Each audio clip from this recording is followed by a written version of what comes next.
Good morning, ladies and gentlemen. We'll be commencing the seminar on the vision and strategy for future mobility, Korea and Singapore shortly. Before we begin, you are kindly requested to turn off or silence your mobile devices. And of course, for people who require translation, please remember to get your device at the registration counter. Thank you.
네.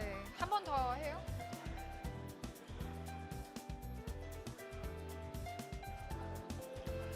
Once again, good morning, ladies and gentlemen. We'll be commencing on the seminar on the vision and strategy for future mobility, Korea and Singapore shortly. Before we begin, you are kindly requested to turn off or silence your mobile devices. And of course, for people who require translation, please remember to get your device from the registration counter. Thank you.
All right, ladies and gentlemen, a warm welcome to our seminar on the vision and strategy for future mobility, Korea and Singapore. Thank you for joining us, and it is our pleasure to have you as part of this exciting journey into discovery and innovation for the automobile industry. This event is proudly brought to you by Korea Automobile and Mobility Association, in short, KAMA, and the Singapore Manufacturing Federation, or in short, SMF. On behalf of KAMA and SMF, I'd like to specially thank Kocham, Korea Chamber of Commerce in Singapore, and other supporters who have assisted in bringing this event today. My name is Mireen, and it's my pleasure to be your host for this beautiful morning. So we have actually prepared a full agenda for you today, and we have a QR code on the screen where you can actually scan to get your program details. So today we have a lot of sharing from industry leaders from both Korea and Singapore, and they'll be sharing and discussing key insights, policy directions, and strategies concerning the future of mobility. I'm certain the takeaway from today's session will be meaningful and fruitful for all of you. For today's seminar, we'll be conducting in the following sequence. We'll start with opening and congratulatory remarks, followed by 3 sessions covering the following themes. Future vision for eco-friendly mobility for both countries. Next, we'll have future industry in the era of eco-friendly mobility, battery reuse, and auto finance or fintech. And last but not least, we have case review of supportive policies on future mobility in major countries and its implication for Singapore. Each session will have its respective keynotes and panel discussion to bring us deeper into each subject matter. Before we commence, I'd like to join me to welcome our distinguished guests for this morning. First, we have His Excellency Mr. Choi Hoon, Ambassador of the Republic of Korea to Singapore. Let's give him a round of applause. Next, we have Mr. Kang Nam Hoon, President of KAMA.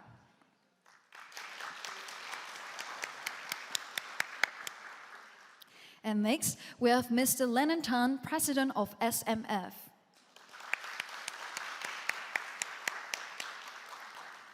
And next, we have Ms. Jacqueline Poe, Managing Director of EDB.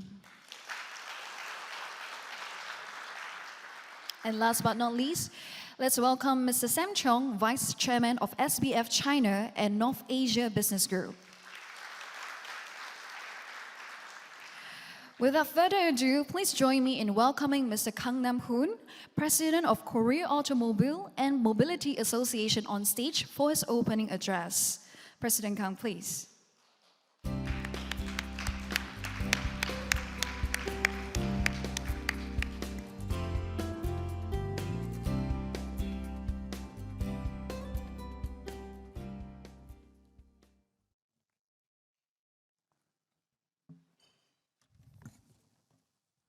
Good morning, distinguished guests, ladies and gentlemen.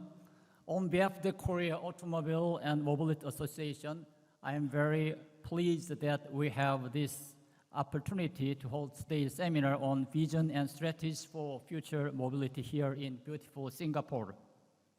And it is my honor to give these opening remarks at this meaningful event.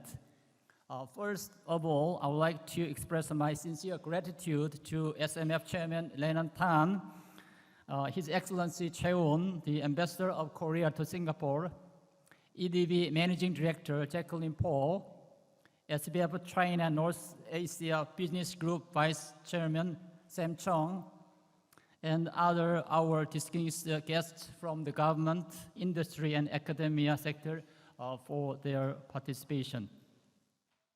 Today's seminar is designed to exchange views and develop ideas on future mobility among experts from the private and public sectors in Korea and Singapore, and to find innovative solutions to tackle the new challenges we are facing now.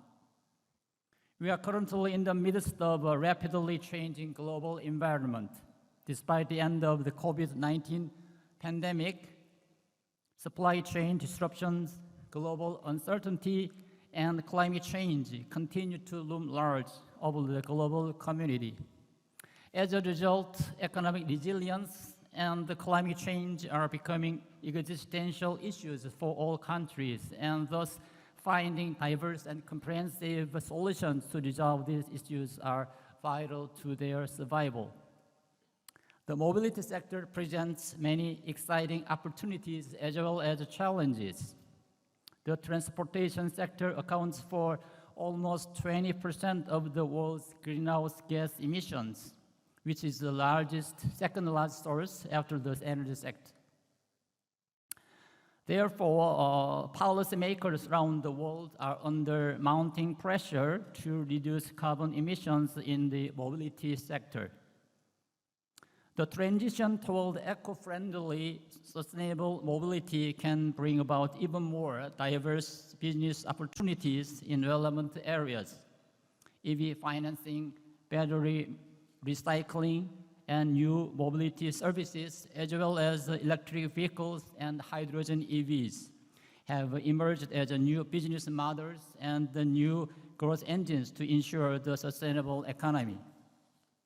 Finding sustainable and efficient solutions for future mobility will be more crucial than ever before, and today's seminar on vision and strategy for future mobility could not come at a much appropriate time. Korea and Singapore are the best partner, I believe, for each other in terms of mutually compatible efforts to secure better solutions in the mobility sector to address climate change and ensure economic resilience.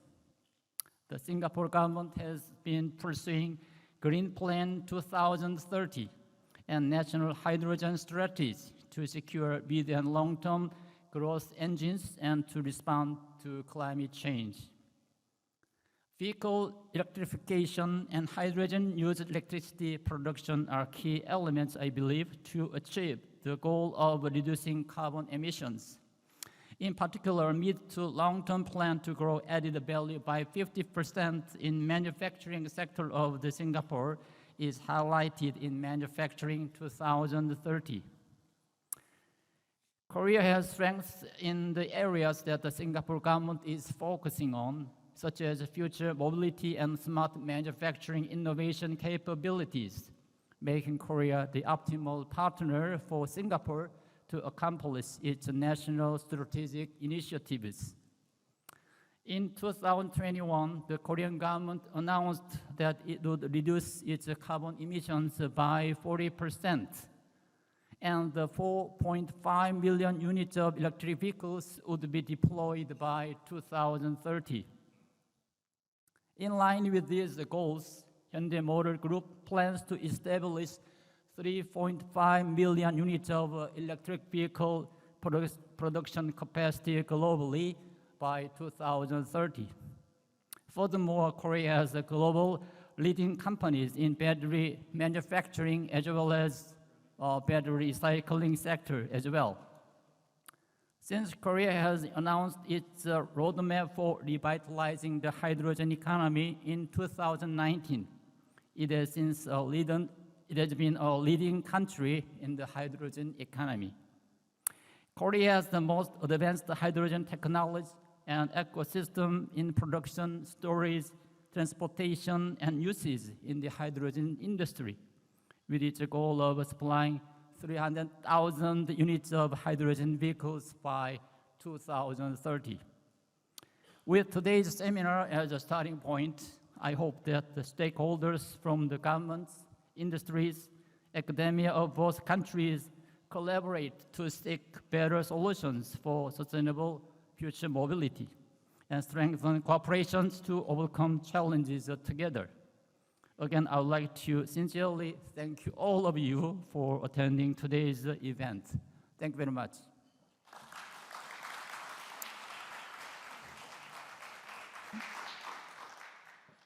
네, 감사합니다.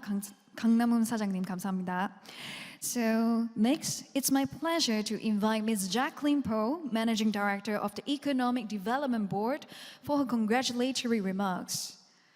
Ms. Poe, please.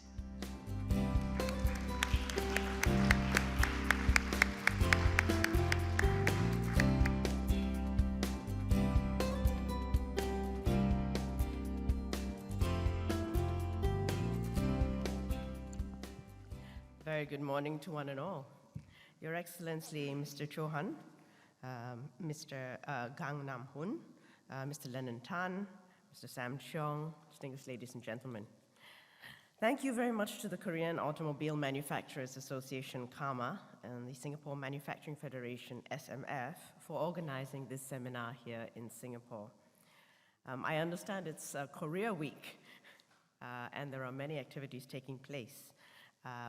But Singapore is particularly happy at this time to host this seminar, which is held outside the Republic of Korea for the first time in your history. The Republic of Korea and Singapore have established very strong economic ties over the years. In 2022, Korea was Singapore's 7th largest trading partner, with trade exceeding 70 billion Singapore dollars. Both countries have also invested considerably in each other. The Republic of Korea is Singapore's 6th largest source of investments in Asia, and Singapore is Korea's 9th largest source of investment in Asia. Today, there are more than 1,000 South Korean companies in Singapore, and it's spanning various industries from advanced manufacturing, construction, to finance. Recently, we've been seeing some entertainment companies as well, and maybe that is the reason why Korean language is one of the most popular new languages being learned by Singaporeans today.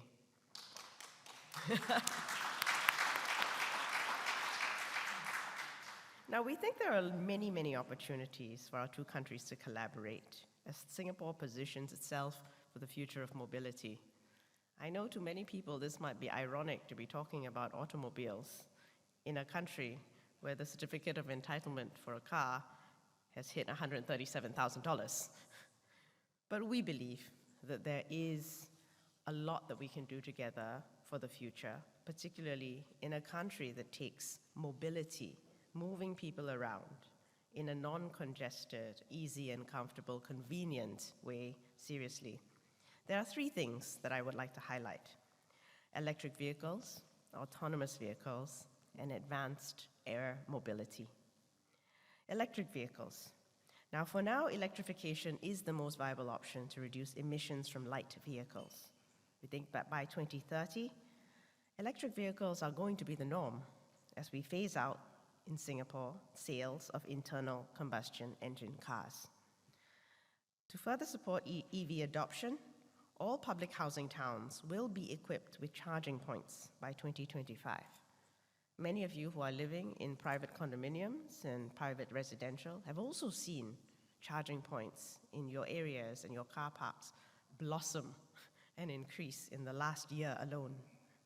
We are looking towards building a network of 60,000 charging points by 2030. So this is going to be the kind of country where range anxiety is never going to be a problem. Secondly, autonomous vehicles. Those of you who know the Gartner hype cycle know that hype increases all the way to a peak where things become overhyped, and then they go down a path of disillusionment and then towards productivity. We actually do think that autonomous vehicles may be at the stage where it's gone all the way down. It's starting to actually come up towards a point where it's going to be productive and usable for the ordinary citizen. AVs have the potential to reduce our land and manpower constraints in the medium to long term. Just within the ports, for example, Tuas Port, AVs are already being deployed to move containers between the yards and the wharfs. This has resulted in improved productivity and higher value for workers. We have also facilitated trials for AV companies to increase public acceptance on our roads over time and to pave the way for the wider use of AVs on our public roads. The third is to go to the air, advanced air mobility. AAM is an emerging area that we think can be a new engine of growth for our economy. We are developing use cases and operating frameworks in partnership with our companies and international regulators. In October last year, the Civil Aviation Authority of Singapore signed a memorandum of understanding with the European Union Aviation Safety Agency to collaborate on regulatory development for electric vehicle vertical takeoff and landing aircraft, or eVTOLs. flying taxis. We have also been engaging industry partners to explore the development of Seletar Aerospace Park, an industrial estate that already houses more than 60 MNCs and local companies, to be an advanced air mobility hub and to support activities such as R&D, manufacturing, and MRO for AAMs and eVTOLs. So these developments present opportunities for our two countries and for companies. Tier 1 automotive suppliers like Continental, here today, and Borg Warner, as well as AV companies such as Motional, have established their research and development presence in Singapore given the burgeoning interest in urban mobility. Just last month, Volvo Cars announced the setup of a new tech hub in Singapore in line with their ambition to be a fully electric car maker by 2030. And of course, from the Republic of Korea, Hyundai Motor Group Innovation Center HMGIX in Singapore will serve as an innovation center for the future of mobility, and we look forward to some interesting announcements towards the end of the year. Collectively, we think we can tap the strengths of our neighboring countries, such as Malaysia and Indonesia, to meet eventual mobility demands of the region, and my colleague Herman will be speaking further on this in the next session. So perhaps when I travel to a conference like this 10 years from now, it will be via an air taxi, an autonomous vehicle, all electric, with R&D and manufacturing being done in Singapore and our immediate region. I wish you a very successful conference ahead. Thank you. Thank you, Ms. Pearl. Next, it's my pleasure to be inviting Mr. Lennon Tan, President of Singapore Singapore Manufacturing Federation, on stage to deliver his opening remarks.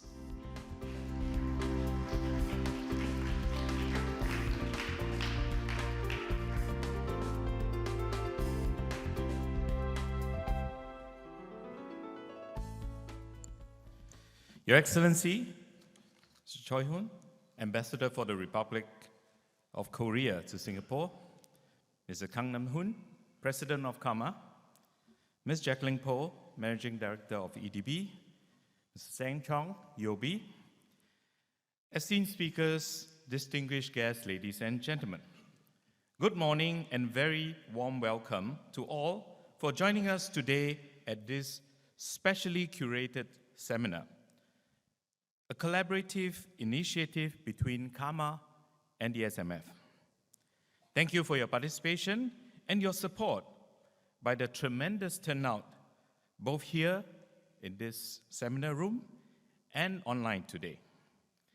Thank you, Your Excellency Choi Hoon, for gracing today's event, and my deepest appreciation to KAMA President, Mr. Kang Nam Hoon, for collaborating with SMF for this inaugural event. Now, first allow me to give a brief introduction to the SMF. Established in 1932, the SMF has evolved into a leading advocate for Singapore's manufacturing sector. 90 years ago, the SMF started with 17 founding members from different industries in Singapore, and it happened one of them is Ford Motor Company, which was established in Singapore in 1926. They chose Singapore to produce cars for Malaysia and, of course, Singapore. By the way, today, the Ford production site at Bukit Timah is still there. It is now reserved as a heritage site where you can visit. The SMF today boasts a network of over 5,000 members, companies, production companies, manufacturing companies from the SMEs, MNCs, and affiliate members. Through the years, the SMF has not just supported manufacturing, but also has been instrumental in its evolution in Singapore. Today, manufacturing is one of the largest sectors of our GDP, contributing to approximately 20% of our nation's GDP. Now, in recent years, the shift towards sustainable manufacturing is inevitable, and in particular, an urgent shift towards eco-friendly mobility is clear. Whereas Jacqueline said, Singapore has a clear plan to adopt EV and other sustainable mobility options by year 2030. With the International Energy Agency reporting 14% of new cars sold in 2022 as electric EVs, it is clear that the demand for innovation, alternative energy, and sustainable mobility is an irreversible trend. Integrating this vision with Singapore's ambitious Green Plan 2030, the goalpost is clear. And I may echo some of Jacqueline's data. Green mobility plans for roughly 50% of electric buses to constitute our public bus fleet, stop all imports of ICE cars, and we will establish a robust 60,000 charging points in Singapore. In response to this trend, the SMF plays a pivotal role in bridging companies with stakeholders in this new mobility sector. It's encouraging to see our members, for example, Armstrong Industry Corporation, Interplex Holdings, Continental Automotive, actively contributing to the sustainable mobility supply chains, and they are all our council members. With the support of organizations like KAMA, we can support more members to participate actively in Singapore's future mobility sector. One company I'd like to highlight is Equilithium Private Limited, a fairly new member of SMF participating in this event today, is one example of how Singapore companies can participate into this new mobility sector. Specializing in recycling end-of-life e-mobility batteries, Equilithium offers a sustainable solutions for lithium-ion battery disposal. Their patented technology promotes a closed-loop economy by efficiently recovering essential materials from these batteries, aligning with global ESG objectives. As electrification gains momentum, their approach is crucial in balancing electrified mobility demands with a sustainable practice. Next, Continental Automotive Singapore, a council member of SMF, is another notable member in the automotive and mobility industry who will be sharing his insight during today's seminar. To further our mission, the SMF has introduced a framework that we term SHIP, S-H-I-P, where S stands for sustainability. I will just highlight, for example, next year in Q1, we are launching a new manufacturer label. Human capital, with the support of Enterprise Singapore, Singapore Skill Future, we are setting up AMTA, Advanced Manufacturing Training Academy, in SMF later this year. Internationalization. Singapore always have a Singapore Plus strategy. Now, we are working on non-traditional regions, led many mission trips by our PMs to non-traditional regions such as Africa, Middle East, South America, and so on. So we are also be leading our members to explore some of these alternative regions. In conclusion, today's event symbolizes a fresh chapter in our partnership with KAMA. This alliance is an important step for our member and relevant industry to participate in Singapore's future mobility landscape, augmenting our expertise and elevating the local automotive industry, where we have a lot to learn from Hyundai Innovation Center. The SMF will be curating more of sector-specific seminars in partnership with esteemed members such as KAMA. We urged our members to participate actively, ensuring that they are kept abreast with the latest trend in manufacturing. A highlight to look forward to is the Manufacturing Day Summit on 19 January 2024, whereby we'll be featuring esteemed speakers from Hyundai Innovative Center. Thank you, Joseph, for agreeing to be one of our keynote speakers. Microsoft and other well-known and respected companies, and of course, esteemed individuals. I look forward to connecting with all of you later on during our luncheon. May we all have a fruitful and insightful seminar today. Thank you very much. Thank you. Thank you, Mr. Tan, for the wonderful opening remarks. Next, ladies and gentlemen, please join me to welcome His Excellency Mr. Choi Hoon, Ambassador of the Republic of Korea to Singapore, on stage to deliver his congratulatory remarks.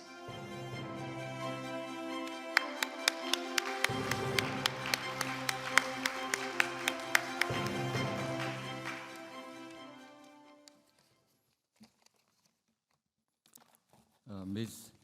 Jacqueline Poe, the Managing Director of the Economic Development Board. Mr. Kang Nam-hoon, the President of the Korea Automobile and Mobility Association. Mr. Leonard Tan, President of the Singapore Manufacturing Federation. Distinguished guests, ladies and gentlemen, a very good morning. It's my great pleasure to join this wonderful event. On behalf of the Korean government, I welcome and congratulate you on hosting the Korea-Singapore Future Mobility Vision and Strategy Seminar. Ladies and gentlemen, the car industry is one of the most important core industries in many advanced manufacturing countries, such as Korea, Germany, US, and Japan. Just Mr. Leonard Tan pointed out, the proportion of the manufacturing in the Singaporean economy is almost reaches 20%. So you are almost the advanced in manufacturing countries as well. Yeah. In Korea, the automobile industry accounts for 12.1% of manufacturing production and 11.2% of manufacturing employment and 11.3% of national exports. Starting with the development of independent models in 1976, Korea achieved technological independence in automobile manufacturing, and Hyundai Motor Group has grown to become the world's third largest car manufacturer by production volume. Hyundai Kia is the only automobile automakers to reach the world top level after World War II. As you know, the automotive industry today is on the path of a major transformation, which is well represented by the so-called KASE, K-A-S-E, connected, automated, sharing, electrified. The digital revolution connects vehicle, connects road with vehicles, enables cars to drive themselves, and enables sharings of vehicles between people. The green revolution is accelerating the emergence of electric and hydrogen vehicles that can reduce carbon emissions. I'd say it is the greatest moment of innovation in over a century since Henry Ford popularized internal combustion engine cars through conveyor belt production process in the early 20th century. The Korean industry has always shown resilience in times of crisis with its quick decision-making and strong drive.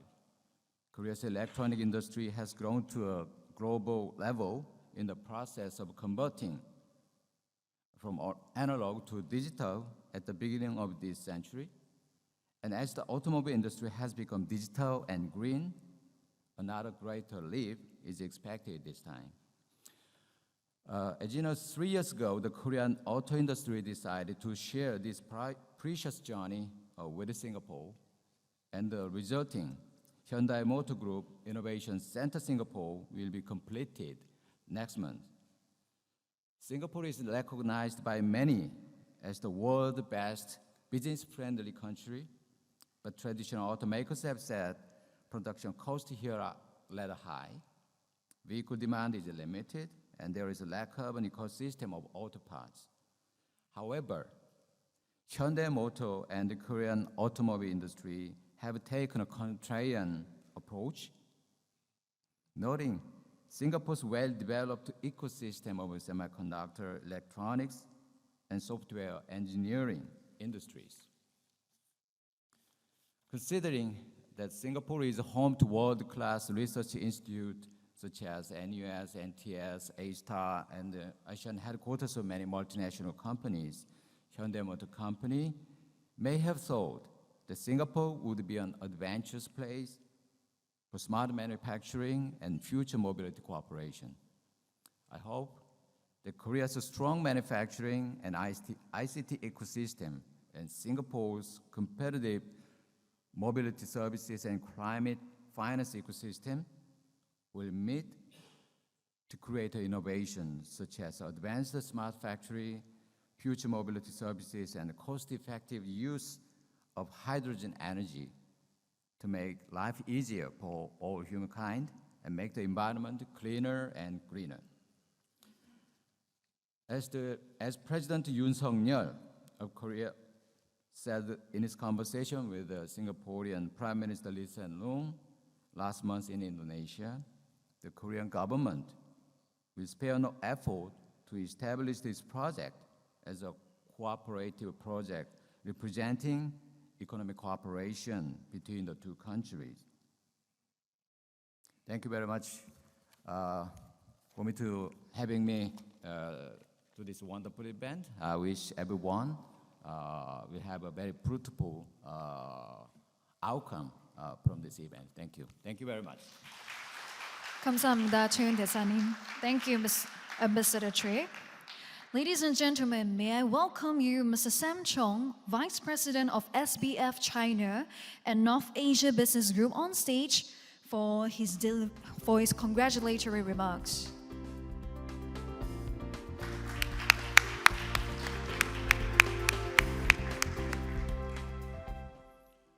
His Excellency, Mr. Choi Hoon, Ambassadors of the Republics of Korea to Singapore, Mr. Kan Nam Hoon, President of Korea Automobile and Mobility Association, Mr. Leonard Tan, President of Singapore Manufacturing Federation, and Ms. Jacqueline Poh, Managing Directors of Economic Development Board of Singapore. Distinguished guests, ladies and gentlemen, good morning. My sincere thanks to the Korean Automobile and Mobility Association, KAMA, and the Singapore Manufacturing Federation for co-organizing this meaningful seminar. It is my great pleasure representing the Singapore Business Federation, SBF, joining this special occasion together with you. Singapore and Republic of Korea enjoy very close and long-standing relations underpinned by strong economic links and multifaceted cooperation. As highlighted by Jacqueline, Singapore and Korea has very strong trading relationship, and in 2022, Singapore annual total trade with South Korea amounted to 71 billion Sing dollar. This is actually a very significant increase of 56 billion Sing dollar in 2021. As the APEC Chambers of Commerce, SBF champions the interests of the business community in Singapore in trade, investment, and industrial relations. Just 3 months ago, as announced by Minister for Trade and Industry, Mr. Gan Kim Yong, Enterprise Singapore, SBF, and SkillsFuture Singapore have jointly launched a foundational sustainability playbook titled Sustainability Playbook for Enterprises Embarking on ESG Journey to support Singapore enterprises in developing new capability in sustainability. With the growing global attention on sustainable practices from government, investors, and consumer, Singapore businesses should prepare for the inevitable transition to a green economy.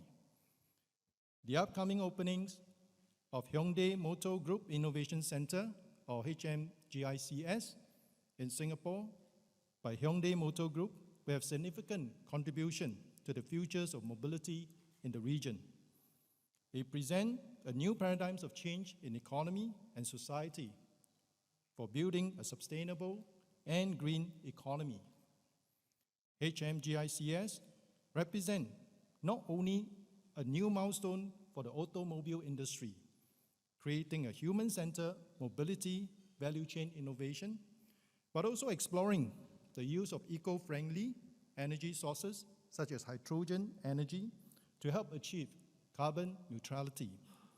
Besides, the collaboration through the Open Innovation Lab will also yield more fruitful partnership in the Singapore innovation ecosystem. SBF look forward to working closely with our counterpart in Korea and the regions in engaging key stakeholders in the ESG efforts to advocate for greater cross-border trade and investment facilitation and closer business-to-business links. We hope that the strong presence of Korea automobile innovators in Singapore will expand Singapore automobile industry supply chain, contribute to a more holistic supply chain system involving our local stakeholders and regional partners. With our friends from Korea, continue to cultivate expertise in advanced manufacturing technology and seek greater productivities and connectivities in manufacturing operation, we hope more Singapore companies will partner with you, contributing to the demand for high value-added services such as generative AI services, marketing, distribution, green financing, and so forth. We trust that the potential Singapore-Korea partnership would enable us to co-create a green economy starting from the automobile sectors, shaping a more sustainable future for the benefit of our next generation. So with that, I shall leave more time for the speaker to share their valuable insight next. Thank you and congratulations on the great success of this event. Thank you. Thank you, Mr. Chong. Before we start our first session, may I invite our distinguished guests as well as our presenters and panelists on the stage for a photo-taking session.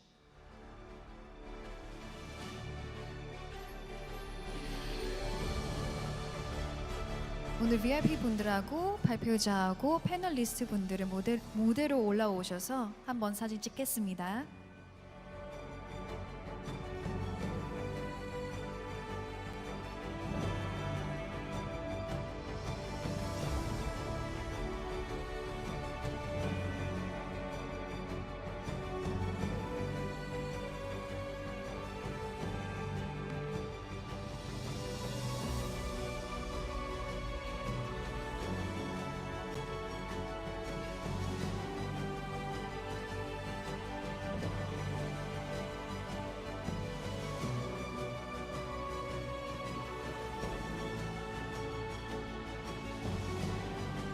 May I request everyone to slightly turn to a 45 degrees so that we can make sure everyone goes into the picture. Thank you so much.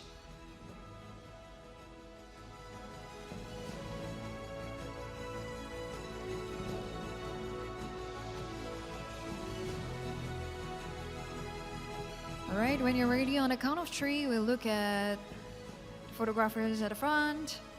1, 2, 3. Smile.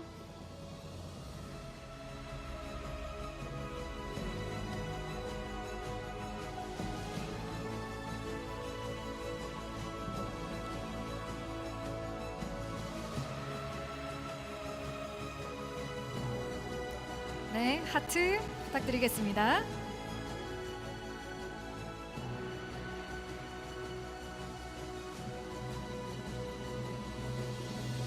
네, 감사합니다. Thank you, everyone. May I invite you back to your seats?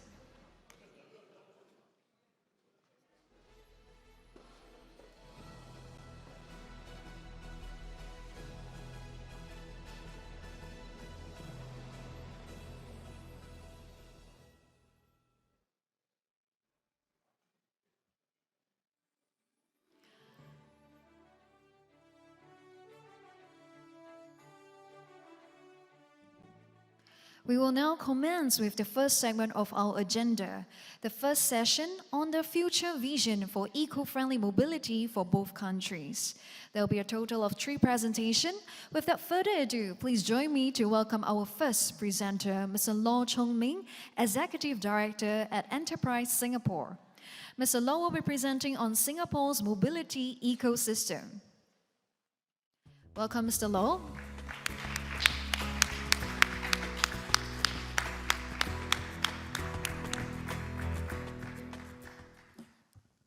Good morning, Excellencies, President Kang, President Tan, Vice Chairman Chong, as well as distinguished guests, industry experts, and friends from Singapore and Korea.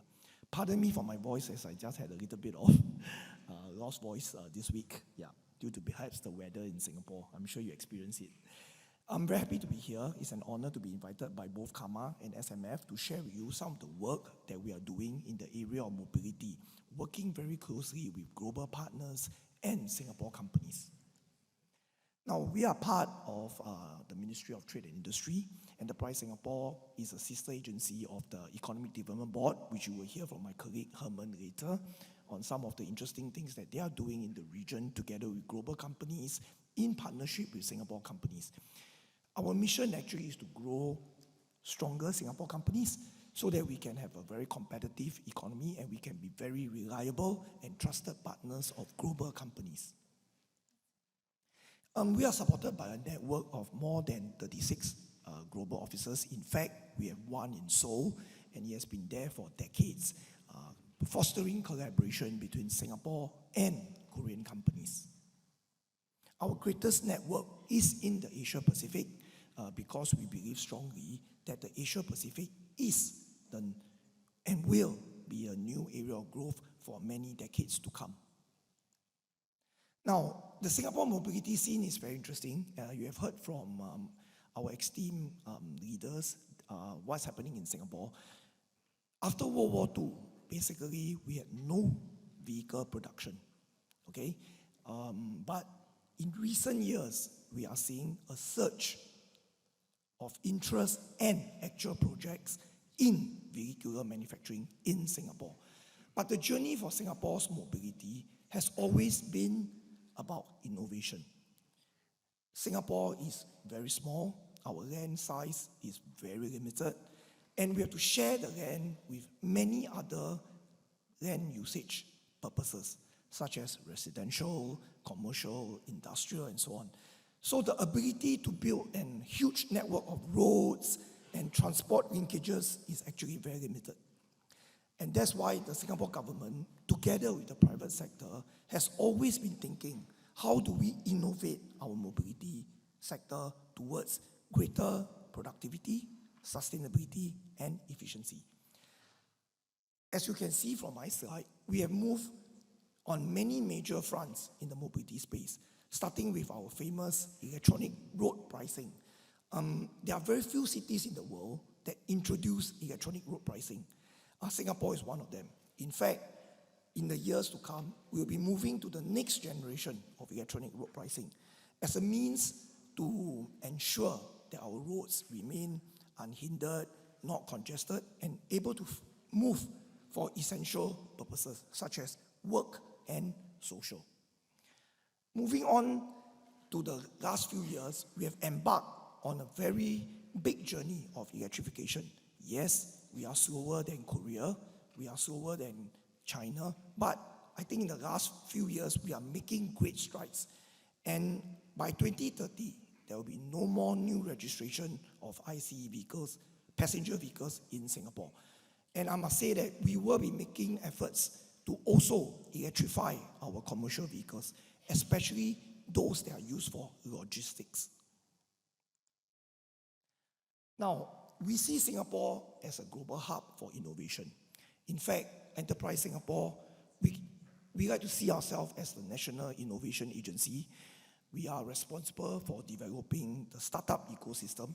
We work very closely with startups, with global partners, with financiers, as well as institute or higher learnings to generate more innovation, especially in deep tech in Singapore.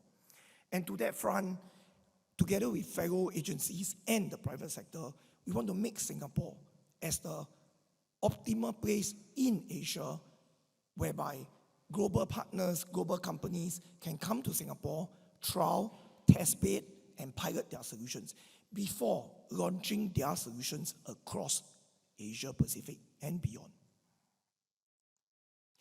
In the area of transport, I must say that we have been very active.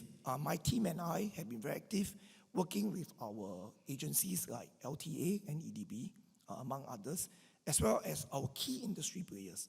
Now, what do we want to actually work on? There are three areas mainly. Number one, we want to solve the public sector challenges for transport, in particular public transport. So to that end, we work very closely with LTA and the public transport companies like ComfortDelGro and SMRT to actually embark on open innovation. So we have started an annual program known as Excite, whereby we will identify problems and pain points in the public transport system, and we open it up to companies, innovators, solution providers to submit and work with us on their solution. And we will pilot and trial those solutions in Singapore. And once successful, LTA and the public transport companies will adopt these solutions. And we are doing quite well in that. We are in our third edition of Excite, and we look forward to having all of you to participate in future editions of Excite as well. Now, industry challenges is more geared towards the private sector. Now, through our Singapore Mobility Challenge, we work very closely with key transport companies where they can submit their pain points and problem statements, whether in private mobility or in public transport. And we will open it up to the world, whereby we will source global ideas, global innovation, global solutions, and bring them to Singapore. And we will help to subsidize some of these costs of running the trials and pilots in Singapore, where eventually they'll be adopted by our transport companies and potentially available for export to the region. Similarly, at the enterprise-centric level, Enterprise Singapore has launched our Trade and Connectivity Challenge. We have just completed the 4th edition of the Open Innovation Challenge. And we are very happy to see that we are growing from strength to strength. In this latest edition, we secured submissions from 70 countries in the world. And total submission crossed the 400 mark.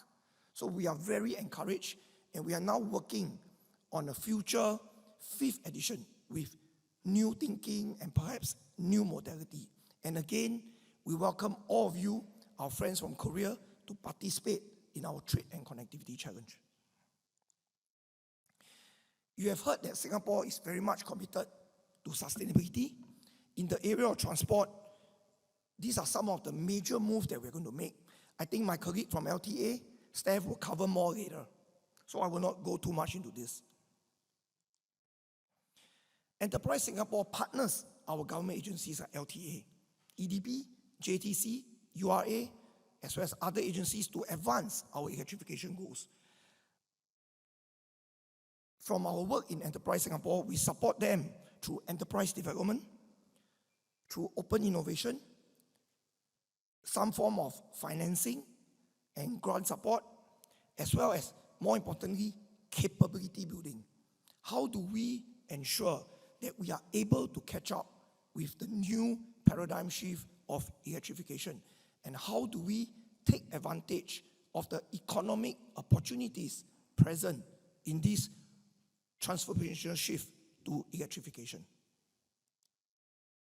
I would like to share with you some of the projects that my team and I have worked on over the past few years in the area of future mobility.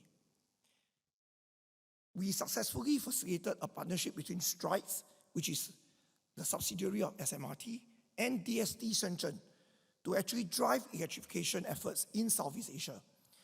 So DST Shenzhen has formed a joint venture with Strides in Singapore, whereby they will both invest into a digital data platform as well as an asset platform to look at how to foster increased adoption of electric commercial vehicles in Singapore and in Southeast Asia. And I must say that we are very heartened and encouraged by the progress of this project, and we hope that many other companies will also join us in this effort. Beyond Southeast Asia, we also look at key markets like India. Our technology startup like Rush Hour is working with Indian partners to offer green mobility solutions in India. And this is something that has gained quite good traction, and we are continuously supporting Rush Hour as well as other Singapore companies to work with Indian partners to tap the huge market in the subcontinent. At the same time, in Japan, our technology company SWOT Mobility is powering on-demand shared taxi services in Hakuba Village. And this is something that, again, is on the theme of sustainability and sharing, whereby we can bring more benefits to the local economy, local communities. And we are very proud to announce that we can finally make our own electric bus in Singapore. So we facilitated the partnership between Volvo Buses and SC Auto to start the first design, engineered, and made in Singapore electric city bus right out of their plant at Sinoco. So we hope that we can catalyze and facilitate more of such global partnerships whereby MNCs from all over the world will partner Singapore companies to develop and innovate new products, not just for Singapore, but also for global markets. And beyond Singapore, Volvo Buses and SC Auto will be targeting regional markets in Southeast Asia, in North Asia, as well as Oceania. This is also very important. Our Singapore mobility technology company GetGo will be adding more Hyundai electric vehicles to their fleet in Singapore. Today, they are already one of the largest car sharing platforms in Southeast Asia, and we hope that they will work with Hyundai to bring on more electric vehicles. And President Kam, we hope that they are all made in Singapore. All right? Yeah. So that will also spur off more interesting developments in Singapore in the area of electrification. Last but not least, President Kang spoke about supply chain, disruptions, resilience, and transformation. So I would like to share with you a major project that the Singapore government is working very closely with the private sector to implement in Singapore. During the midst of the COVID pandemic, whereby supply chain disruptions and stoppages were the norm, in the midst of all that, the Singapore government and the private sector came together to work on a project which we now call S3 TradeX, or Singapore Trade Data Exchange, to actually establish a common data infrastructure in Singapore to primarily serve the supply chain, logistics, and the trade sectors. We all know that today we are all moving towards digital connectivity. We are all moving towards data sharing and data exchange. But do we feel safe? Do we feel secure? And is it very seamless and easy to do? Perhaps not. S3 TradeX is set up to overcome and smoothen these obstacles and challenges. What we want to do is to develop a common digital infrastructure with common data fields, elements, data sets, enabled by very strong cybersecurity and data governance. And we want everybody to plug into this. Imagine today, you want to connect with 100 partners. Technically, you will need to establish perhaps 100 APIs, right? And that takes a lot of work. But with S3 TradeX, you just need one connection to S3 TradeX. And after that, everybody who's on S3 TradeX can make use of our infrastructure to share and exchange data. Think about this as an electronic highway. And this is what we are building. And I must say that we are achieving good traction. There's lots of more work to be done. And we welcome our friends from Korea to participate in this. Eventually, beyond Singapore, we want to leverage on S3 TradeX to connect to the world. And this will form perhaps the backbone of supply chain resilience and transformation, starting with the region and perhaps eventually globally. Now, from Enterprise Singapore, we are very keen to partner like-minded partners globally, to co-develop, co-innovate, and eventually share all these new mobility solutions, not just in Singapore, but beyond. We are interested in electric vehicles, we are interested in batteries, we are interested in autonomous. And these are areas which I think Korea is very advanced and very sophisticated, and you have made huge progress. There are many things that we can learn from you. We want to work with you, we want to partner you, and Enterprise Singapore would like to be one of the key enablers to facilitate that collaboration and partnership between Singapore and Korea companies. And with that, I wish all of you to have a very fruitful session today, and I'm sure you'll be very successful, and I look forward to having more interaction with all of you to foster mutual collaboration and partnership. So thank you very much. Thank you, Mr. Law, on his very insightful sharing of Singapore's mobility ecosystem. Coming up next, I'd like to introduce the second speaker, Mr. Herman Low, Senior Vice President of the Economic Development Board. Mr. Low will be speaking on the twinning opportunities in Southeast Asia for manufacturing. Mr. Low, please. Let's give him a round of applause.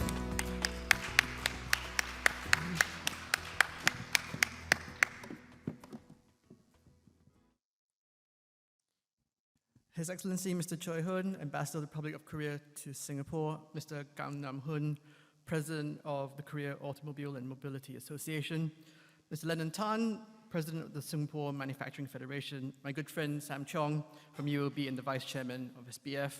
Let me first thank friends from KAMA, SMF, and UOB for having me to speak at this fantastic and timely seminar this morning. So let me introduce the Economic Development Board for those of you who are not familiar with it. We are a statutory board under the Ministry of Trade and Industry, just like my colleague from Enterprise Singapore. But we are the lead agency that plans and executes economic and industrial development strategies for Singapore. We undertake investment promotion and industry development in the manufacturing and tradable services sectors. We have about 20 offices globally, including one very big center in Seoul. We facilitate investments inbound into Singapore and partner existing base of companies to transform operations and boost productivity. But broadly speaking, our main vision is to be a global leader, a great city, for a home in Asia for business, innovation, and talent. And that resonates very much with the theme of what we're talking about today. And our mission is to create for Singapore sustainable economic growth with vibrant business and good job opportunities for Singaporeans. So with that context, it may strike you as very strange that I'm not going to spend most of my time talking about Singapore. And it will be very strange as a Singapore Economic Development Board to be talking about something else apart from Singapore. But bear with me, it will hopefully make more sense as I speak later today. I want to talk about and spend most of my time talking about the region in Southeast Asia. And this is where we see the greatest opportunities going forward. So why Southeast Asia? And if you think about the global context of where we are today amidst the gloom and doom of supply chain disruptions, COVID, and actual war going on, companies are looking at how to sort of diversify their manufacturing footprint around the world. But besides that, companies are also looking at where are the next growth spots going to be over the next 10 years. And we believe that one of that big bright spot is going to be Southeast Asia. And if you look at the demographics and you look at the numbers, the fifth largest economy in the world, about $3 trillion in GDP by 2030, be the fourth largest economy in the world by $10 trillion GDP. So it's a consumer market of 670 million people, and people tend to forget that that's larger than the EU and larger than North America. 60% of the population of Southeast Asia is underneath the age of 30. And if you think about that as a brand loyalty building potential, imagine, if you will, a family of four driving an Ioniq 5 today, right? The child sits in the back seat. You know, he has memories of listening to music, going to school in his Ioniq 5, and then he grows up, right? He remembers that. He buys another Hyundai Ioniq, 10 by then, I guess, right? And then he has his own children in the back seat, and then he grows up, he becomes a grandfather, and he's driving his grandchildren to school. So that brand loyalty and the ability to build long-term brand recognition is actually very strong. So if you think about that for Southeast Asia, the potential as a growth opportunity as a market for consumers, for offline, for online, for pharmaceuticals, for biomed, and indeed for automobile is very strong. So that's why we really believe that Southeast Asia is going to be the next bright spot for the next 10 years or so. And if you look at the inflow for manufacturing FDI, it grew at about 30% compound aggregate growth rate from 2016 to 2019. And the internet economy reached about 30 billion by 2025. So all the demographics and numbers point towards really strong growth potentials for Southeast Asia going forward. And if you look at where Singapore sits in the whole region, you're about 4 hours away from most, if not all, of Southeast Asian capitals, 7 hours away to the rest of the Asia-Pacific region, including South Korea, China, Japan, Australia, and India, and the Middle East. And so that strategic location for Singapore to be the gateway to the region has always been very important, and indeed why many companies, including Korean companies, have cited the operations, regional headquarters, global headquarters, indeed, in Singapore. I want to sort of focus my attention in Southeast Asia to a subset of that, and I want to talk about how we think about this concept of twinning for winning in Southeast Asia. So if you look at where we are in Singapore, north of us is Malaysia, south of us is Indonesia, and a subset of those two countries, Johor in the north, Batam, Bintan, and Karimun, or the Riau Islands in the south. We see this really as a sort of holistic and integrated Southeast Asia strategy for companies. Right? Singapore is well known for many companies, and they like many things about Singapore, but how can we sort of think about a larger regional strategy that makes sense for companies? Companies are rarely in Singapore for Singapore alone. They're in Singapore for Southeast Asia, they're Singapore for the Asia-Pacific region. And so how can we help companies think about a holistic and integrated regional strategy? And this is where we believe that the neighborhood around Singapore, Malaysia in the north and Indonesia in the south, can be part of that larger Southeast Asia strategy. Let me start with talking about this idea of twinning to opportunities, right? Lennon mentioned an SG+, and that's very much in the vein of what I'm talking about today. If you imagine Singapore as a control tower for your business in Southeast Asia, this twinning model offers the best opportunities of what you can get out of Singapore and the proximate neighborhood. Iskandar, Malaysia in the north, in Johor, Batam, Bintan, and Karimun in the south in Indonesia. And if you think about and imagine your headquarters, your R&D centers, innovation activities in Singapore, tapping on our expertise of FTAs and networks and connectivity, finance, strong IP protection, and then nearby you have competitive manpower land costs in Johor and Iskandar, Malaysia, and in Batam, Bintan, Karimun, Indonesia in the south. Again, as part of that larger regional strategy, it starts to make sense for a lot of people. And Iskandar, Malaysia, Batam, Bintan, Karimun are really Singapore's closest neighbors. It's 1 hour to Johor, about 45 minutes to Batam, and that's really faster from getting to Seoul to Busan or from Seoul to Daegu by train. And that really sort of puts into perspective how close this neighborhood is. Singapore can leverage, companies can leverage on Singapore's strong FTA networks, about 27 FTAs, 36 trading partners, including with Korea. We have a Korea-Singapore FTA, as well as an ASEAN-Korea FTA.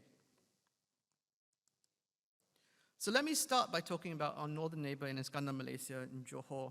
It's part of the Southern Development Corridor in Johor, and it's really the closest part of Malaysia to Singapore.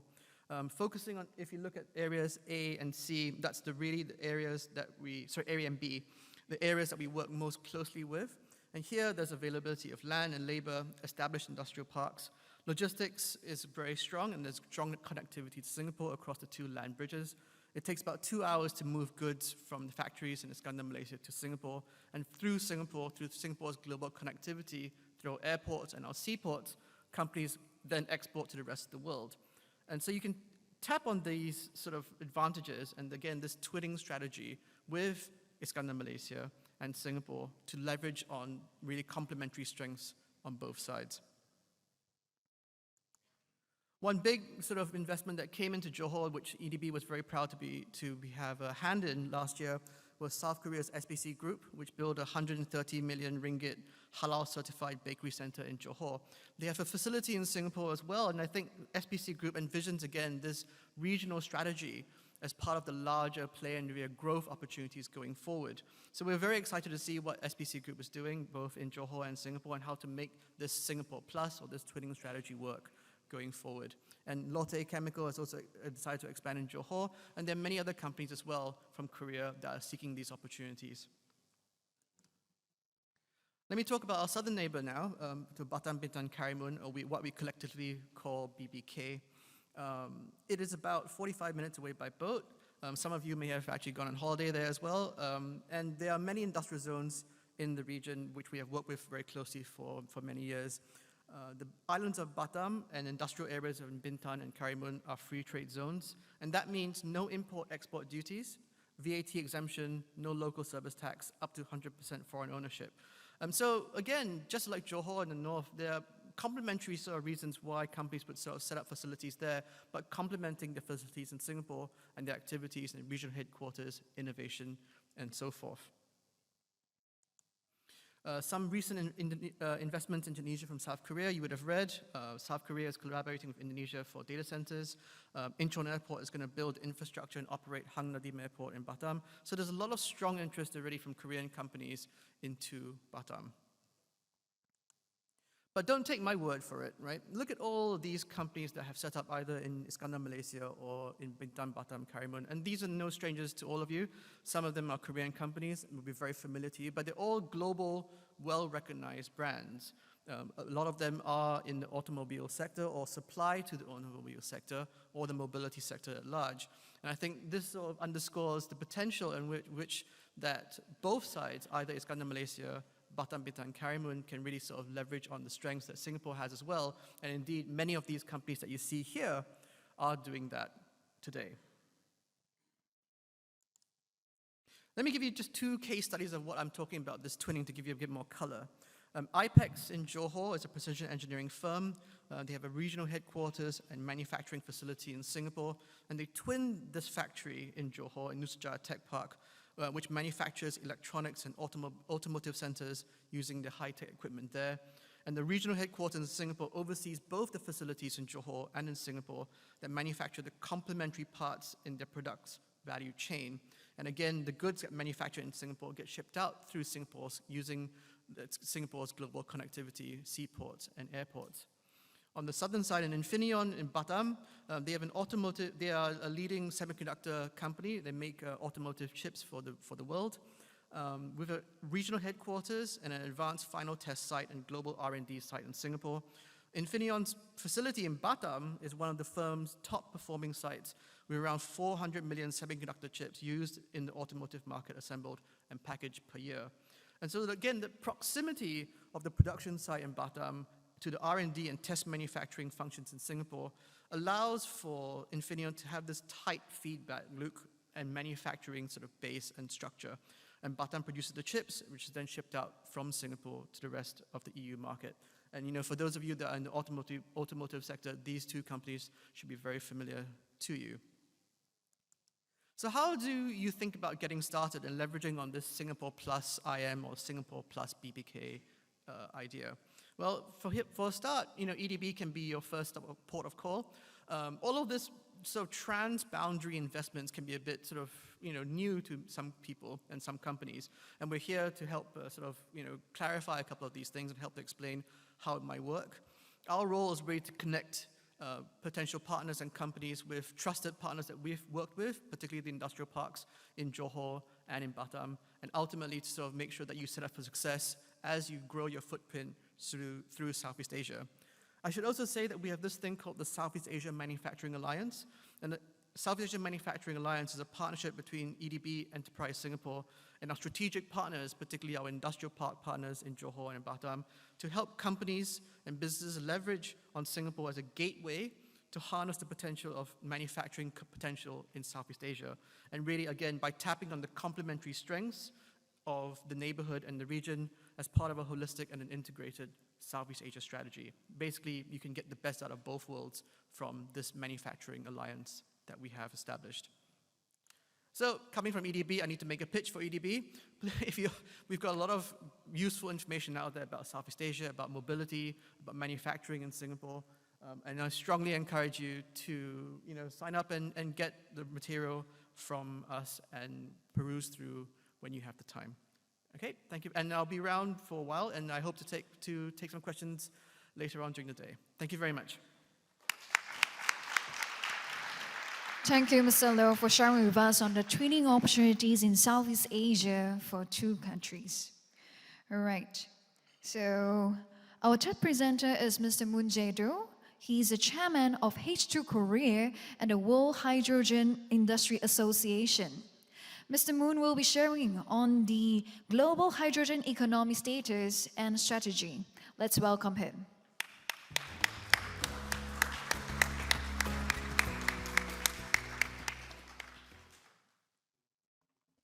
Thank you. Very good morning, ladies and gentlemen. I am Jae Do-moon, chairman of H2 Korea, and now chair of Global Hydrogen Industry Association Alliance.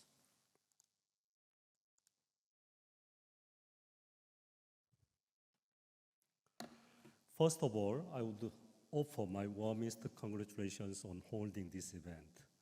I feel truly honored to deliver today's topic presentation on behalf of our Korean side.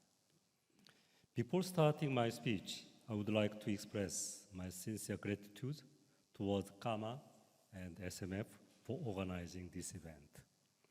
The purpose of my presentation is to give an overview of a global hydrogen ecosystem and how to realize Korea and Singapore cooperation in hydrogen sector.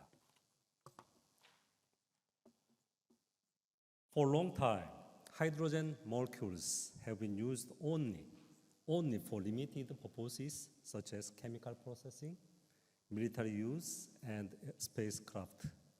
However, the use of hydrogen has gradually increased to the point where it is now set to become a common energy source, ready to permeate into our daily lives. Many countries are rushing to announce strategies for realizing the future hydrogen economy. Now, more than 50 countries made their own strategies and visions to realize hydrogen economy. Taking into account their economic conditions, hydrogen is emerging as a core energy source that not only achieves carbon neutrality, but also accelerates transitions to a clean energy society. The market for hydrogen is expected to be equivalent to that of natural gas, accounting for more than 10 to 15% of global energy consumption by 2050. Nonetheless, many experts predict that hydrogen will be traded as an energy commodity in the global market around 2030. Until then, hydrogen derivatives like clean ammonia are expected to play a transitional role. But as hydrogen technology becomes more and more commercialized in the future, the hydrogen economy will go beyond a certain area and be a driving force to integrate the world into one, effectively replacing fossil fuels in the near future.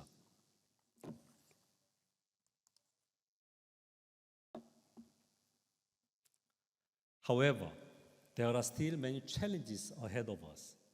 A lot remains to be done as quickly as possible. We need to find solutions to overcome some key challenges in terms of technology development, infrastructure expansion for hydrogen use, establishment of a global hydrogen supply chain, and improvement of public awareness. In addition, legal framework to activate international trade must be established soon, and technical regulations and standards also should be harmonized globally. Whenever we talk about the hydrogen economy, we are meeting the debate of chicken and eggs. For example, if we disseminate fuel cell cars, infrastructure to production, distribution, and refueling stations must be established at the same time. And these tasks had better be implemented in the form of a private-public partnership. Ladies and gentlemen, and honorable guests, I expect a great hope for the hydrogen economy this year as we witness various actions being carried out to overcome the challenges that I mentioned earlier. The US has implemented the hydrogen all-shot initiative to lower the clean hydrogen production cost to $1 per kilogram within 10 years. Inflation Reduction Act will play a central role to realize it. The European Union plans to expand the clean hydrogen market to 20 million tons by 2030 through its REPower EU policy, with half of that amount being imported from overseas. Many Asian countries are also developing their hydrogen ecosystem as well as legal and institutional measures to expand the use of hydrogen, such as fuel cell vehicles, and to produce and import clean hydrogen. Accordingly, global energy companies are already expanding their investments in the hydrogen sector and are actively engaged in mergers and acquisitions targeting small and medium companies with core technologies. I know that the government of Singapore has already published National Hydrogen Strategy to realize Green Plan 2030 so that Singapore can seek future growth engine and achieve environmental sustainability. I am certain that these initiatives will spark a cycle of innovation to improve the performance of hydrogen technology that will largely benefit nations worldwide, regardless of their borders. Looking at some of the major cases that have occurred throughout the hydrogen industry ecosystem, many gigawatt-scale green hydrogen production facilities using renewable energy are being considered in various regions, with more megawatt-scale projects already underway or awaiting final investment decisions. Pilot projects for blending hydrogen with city gas have been launched in several countries, along with the hydrogen and ammonia co-firing technology in existing coal and LNG power plants. 100% hydrogen turbines will be commercialized as well. Hydrogen is now expanding its use to various mobility devices, including hydrogen fuel cell cars. Hyundai Motors and Toyota already have commercialized the hydrogen passenger cars, and more car makers are now joining forces to introduce new models in the market. The future of a hydrogen vehicle is especially bright in commercial vehicles such as buses and trucks. In the future, hydrogen will certainly be used as a fuel for railways, ships, and aviations. Many companies are striving to develop ways to reduce carbon intensity by using hydrogen as a fuel or raw material in hard-to-abate industries such as steel, petroleum, petrochemical, and cement. In many areas, successful attempts are being made to use innovative technologies to change what seems impossible into reality. Ladies and gentlemen, I would like to point out that Korea has great industrial conditions to create a hydrogen economy. So we are realizing the economy through public-private partnerships by taking advantage of these favorable conditions. Let me give you some examples. Korea has used hydrogen in core processes related to various areas. These areas include oil refining, petrochemicals, semiconductors, and steel, with a hydrogen usage scale of up to 2 million tons annually. On a similar note, a related industrial ecosystem from hydrogen production to distribution and utilization has been established, like Singapore. In line with the global trend, Korea has been pursuing a consistent hydrogen policy, including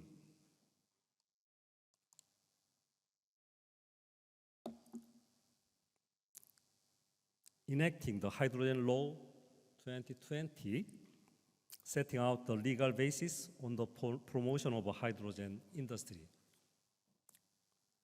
Thanks to the consistent government policies, tangible outcomes have been achieved within such a short period of time, particularly in the utilization fields of a fuel cell electric vehicle and the hydrogen refueling infrastructure.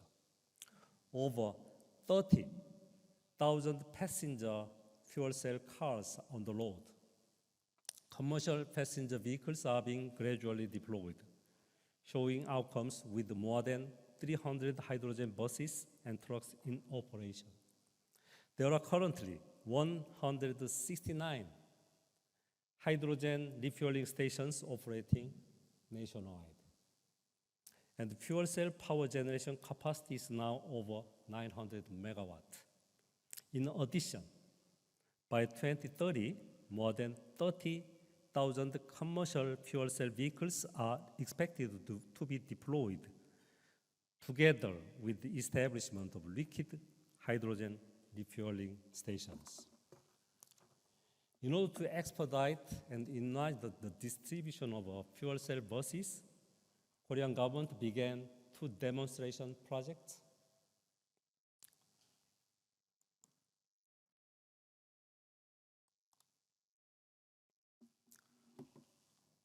Korean government began 2 demonstration projects. One is to replace diesel police buses into fuel cell vehicles until 2028. The other is to replace city buses into fuel cell vehicles together with local governments, bus operators, under the incentive program provided by central government from this year.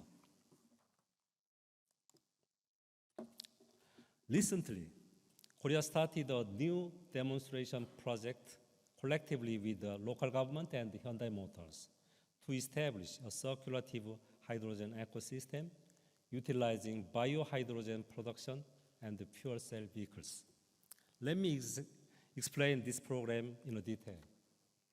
At first, biohydrogen is produced utilizing biogas and soil sludge and supplied for Nexo, the small hydrogen vehicle, at a fuel refueling station. We call it mother station.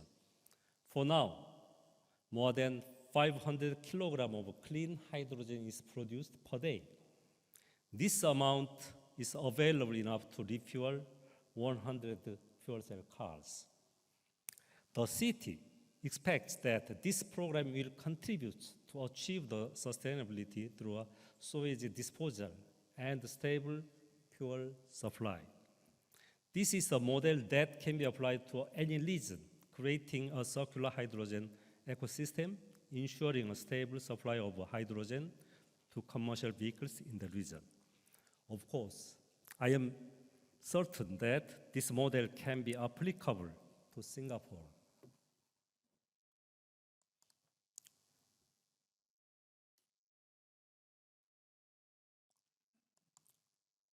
Meanwhile, Korea is actively participating in demonstration projects in various countries based on the successful deployment of fuel cell vehicles in Korea. Now, about 50 hydrogen trucks exported to Switzerland are in operation with favorable reviews. Hydrogen trucks are also in the field testing process in United States, Germany, Austria, Israel, and New Zealand.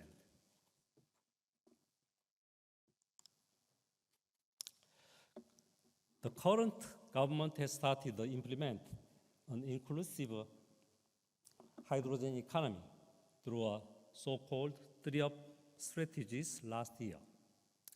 When it comes to domestic hydrogen production, Korea will not only increase green hydrogen production, but also secure blue hydrogen production capacity and hydrogen produced by nuclear energy.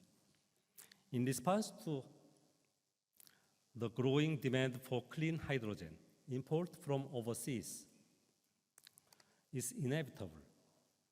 Now, global clean hydrogen supply chains are examined through close cooperation with potential hydrogen producers.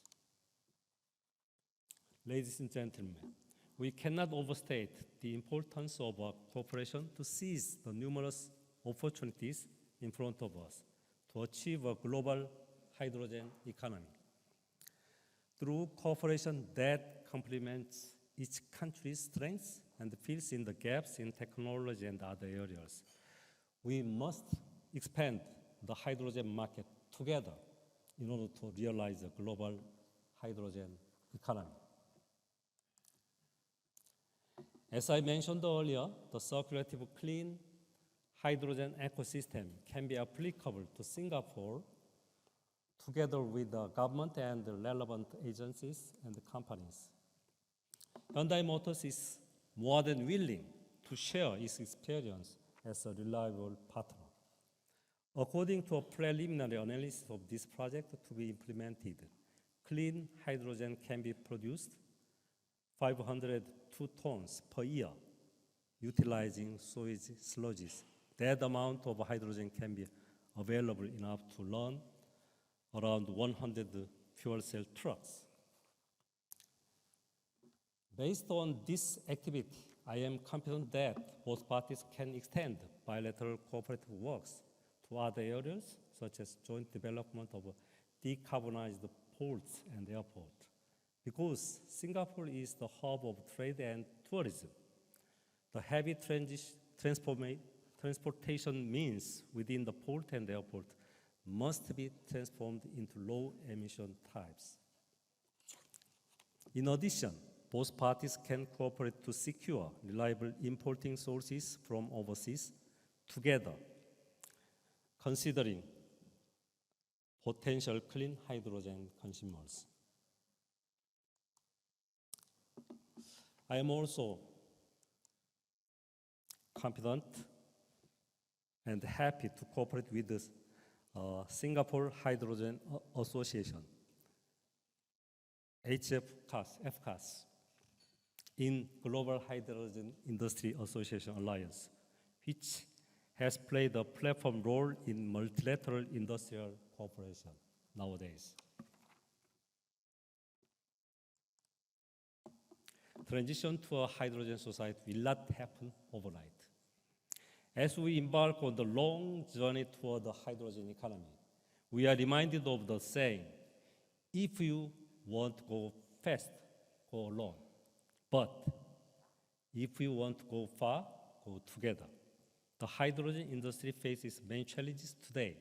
However, if we prepare ourselves to face these obstacles with all our might, we'll undoubtedly overcome them all. Thank you for all your attention and interest in this meaningful event. Thank you very much. Thank you, Mr. Moon, for sharing with us on global hydrogen economy status and strategy. So this concludes the presentation segment for our first session. We will now proceed to the panel discussion. It is my pleasure to invite the moderator for the panel discussion, Ms. Tessa Teng, Executive Director of Hydrogen and Fuel Cell Association of Singapore, and our fellow panelists. May I invite from Korea, we have Dr. Chol Cho, Senior Research Fellow of KIET, and Mr. Kun Jae Lee, Director of Hyundai Motor Company.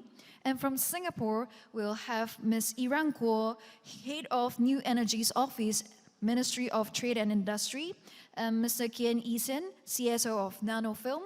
And last but not least, we have Ms. Su Pei Chen, Associate Professor from National Technological University.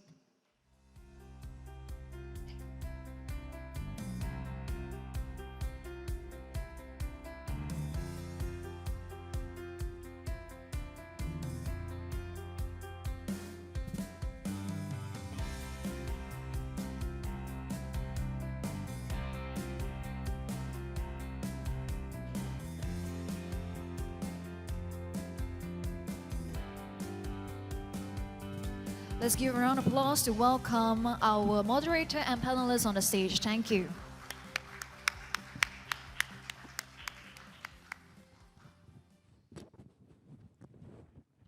Hello, a very good morning to all the distinguished guests here. Thank you for offering this great opportunity for me to moderate the panel session. So just to keep everyone's spirit together, after this session, I think we'll go into a small break. It's the one last leg for the section one. Okay, so a quick introduction about myself. My name is Tessa Teng. I'm the Executive Director from the Hydrogen and Fuel Cell Association of Singapore. And the association was formed in year 2019 to advocate on the use of hydrogen, to promote collaboration, as well as knowledge sharing. And HEFCAS is also a proud member of GIA, the Global Hydrogen Alliance led by H2 Korea, and it's really good to see President Moon today again in this seminar. So the first section of today's seminar focused on the vision for eco-friendly mobility for both countries.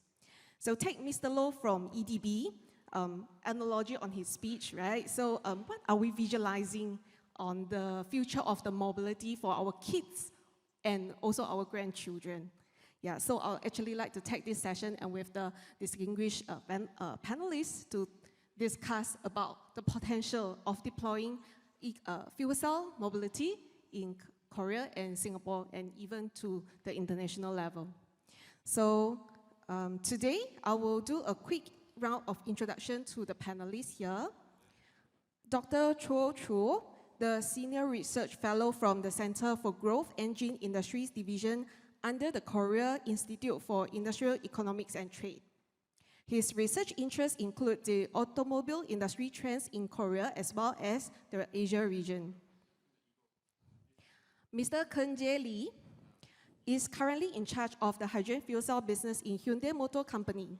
Mr. Lee has been with Hyundai Hydrogen Fuel Cell Development Team since year 2003, and fast forward to 2023, his 20 years anniversary with Hyundai as the head of Fuel Cell Business Group. Ms. Iran Kuo, she is the head of the New Energies Office, Energy Division from Ministry of Trade and Industry. She began her career in the public sector with Ministry of Transport in year 2014, subsequently with Ministry of Education, and she has served various positions with MTI, Ministry of Trade and Industry, since year 2021. Mr. Yi Seng Gian, he joined Nanofilm Technologies International, NTI, in year 2021, and currently serves as the Chief Strategy Officer for the group, as well as the CEO for Hydrogen Energy, Nanofilm's joint venture with Temasek Group. Hydrogen aims to bring the new hydrogen solutions to the market using the company's deep technology used in vacuum coatings and materials.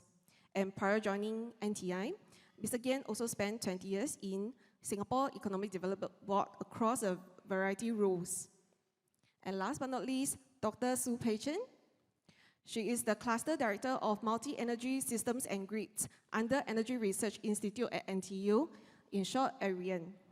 Dr. Su's research interests are in applying microsystem technologies, nanoscale thin film materials engineering, and nano-patterning technologies at the interface of energy conversion devices, specifically fuel cells. She also pioneered in the development of high power density nano-thin film oxide fuel cells at low operating temperatures and keeps leading cell performance in literature. Okay, so now let's begin with the discussions of how the future mobility looks like in the space of hydrogen. So I would like to pose the first question to Mr. Lee. Yep. Yeah, as the first speaker for the panel, and also to share a little bit more on the initiatives on the Hyundai Motor Group.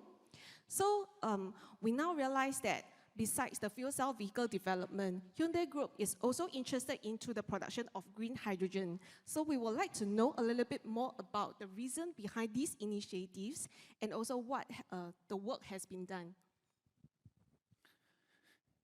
예, 우선 안녕하십니까. 현대자동차에서 수소연료전지 판매를 담당하고 있는 이근재 실장입니다.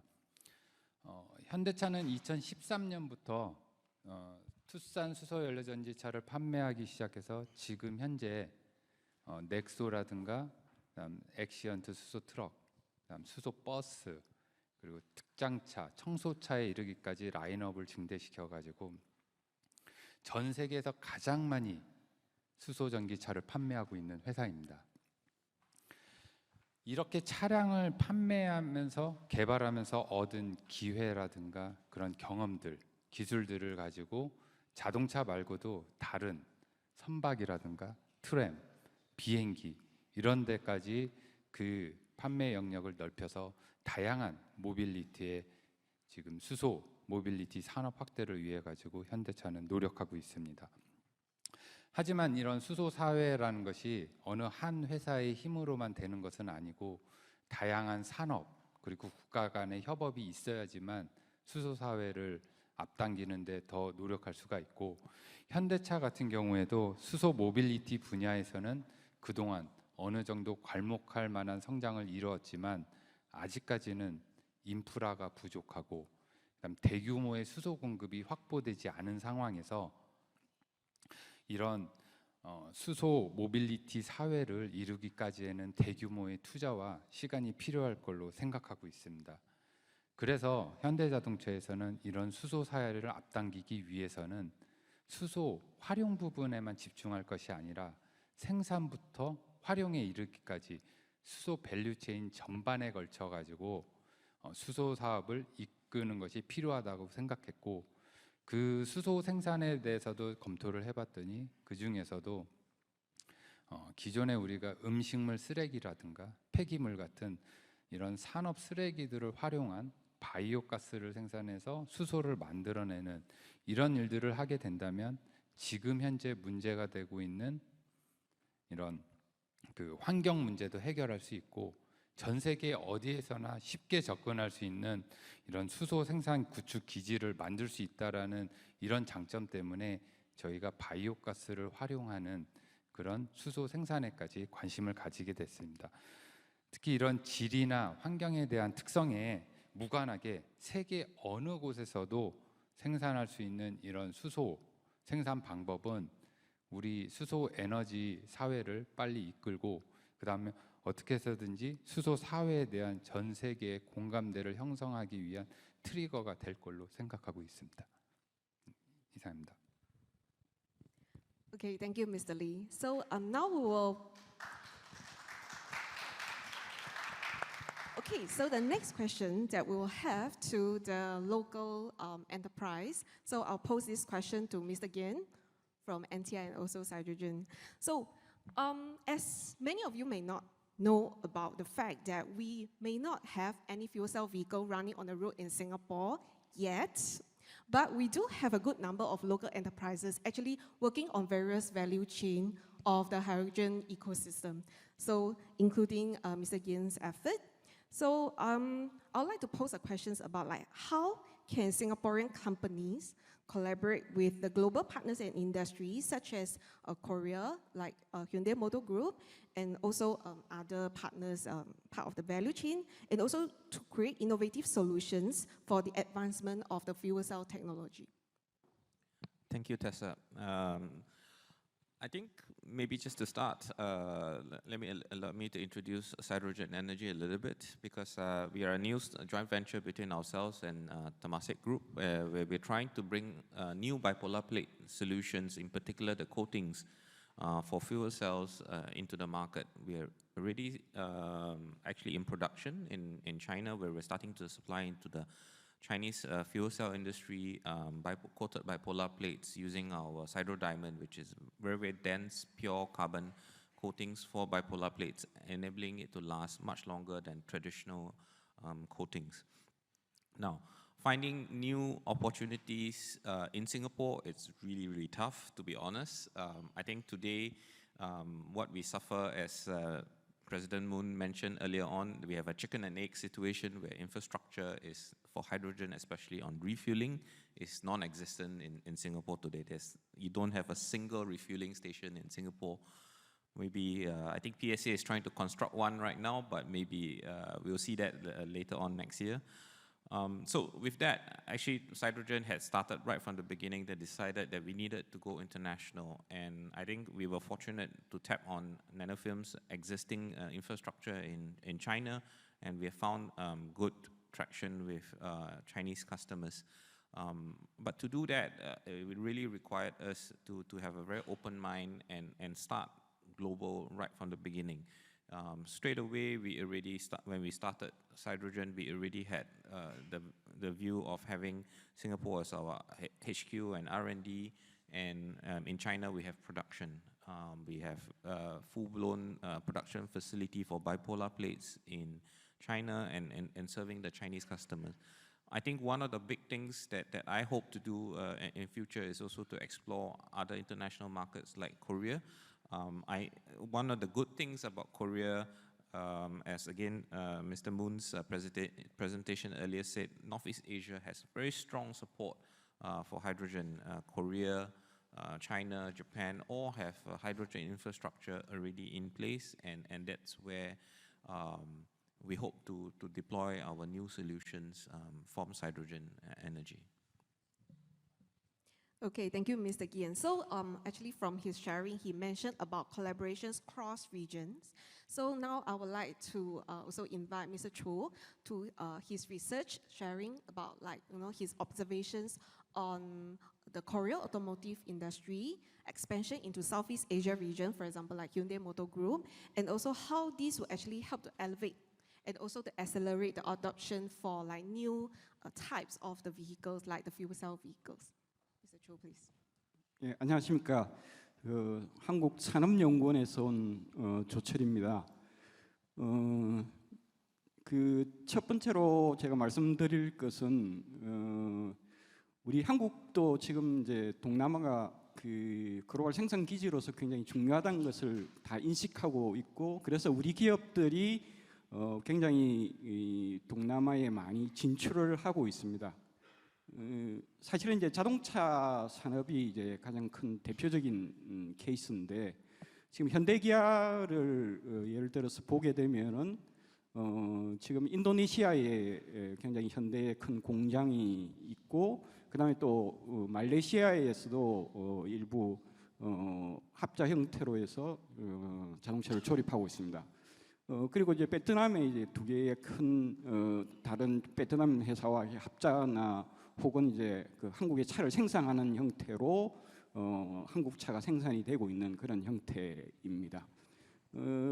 그리고 지금 이제 싱가포르에다가 이제 글로벌 이노베이션 센터를 지어서 이제 운행을 지금 본격적으로 들어가고 있는 그런 형태인데, 지금 싱가포르 같은 경우는 어떻게 보면은 모델 스마트 공장을 운영하고 거기에 이제 연구개발 기능을 하고 있습니다. 그래서 앞서 EDB 쪽에서 발표하신 내용들처럼 어떻게 보면 동남아와 싱가포르의 트윈 전략, 이 부분을 현대자동차가 굉장히 잘 실천하고 있지 않나는 생각을 해보았습니다.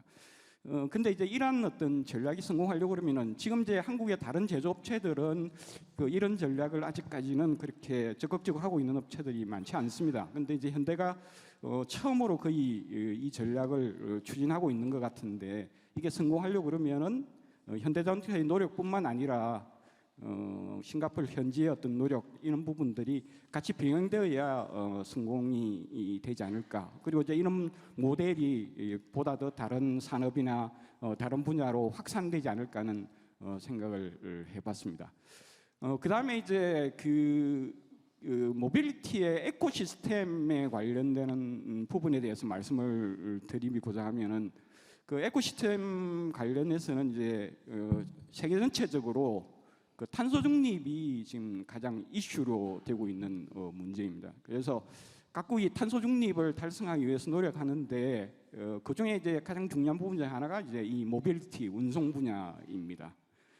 이 모빌리티 분야의 탄소 중립을 실현하기 위한 방법은 이제 중요한 것은 거기에 들어가는 에너지를 뭘 사용하느냐의 문제인데 자동차 쪽 특히 이제 모빌리티 쪽에서 지금 미래의 어떤 탄소 중립 대안으로서 얘기되고 있는 것이 전기, 그 다음에 앞서 많이 말씀하셨던 수소, 그리고 e-fuel이라고 탄소 중립 연료를 예를 들고 있습니다.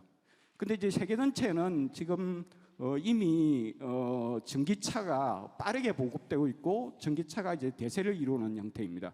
그래서 이제 작년 2022년을 보게 되면은 세계 전체 판매에서 13% 정도가 전기차였고 올해도 상반기에 15%까지 지금 올라가 있는 그런 상황입니다. 그래서 일단 전기차가 이제 대세라는 부분에 있어서는 거스릴 수 없겠지만은 사실상 다른 대안들, 그러니까 수소차라든지 e-fuel을 사용하는 어떤 그런 내연기관 차라든지 이런 것들도 대안이 될 수 있기 때문에 이러한 대안들에 대해서 고민을 해야 되고, 특히 이 부분은 에너지 문제와 이제 밀접한 관련이 있기 때문에 그 자국 내에서 재생에너지, 그러니까 전기차가 이제 진정한 어떤 탄소 중립 차량이 되려고 그러면은 재생에너지를 가지고 발전한 전기를 사용해야 되는데 자국 내에서 재생에너지 비용이 굉장히 높은 국가에서는 이제 다른 대안을 생각할 수밖에 없고 그 중에 하나가 이제 수소차가 되는 그런 상황이라고 할 수 있겠습니다. 그런데 이제 현재로서는 수소차의 보급이 굉장히 이제 더딘 그런 상황이지만은 그 나라에 따라서는 이 부분에 대해서 강조를 많이 하는 나라가 있고 좀 덜하는 나라가 있는 그런 상황이고 그게 이제 에너지 문제와 연결되어 있습니다. 그래서 그 싱가포르나 한국이나 혹은 일본이나 이런 데가 수소에 대해서 굉장히 강조하는 이유 중에 하나도 단순히 신재생 에너지만으로는 쉽지 않기 때문에 이제 그런 상황이라 할 수 있겠습니다. 그래서 그 한국도 전기차 외에 수소차에 대해서 이제 굉장히 강조하고 있는 상황이라서 싱가포르도 이 부분에 대해서 좀 고민을 많이 하는 그런 형태가 되어야 되지 않겠냐는 생각을 합니다. 이상입니다. Thank you, Dr. Cho. So, just now in Dr. Cho's speech, he actually mentions that maybe the deployment of the current EV structures may not be like contributing to the 100% like decarbonization effort. So we could actually explore other alternatives. So actually, I would like to pose a question to Ms. Guo, right, the head of the New Energies Office from NTI, because last year, just a year ago, we actually launched the Singapore's National Hydrogen Strategy. And under the strategy, we highlighted a few key sectors that will be utilizing the hydrogen energy. So with Ms. Guo's perspectives, what do you think that whether there is a possibility for Singapore to deploy fuel cell vehicles, and also in other key area sectors, how do we actually could roll out the strategies for Singapore? Yeah. Thank you, Tessa. So hi everyone, I'm Iran. I'm representing the Ministry of Trade and Industry today. So first to answer your question directly, I think certainly, I was recently at the US DC World Hydrogen Summit, and I think there were a lot of discussions about the role of hydrogen fuel cell vehicles, and the resounding reply from everyone was that it's not an either or between EVs and hydrogen fuel cell vehicles, but it's both.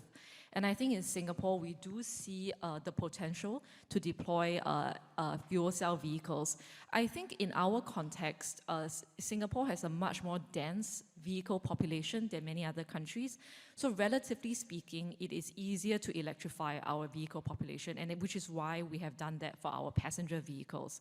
But for certain class of vehicles, such as I think heavy duty vehicles, especially those that need high power, those that may need to travel long distances, including up to other countries such as Malaysia, certainly hydrogen can play a role. We are still monitoring the relative, I think, technology progress between EVs for heavy-duty vehicles and hydrogen, certainly keeping it in mind, so have not ruled it out yet. So we also, of course, look forward to innovation from many companies around the world, including, of course, Hyundai, on what we can do there. So I think that's the first part. The second part is even within this category, in particular, for heavy-duty vehicles that operate within or near key transportation nodes, such as the airport, such as the maritime port. I think they are particularly prime for using hydrogen because we need to import our hydrogen somehow. And if these are already key nodes for importing or the usage, for example, in the future, liquid hydrogen for aviation, then it is much easier to tap on the infrastructure that is already existing at these nodes. So that's my view. Thank you. Thank you, Ms. Guo. So, yeah, in her sharing, she actually mentioned about the innovation would be the key to unlock all the challenges that is now actually, we're actually facing for the deployment of fuel cell vehicles. So now I would like to pose a question to Dr. Su. So from Dr. Su's work, she actually focused a lot on the materials engineering. So we believe that Singapore has the strong capabilities to play in the value chain to help improving the performance of the fuel cell vehicles as well as to bring down the cost. So maybe I'd like Dr. Su to share a little bit more about her work. Yeah, good morning. So my name is Pei-Chen Su, and I'm from Nanyang Technological University. And I myself is in mechanical engineering. So my work on fuel cell is more on the device level. So I've been working on solid oxide fuel cells, and the focus is more on the component, the thin film components that we make very dense and high quality electrolyte. And we also do more catalysts with a surface modification so that to enhance the lifetime and stability of the fuel cell.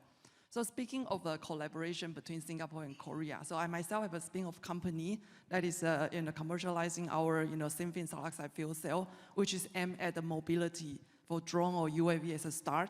And then we are trying to scale it up to vehicles or other, mobility applications. And so, we focus on, design and the catalyst and also the key component of this fuel cell. But the commercialization, I already bring it to Korea, where I have a collaborator there helping me to scale up the production and then, a prototype of a larger stack of such kind of fuel cell. So, like recent trend, in this hydrogen, economy has indeed triggered a lot of new research, and especially in the capacity of electrolysis and also the fuel cell itself as well. And right now, you see a lot of PEM fuel cell, which is the fuel cell type for the vehicles, is already in the market, and the demand on it is very high. And then the next opportunity is probably for solid oxide fuel cell. Solid oxide fuel cell has been considered for high temperature operations and for stationary applications, and maybe can scale up to like a megawatt to utility scale. And my own research, we focus on mobility for SFC, so and also electrolyzer cells. So like innovation that include recently in our fuel cell lab in the NTU, we look into the direct electrolysis of seawater, because we have a lot of drinking water here that we need to feed our people. But the solid oxide fuel cell is very high temperature type, and it's a lot more tolerant when of its electrode to directly feed seawater to generate hydrogen. But because we are a very small country and we don't really have a renewable that to utilize in the electrolysis to generate hydrogen. So I think it makes more sense for us to look at the hydrogen utilization. And as you all know that now Singapore is pushing for ammonia bunkering. And ammonia is a hydrogen carrier that people believe now it should be a lot more feasible than liquid hydrogen because of Ammonia, people use it for, for such a long time, and the transportation, the handling, and then using it, in agriculture is so mature. But just in the energy sector, we don't really know how to use it, and we are still learning, in this sector. So, for Singapore, ammonia utilization is a big issue. Starting from ammonia cracking, we crack ammonia to get hydrogen, and the cracked pure hydrogen can be utilized in PEM fuel cell for vehicles, for example, or trucks. And there's a US-based company, they are already demonstrating using ammonia to feed trucks and even a tugboat. And so right now we are also working on direct utilization of ammonia, which means that we don't crack ammonia into hydrogen, but we directly use ammonia to solid oxide fuel cell, which is a high temperature device that is a high temperature enough so that you can directly internally crack the ammonia to hydrogen and directly use it as the feedstock of a fuel cell.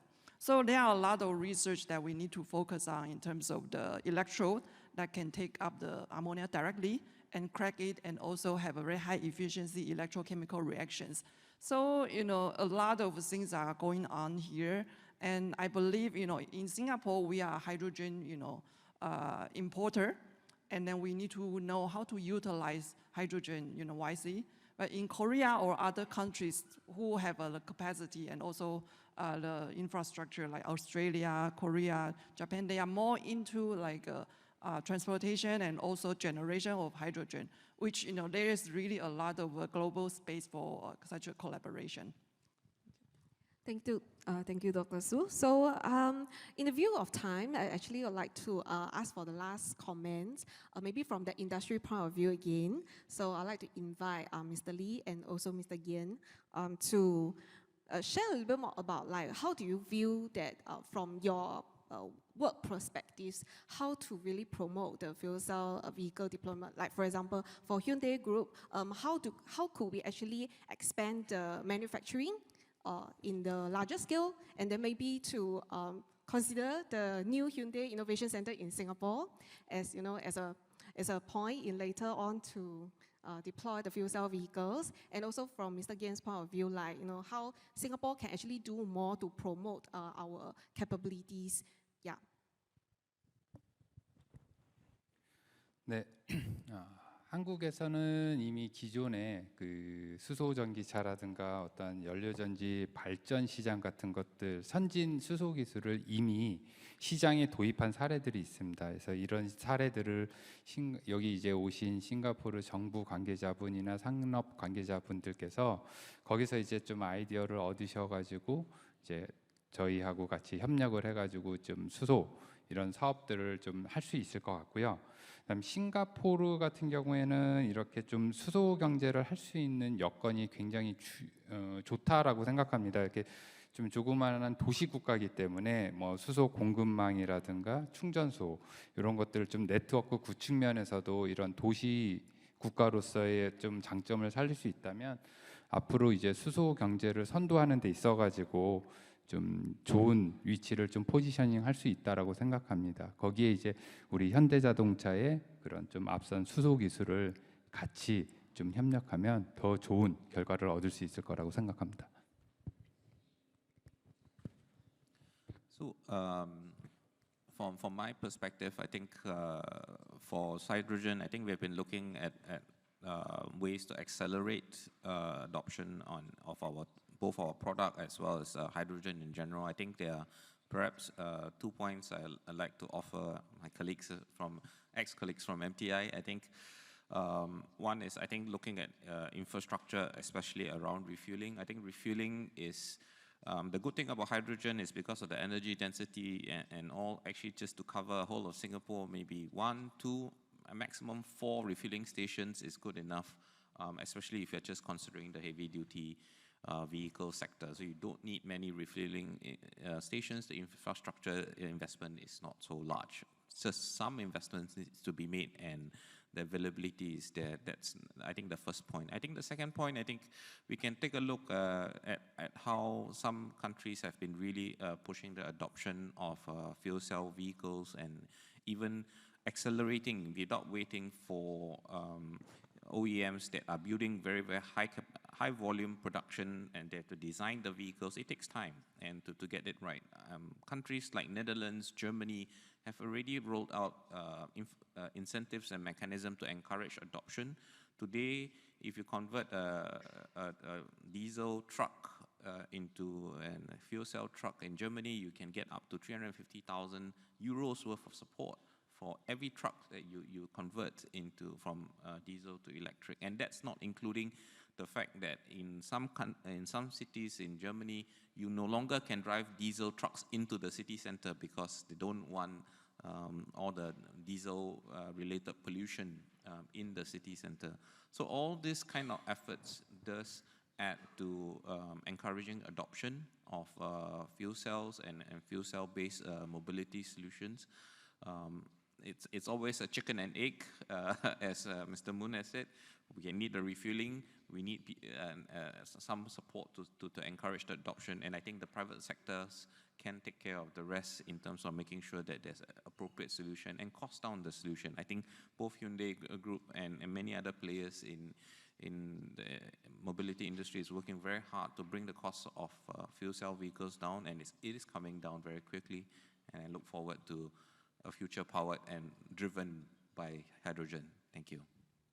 Thank you. So actually, I really want to take the last questions to Ms. Guo because, from the policy maker point of view, to answer the wish list or the request from the industry. So is there any last comment that actually you'd like to make to kind of increase the confidence on the industrial player over here? Yeah.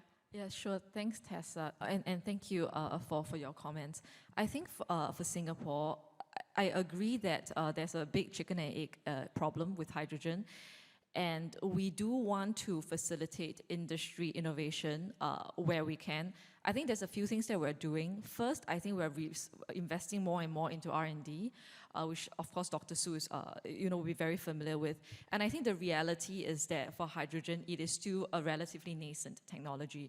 In particular for Singapore, I think we will all agree that if we cannot get hydrogen down to a reasonable cost, it will not be viable, which is why a lot of our effort is on how do we import, how do we store hydrogen, how do we transmit hydrogen within Singapore in a cost-effective and safe manner. So I think a lot of our current effort is on that. We just launched a new grant call under ELSA, so and we encourage a lot of companies to participate. So this is an advertisement for that. So I think that's the first part.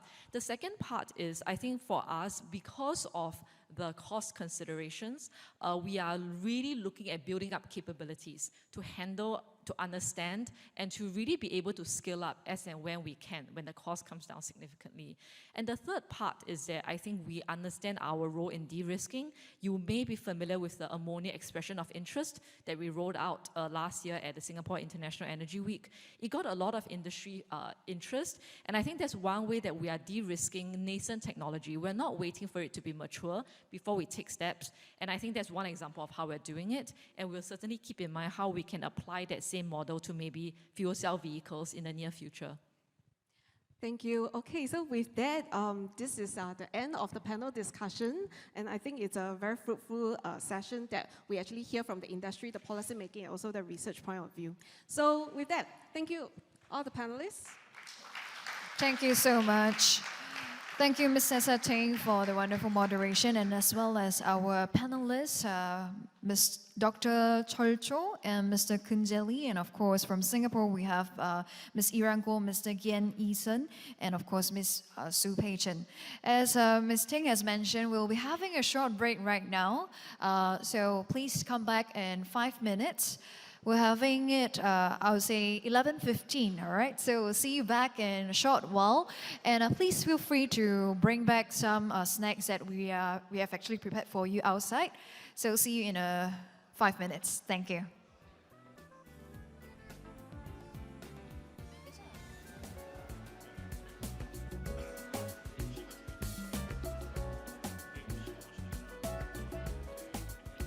열한 시 15분에 다시 뵙겠습니다.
Just a gentle reminder, there's 2 minutes left for your break. Thank you.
Hello everyone. I hope that you have enjoyed this short break, but please come back to the ballroom so that we can continue with our second session of the seminar for Vision and Strategy for Future Mobility, Korea and Singapore. Once again, I'd like to mention that our break time has ended. Please join us back in the hall. And of course, feel free to bring in your food and drinks that we have catered for you outside. Thank you. 죄송하지만 저희 휴식 시간이 끝났는데요. 다시 돌아와 주시면 감사하겠습니다.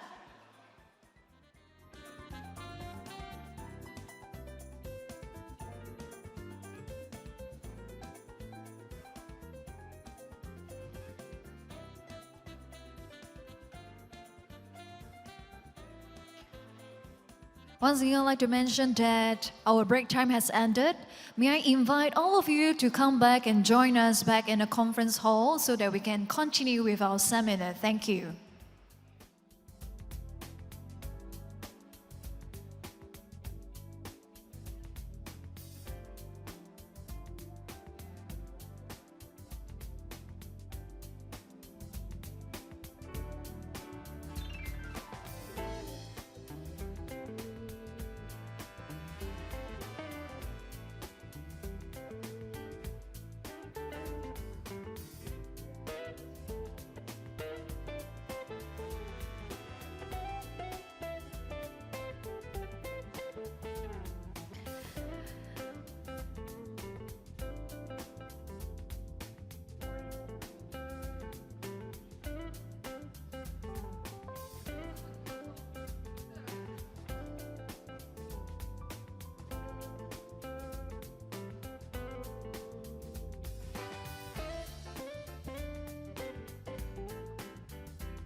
실례하지만 저희 휴식 시간이 끝났습니다.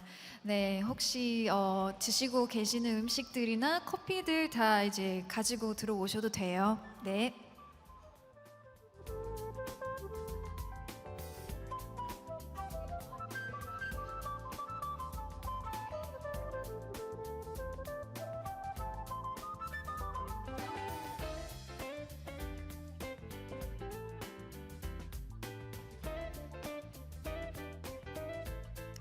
Once again, I'd like to invite everyone to join us back at our conference hall as we are going to start our second part on the future industries in the era of eco-friendly mobility, battery reuse, and auto finance or fintech.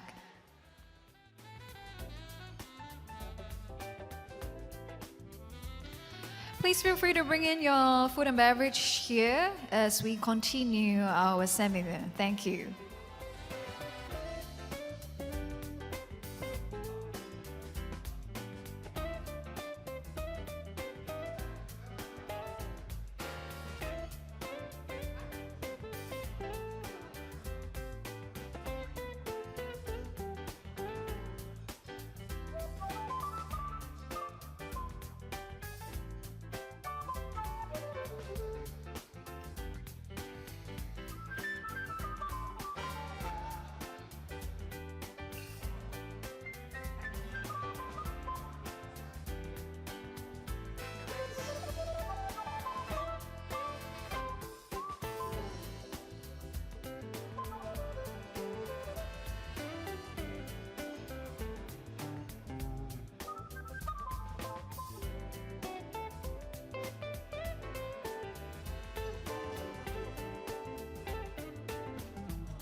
Once again, I'd like to invite everyone back into the conference hall, and of course, please be seated so that we can start our second part of our session.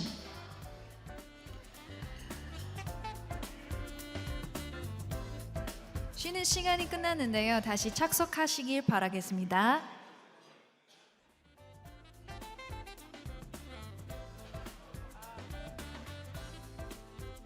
All right, ladies and gentlemen, welcome back. Let us dive straight into session 2 on the future industries in the era of eco-friendly mobility, battery reuse, and auto finance or fintech. Please join me to welcome our first presenter, Ms. Stephanie Tan, Director of the National EV Center at the Singapore Land Transport Authority. Ms. Tan will be speaking on the update on Singapore's vehicular electrification journey. Let's welcome. Good morning. Thank you very much for inviting me. I thought today maybe we could share a little bit about Singapore's journey. Yes, okay. So I think we are all aware in the room about how encouraging EV adoption has been around the world, and Singapore likewise. Especially this year, we have seen how adoption has increased. Now about 20% or 1 in 5 new car registrations are electric. Land transport accounts for about 15% of Singapore's emissions, and so we must really play our part. In Singapore, we encourage walk, cycle, ride as our key strategy. We encourage people to walk or to take the public transport, and that is indeed our key strategy to encourage and reduce emissions. But where vehicles are concerned, we do think for now that electric is the way to go. I think many of my fellow colleagues earlier this morning have already shared that our targets from 2030, there will be no more new ICE registrations, at least for light, for cars and taxis, which means then our target really for light vehicles is 100% electric by 2040. NEVC was set up about 2 to 3 years ago, and really it's an outfit, not really only an LTA mandate, but we have invited and brought together people across the different government agencies to see how, as government, we can support electrification.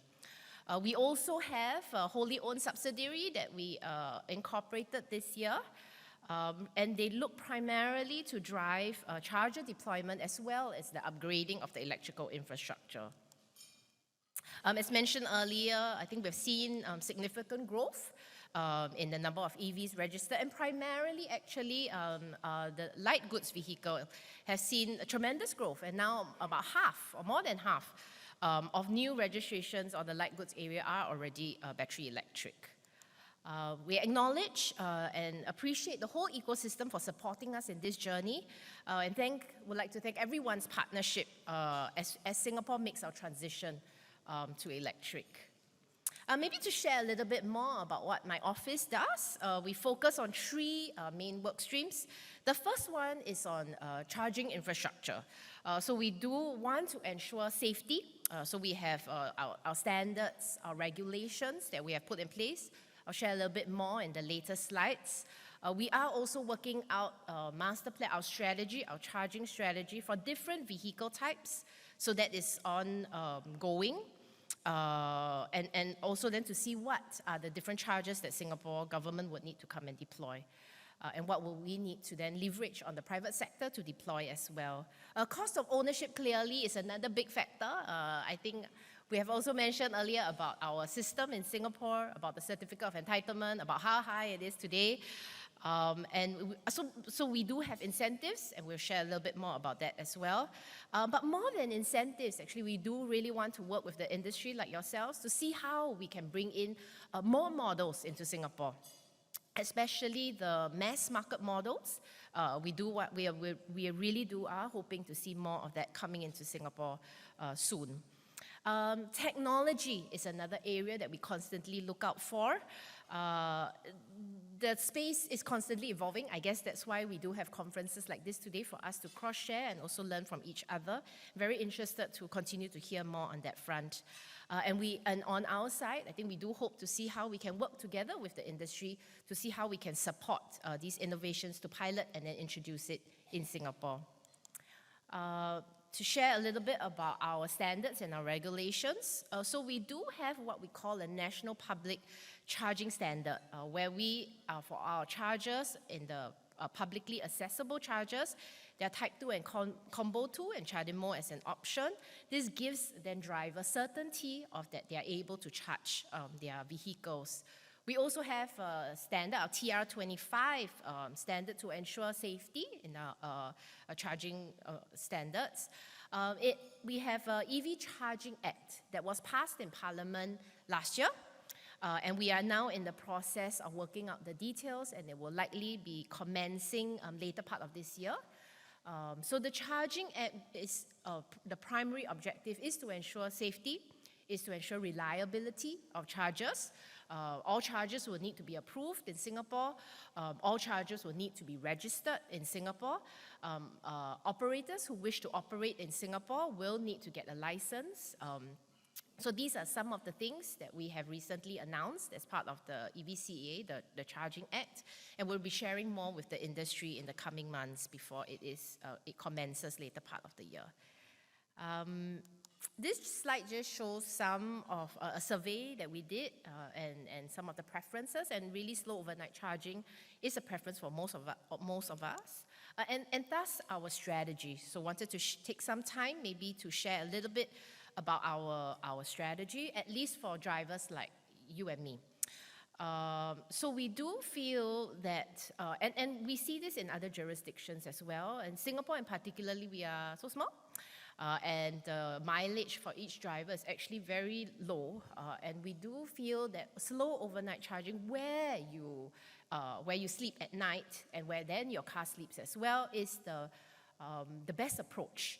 And something that we have also consulted with our public, and also feel that this is something that we want to encourage. So slow overnight residential charging is something we want to push for. And thus then, in the next slide, I'll share a little bit about our rollout of our chargers. But we do know also that fast charging as a complement we will need to have that.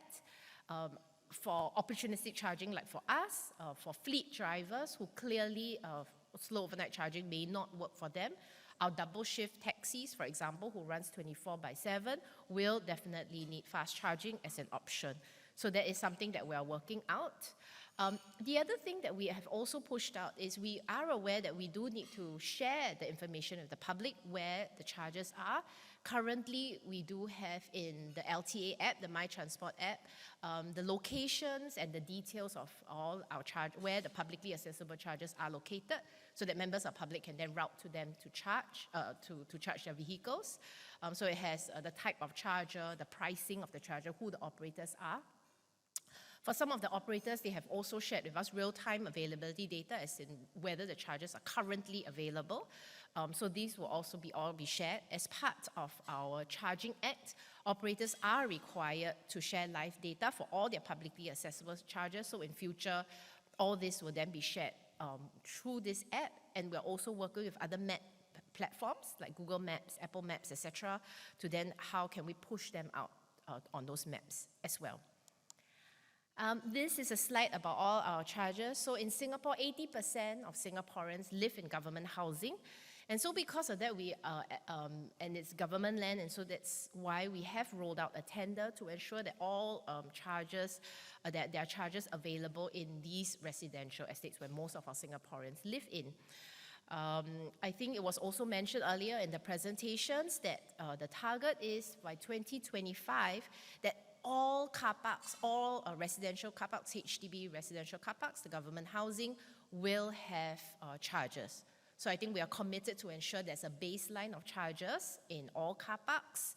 And then by end of this year, actually, we're hoping for 1/3 of them to have chargers. But we do know that's maybe the slightly easier part, and actually the electrical infrastructure is the challenging part. And we are working with the landowners also, and together with our Energy Market Authority, to then ensure that there is sufficient electrical capacity. We are going to be rolling out a whole series of upgrades that will be taking place starting from next year. Private condos, I have 3 minutes left. Private condos are also something that we will need to work with. So we do have a grant that we give out to private condos. But actually what we have been hearing from the private condos also is that it is very hard to pass a resolution to approve chargers in these private condos. So we're going to make it easier for them as part of the amendments that will be coming later of the year. We will only need ordinary resolution. So as long as it's a simple majority, you can plant the chargers in the condos. These are some incentives I think in Singapore we have. In Singapore, we do not subsidize private transportation. We also have a very strict limitations on vehicle population. So there's no plans to increase that vehicle population, even if we go electric. But we do want to nudge and move the people towards cleaner energy vehicles. And so these are some of the incentives that we have put in place. It was recently changed, so I think you will be hearing some murmurs in Singapore on this front. But like what I said, actually, the other thing that we hope to work with you on is the models coming in. These are just, again, some of the demands.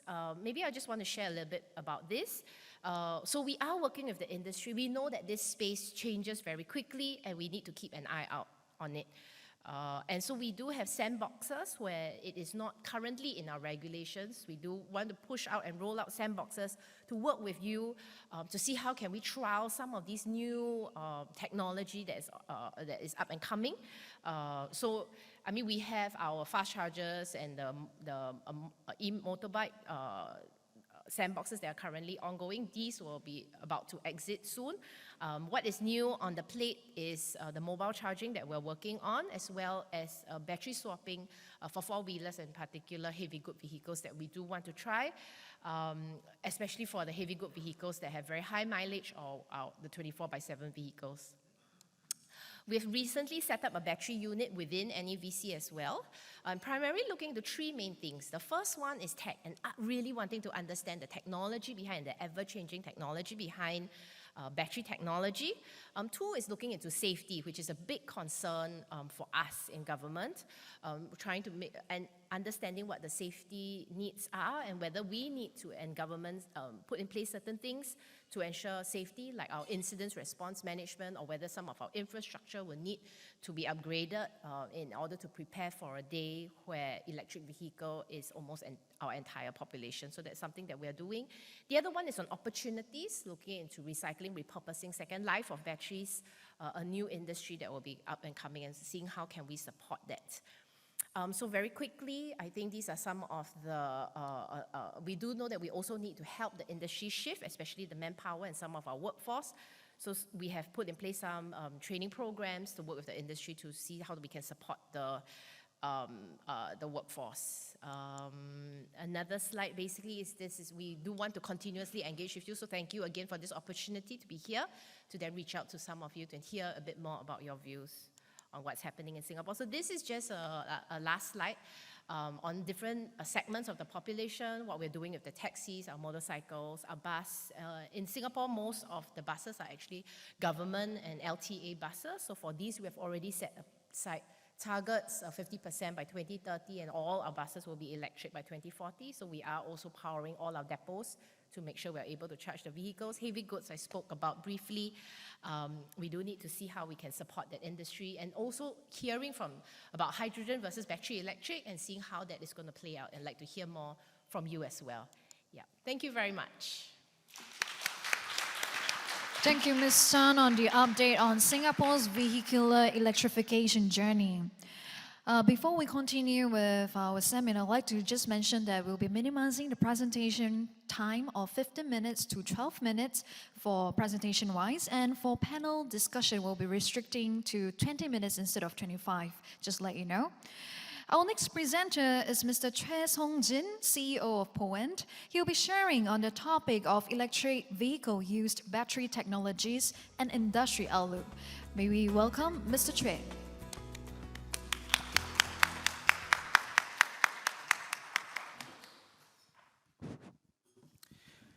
大家好，我叫崔崇真，我来这儿特别感谢你们，因为这个机会很高兴。但是呢，我的汉语水平不是很高，而且我的英文也是不是很高，所以我说韩国语可以吗？谢谢。 제가 영어도 잘 못하고 중국어도 잘 못해서 한국어로 한다고 말씀을 드렸습니다. 네. 전기차 시장이 상당히 빠르게 올라갑니다. 그중에서 현대 기아차 너무 잘하고 있어요. 글로벌 넘버원이 될 겁니다. 거기에 우리가 싱가포르에서 지금 전기차를 만들고 있어요. 기회가 여기에 있습니다. 어떤 기회가 있는지를 한번 보여드릴게요. 어떤 기회냐? 지금 배터리 전기차 갈 수 있는데 못 가는 이유가 있습니다. 두 가지를 말씀드릴게요. 첫 번째가 니켈 코발트 원 소재 가격이 너무너무 비싸요. 그렇기 때문에 결과적으로 반도체가 쇼티지 나듯이 배터리도 쇼티지가 나게 되어 있습니다. 그게 첫 번째 이슈예요. 그렇기 때문에 우리는 어떻게 해야 되느냐? 우리는 결국 이거를 보호해야 된다. 그래서 모든 지금 나라들이 자국 보호 정책을 하고 있습니다. 미국 IRA를 통해서 배터리 폴리시 정책을 자국 내 유리하게끔 만들고 있고요. 유럽은 더 구체적입니다. 유럽은 지금 어떻게 하면 배터리를 많이 모을 수 있고 재사용 배터리를 많이 쓸 수 있는 정책들을 만들어내고 있어요. 그리고 나서 배터리 디자인을 할 때 다시 재사용이 가능하게끔 디자인을 법제화하고 있습니다. 이에 질세라 중국도 똑같습니다. 중국도 자국 내 정책을 활용을 해서 배터리 산업에 선두를 해야 결국 우리는 친환경차를 갈 수 있다. 이렇게 생각합니다. 그래서 배터리를 쓴다는 것은 결국 우리가 한 번 쓰고 버리는 게 아닙니다. 이게 나와요. 순환경제. 배터리 순환경제를 하기 위해서 한국에서 잘하고 있는 한 회사를 소개합니다.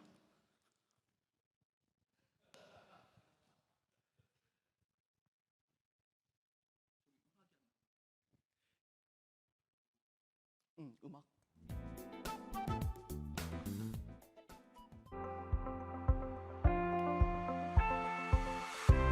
배터리 이렇게 순환할 수 있다. 이 순환은 한국에서 정말 잘합니다. 한국은 아나바다라고 해서 옛날부터 아껴 쓰고 나눠 쓰고 다시 쓰고 또 쓰는 거에 익숙한 나라예요.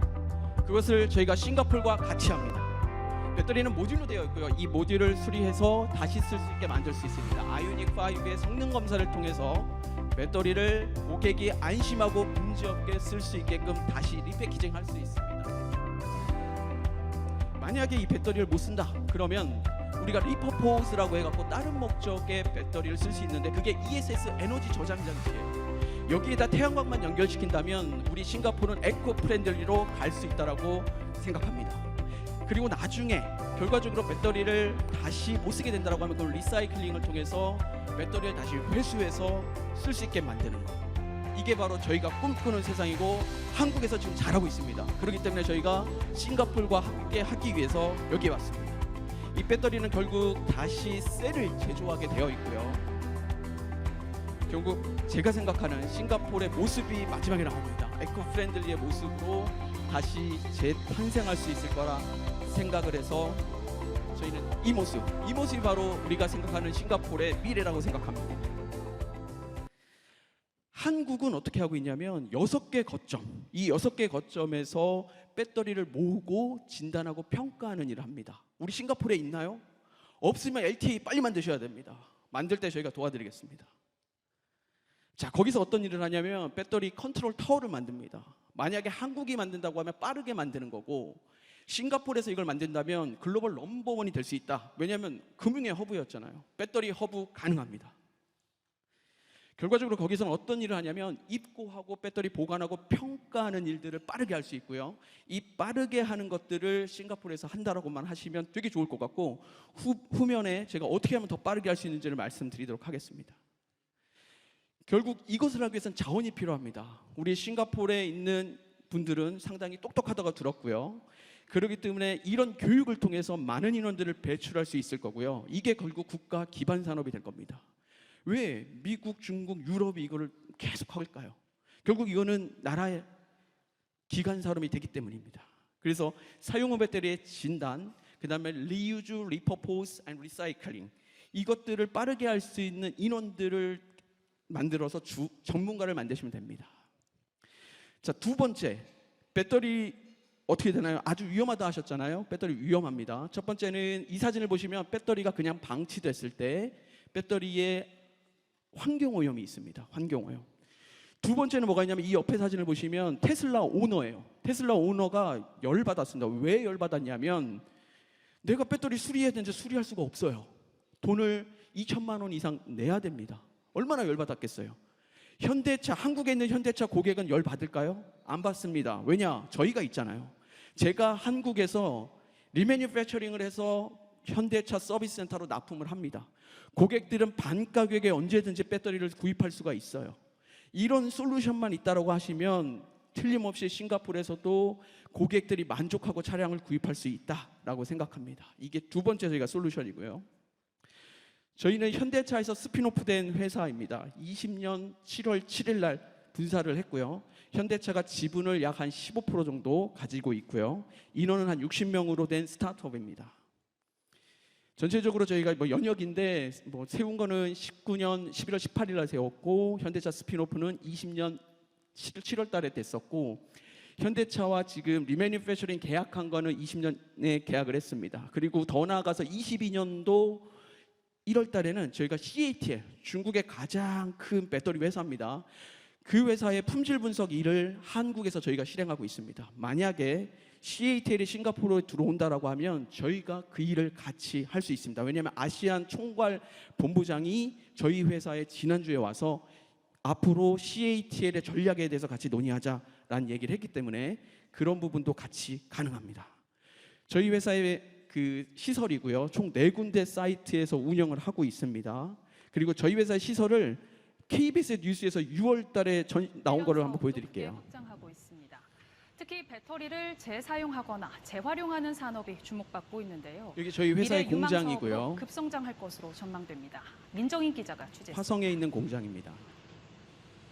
그라인더를 이용해 이거는 꼼꼼히 1톤 차의 세척하는 배터리예요. 것, 쓰고 버려진 배터리가 낡은 더럽기 전기차 때문에 배터리입니다. 들어오면 가장 먼저 하는 게 배터리 클리닝을 하는 겁니다. 이 업체는 폐기된 배터리를 그리고 사들여 남은 그 수명을 배터리를 측정한 뒤 새 제품에 가깝게 다시 만들고 평가합니다. 있습니다. 중고차 아이오닉 경매에서 5의 사오는 배터리고 폐배터리 그 안에 값은 모듈들을 개당 다 300에서 분해하고 500만 원, 다시 되돌입하면 조립하고 신제품 가격의 그리고 절반인 1,000만 원에 그거를 팔 수 저희가 할 수 있습니다. 있게끔 만드는 거. 배터리를 네네. 10년, 20만 킬로를 쓰셔도 약 용량이 80% 네, 이상 이게 남아있기 접니다. 때문에 네. 배터리를 다시 잘 쓸. 자, 결과적으로 이런 사업들이 계속 육성이 될 거고요. 그다음에 시간이 좀 없어서 좀 빠르게 넘어갔습니다. 리퍼포즈 관련해 갖고는 지금 다시 만든 것을 ESS나 이런 용도로 만들 수 있고요. 그 만들었던 게 이겁니다. 이거는 300kW급을 한국에서 실증 검증을 ESS를 했고요. 여기 들어있는 배터리가 앞에 보여주셨던 1톤 차에 들어있는 배터리를 했습니다. 여기에 태양광을 연계시키면 결국 이게 신재생에너지가 되는 겁니다. 그래서 자동차의 배터리는 그냥 버리는 게 아니라 다시 쓸 수 있고 또 쓰기 위해서 ESS나 이런 걸로도 만들 수 있다라는 말씀을 드립니다. 그리고 만약에 안 된다고 하면 리사이클링이나 이런 걸 할 수 있다. 그리고 한국에서는 어떤 거 하냐면 아까 포토 배터리 보셨죠? 이게 1톤 배터리인데 이 1톤 배터리를 모아서 결국 팩 단위로 모아갖고 충전 인프라 구축도 합니다. 이렇게 또 사용이 가능합니다. 자, 마지막에 요거 한번 보시죠. 배터리를 교환할 수 있는 스테이션을 만들고요. 그 회사와 같이 협업해서 택시 아니면 물류 회사가 3시간 동안 4시간 동안 사용을 못하는데 배터리를 20분 만에 교체하는 시스템입니다. 중국이 지금 넘버원으로 하고 있고요. 한국에서도 이 시장이 있기 때문에 들어가 있습니다. 이 회사랑 같이 배터리는 사는 게 아닙니다. 리스 렌탈을 통해서 고객의 가격을 낮춰서 모든 사람들이 이 시장에 진입할 수 있는 거. 이게 바로 아마 싱가포르이 꿈꾸는 미래가 아닌가 생각합니다.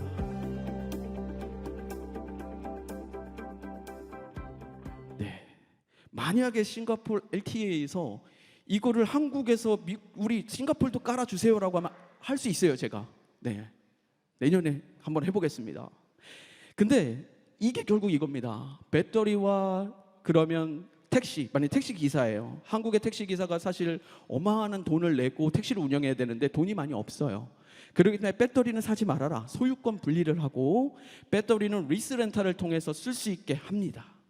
그리고 나서 그걸 가지고 ESS나 다양한 에너지원으로 사용이 가능하다. 결국 제 생각에는 이게 핀테크가 아닐까. 모빌리티 핀테크가 아닐까라는 생각이 들고요. 제가 패널 할 때 또 한번 말씀을 드리도록 하겠습니다.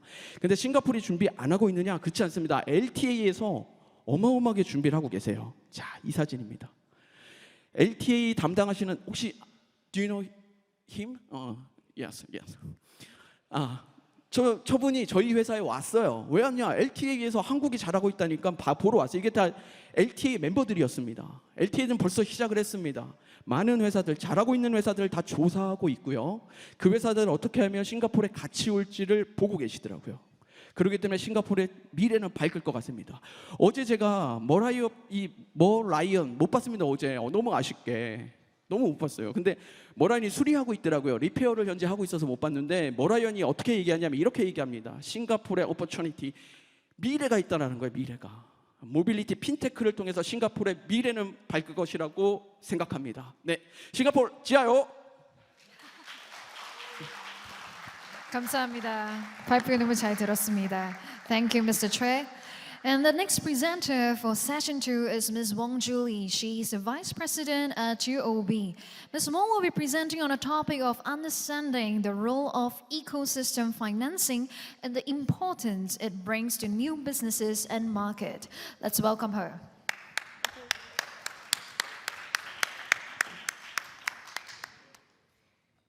안녕하세요, 여러분. 안녕하세요.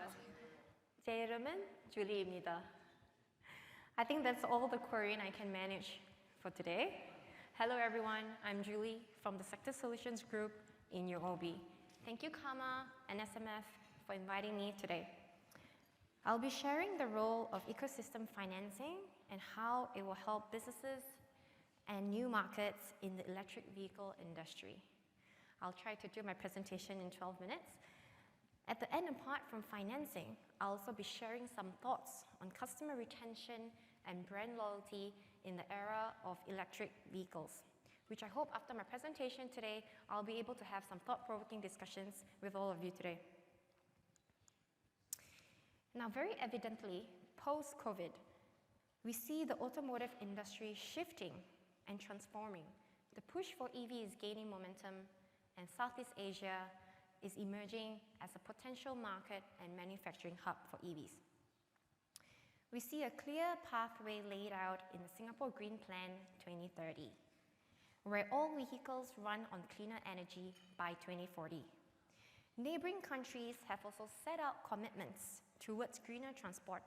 Some even have announced the ICE sales ban, and we see the expansion of EVs and automotive OEMs coming into Southeast Asia. Now, as industry changes, businesses must adapt and embrace change while capturing opportunities along the way. And by along the way, I mean along the EV value chain in the EV ecosystem. Now, as OEMs expand into Southeast Asia, we typically see two main things happening. One, establishing the downstream. Two, establishing the upstream, which the latter takes a much longer time and requires extensive planning. While preparing to establish the upstream, OEMs need to set up local distribution for the sales of their vehicles. So they can partner with exclusive distributor with a strong network of dealers and collaborate with banks to support the local distribution. And then, leveraging on countries' incentives on manufacturing EVs, OEMs look into setting up assembly plant and source for auto components from auto parts suppliers. Usually, they will also partner with banks to support the local sourcing requirement in order to have a stable supply chain. Now, understanding the context of this and what is happening, I now bring in UOB and ecosystem financing. UOB, I hope not too much introduction is needed. We are a one bank for ASEAN. We have a strong foothold, we have a global footprint, but our key markets are in Singapore, Malaysia, Thailand, Indonesia, China, Vietnam. And as I mentioned, I'm from the Sector Solutions Group. We are a group of people divided by sectors. We look at what is happening in the industry, and then we connect our clients with relationship managers and product partners to come up with customized solutions driven by insights. And today, hopefully, I'm exchanging some valuable insights with everyone. UOB has announced our commitments to net zero by 2050, focusing on 6 sectors. These sectors were chosen based on materiality and represent 60% of our corporate lending portfolio. And as you can see, automotive is one of the focus sectors. In automotive portfolio, we have calculated our 2021 emissions baseline and mapped our targets on the IEA reference pathway. In 2021, we are below the reference pathway. However, we need to reduce our emissions intensity by 58% by 2030 and then reaching net zero by 2050. Apart on relying countries' targets and the OEM's automotive brands' targets, we need to actively look at our automotive portfolio and encourage our clients to adapt their businesses towards EV and also grow our portfolio in a more EV-focused business activities.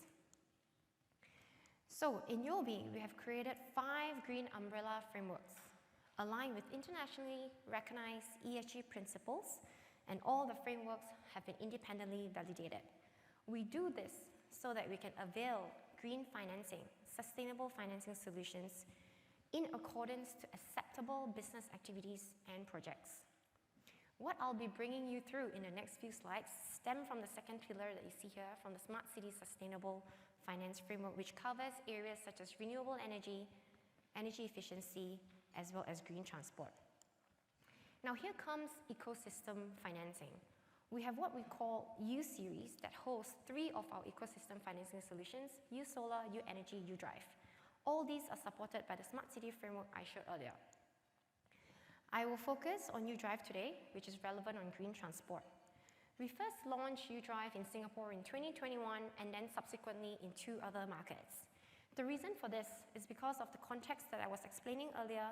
1, the push for EV. 2, the entrance of EV players, leading to setting up distribution and manufacturing here in Southeast Asia. Whenever I mention something, U-Drive, I mean ecosystem financing solution.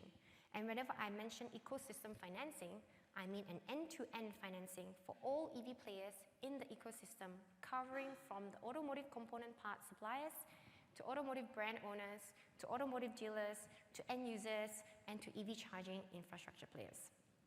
This slide is a very busy one, but just look at everything above the gray bars are all financing related. However, U-Drive is more than just financing. In fact, financing is only the second or the third step into process. It's not the first. U-Drive recognizes the importance of education here in Southeast Asia. We need to help our customers and consumers and our clients understand the importance to switch to EVs, why is it beneficial to switch to EVs, and how we can help players entering into our markets drive EV adoption. This is what the gray bars are all about. We offer FDI advisory, we do seminars and joint marketing, we do partnership building, even co-sponsorships. All this to raise awareness and to drive EV adoption. And then only when the demand is there, financing is there to support this adoption. Now, why is ecosystem financing important? It is important because we no longer look at one player who we are providing financing to. We are looking at the player, who is the player buying from, and who is that player selling to. Because what we see is that there's a lot of transformation is happening and there are new and emerging players in the EV ecosystem with lack of historical financial information for us to evaluate the businesses. So we look at who they're dealing with. Now I'm more confident in you knowing who you're buying from and who you're selling to. In the era of EVs, we see tier 2 suppliers become tier 1 suppliers and the vice versa. And we see companies expanding their businesses to capture new opportunities along the value chain, and this is why ecosystem financing is important. Here I'm showing 2 examples of our joint marketing and co-sponsorship efforts, whereby we partner with dealers to host promotional campaigns and even an e-mobility workshop for our clients to understand the operational and economical efficiencies in running an EV. And when they understand that, we are here again to support the adoption. All right, I appreciate your time listening to me thus far, but I want to switch our conversation away from financing a little and focus on the adoption part of EV. I want to use this session to share some thoughts and lift some ideas and thoughts with the floor on customer retention and brand loyalty when we think about electric vehicles. Now, what we know so far in the process of learning and buying a car to keeping and maintaining a car is the customer experience is important. After all, a loyal customer is less likely to negotiate, more likely to contribute to more revenue, and contribute to referral business. Your customers will come back to you and buy another car from you or refer their clients or their friends to buy a car from you. In building the customer experience, what we see happening is some OEMs go into direct B2C sales model. This is so that everything is under your control with no conflict of interest. You personalize what your customer receives, you manage what your customers learn from you, and you manage your customers' feedback as well. And then to make a customer's journey seamless, a strong service to sales loop is also important. You create an omni-channel journey from customizing, purchasing, maintenance to data collection. Your customer even receives a happy birthday or a happy new year messages from you in one channel. This gives an all-in-one experience. This is especially important for EVs, where we see most post-sales calls are from EV owners calling and questioning about range issues, battery issues, charging issues. Then comes value-added services. The plus goes a long way. A customer's journey is supported when you offer 24-hour roadside assistance, support for troubleshooting, free home installation, extended battery warranty, EV finance, insurance packages, loyalty program, etc. These are all good. And then comes enhancing buyers' confidence in your brand and your car. There are OEMs that offer what we call a GFV, guaranteed future value. A guaranteed future value is when a company guarantees the future value of your car after a certain period of time, regardless of true depreciation. And at the end of the financing period, say 5 years, you get to choose to either return the car, get the GFV, trade in for a new car, or keep the car and pay out the GFV. This enables the OEMs to instill confidence to their buyers of their cars, as well as control the secondary market value of your cars. You know your vehicle, you know your customers, you know your value, you know the cost of replacement. All these help in the assumptions of setting up the GFV. This creates flexibility to consumers owning the car as well as getting the next car of the same brand. Now this is all great. You have your brand loyalty plan all ironed out. But in the era of electric vehicles, do these still hold true? Bear with me in my last slide. You see, legacy car makers can continue to do more to retain customers. But say, for example, a young consumer today has been a loyal customer of brand A, and today she decides that she wants to buy an EV. Does she go with brand A, or was she thinking a little bit about brand B that sells all electric vehicles? This is what affects brand loyalty. We have already seen the crumble of brand loyalty during COVID lockdown periods in 2020, causing supply chain issues, putting loyal customers to test when they fail to get the models that they want. And then, post-COVID, sustainability and the green agenda becomes so much stronger that you have what we call green trust, where green means quality from a trusted brand, coupled from a consumer's understanding today of sustainability. Legacy OEMs and replacement parts suppliers are slow to acknowledge that the transformation is happening and reshaping the auto industry. Some are now playing catch-up, spending billions of dollars to building new factories, training workers, upgrading dealerships, etc. While they catch up, that young consumer I talked about has now purchased the brand B car, because the tomorrow that we all think about has now begun. However, I end my last point here today, leading back to the same point that I started this presentation with. Is this change something that is just impacting you, or are you going to embrace this change and take this as an opportunity to redefine and expand in this ecosystem? Thank you very much for your time, everyone. Kamsahamnida. Thank you, Ms. Wong, for presenting to us, understanding the role of ecosystem financing and the importance it brings to new businesses and markets. And that concludes the presentation segment. So for now, we'll be proceeding to the panel discussion. It is my pleasure to invite the moderator for the panel discussion, Cham Sing Yang from the Singapore Battery Consortium, and fellow panelists. From Korea, we'd like to invite Mr. Choi Sung-jin, CEO of Poent, and Mr. Choi Chung-so from the Korea Battery Industry Association. And for Singapore, we have Mr. Calvin Chan from A-Star. And next we'll have Ms. Stephanie Tan from LTA.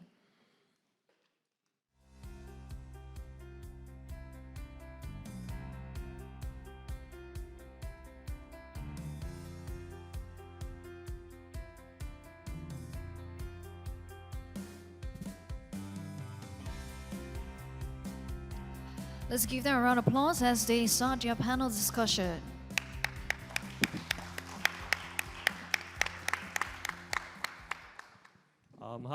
Hello, everyone. Good morning or close to good afternoon, I think. I'm very happy to be here today. My name is Sing Young from the Singapore Battery Consortium.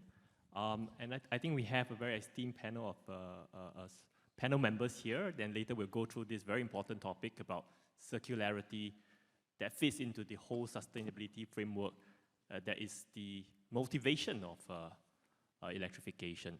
But before I go to the panel members, a very quick introduction about the Battery Consortium. The consortium itself is currently about 60 plus industry members and more than 60 professors, scientists, researchers who we are here to look at the battery tech innovation space. We are currently funded by the National Research Foundation, and then we try to look at innovation projects around the battery tech. So let me very quickly go to the panel members just to introduce them. I think the first one is Mr. Choi Jong-seo from Korean Battery Industry Association. Next is Mr. Choi Song-jin from Poyen. You've heard from him just now as well. Ms. Stephanie Tan from Land Transport Authority, and Mr. Kevin Chan from Agency for Science, Technology and Research. Maybe I'll start off with Mr. Choi Jong-seo to introduce about himself and also KBIA, because I think Mr. Choi and Stephanie has introduced about LTA and PION, and then we'll go to Kevin for a short introduction about himself and A-Star. Mr. Choi, would you like to introduce the Korean Battery Industry Association and maybe about yourself?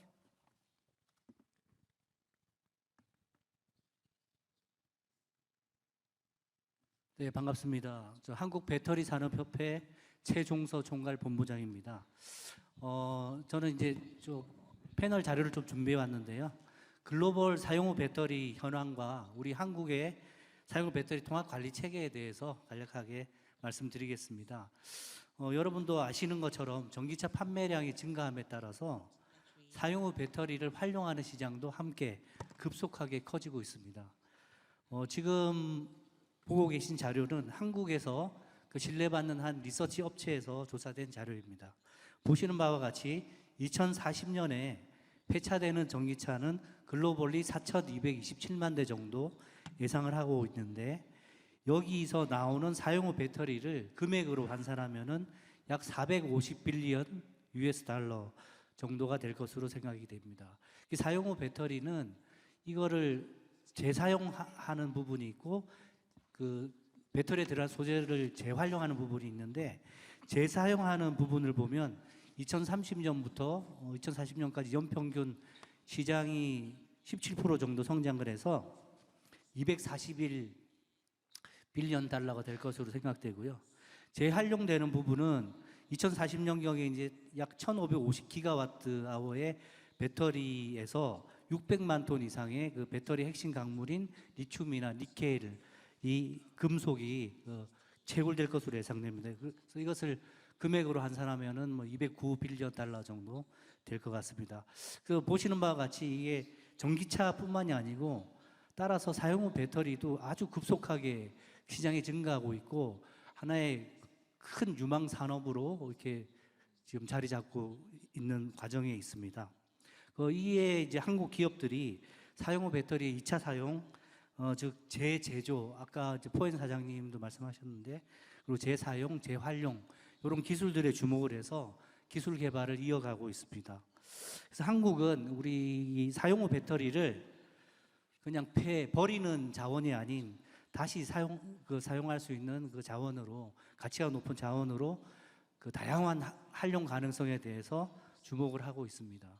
그래서 재제조는 아까 간단히 설명을 했지만 배터리 수명이 아직까지 양호한 그런 상태가 되겠습니다. 그래서 그 배터리 팩을 부분적으로 수리한다든지 배터리 놔두고 이렇게 그 부품의 단순 교체를 한다든지 해서 전기차의 용도로 다시 쓰는 거, 이런 거를 이제 그 얘기를 한국에서는 의미하는데, 요거는 이제 배터리 교체 비용을 낮출 수 있는 부분이 있고, 특히 언급하셨지만 구독이나 리스 이런 서비스 하는 분들에게 계속 새로운 제품을 사용할 수 있는 기회가 생기기 때문에 아주 비즈니스 모델, 좋은 비즈니스 모델이 연계가 될 수 있습니다.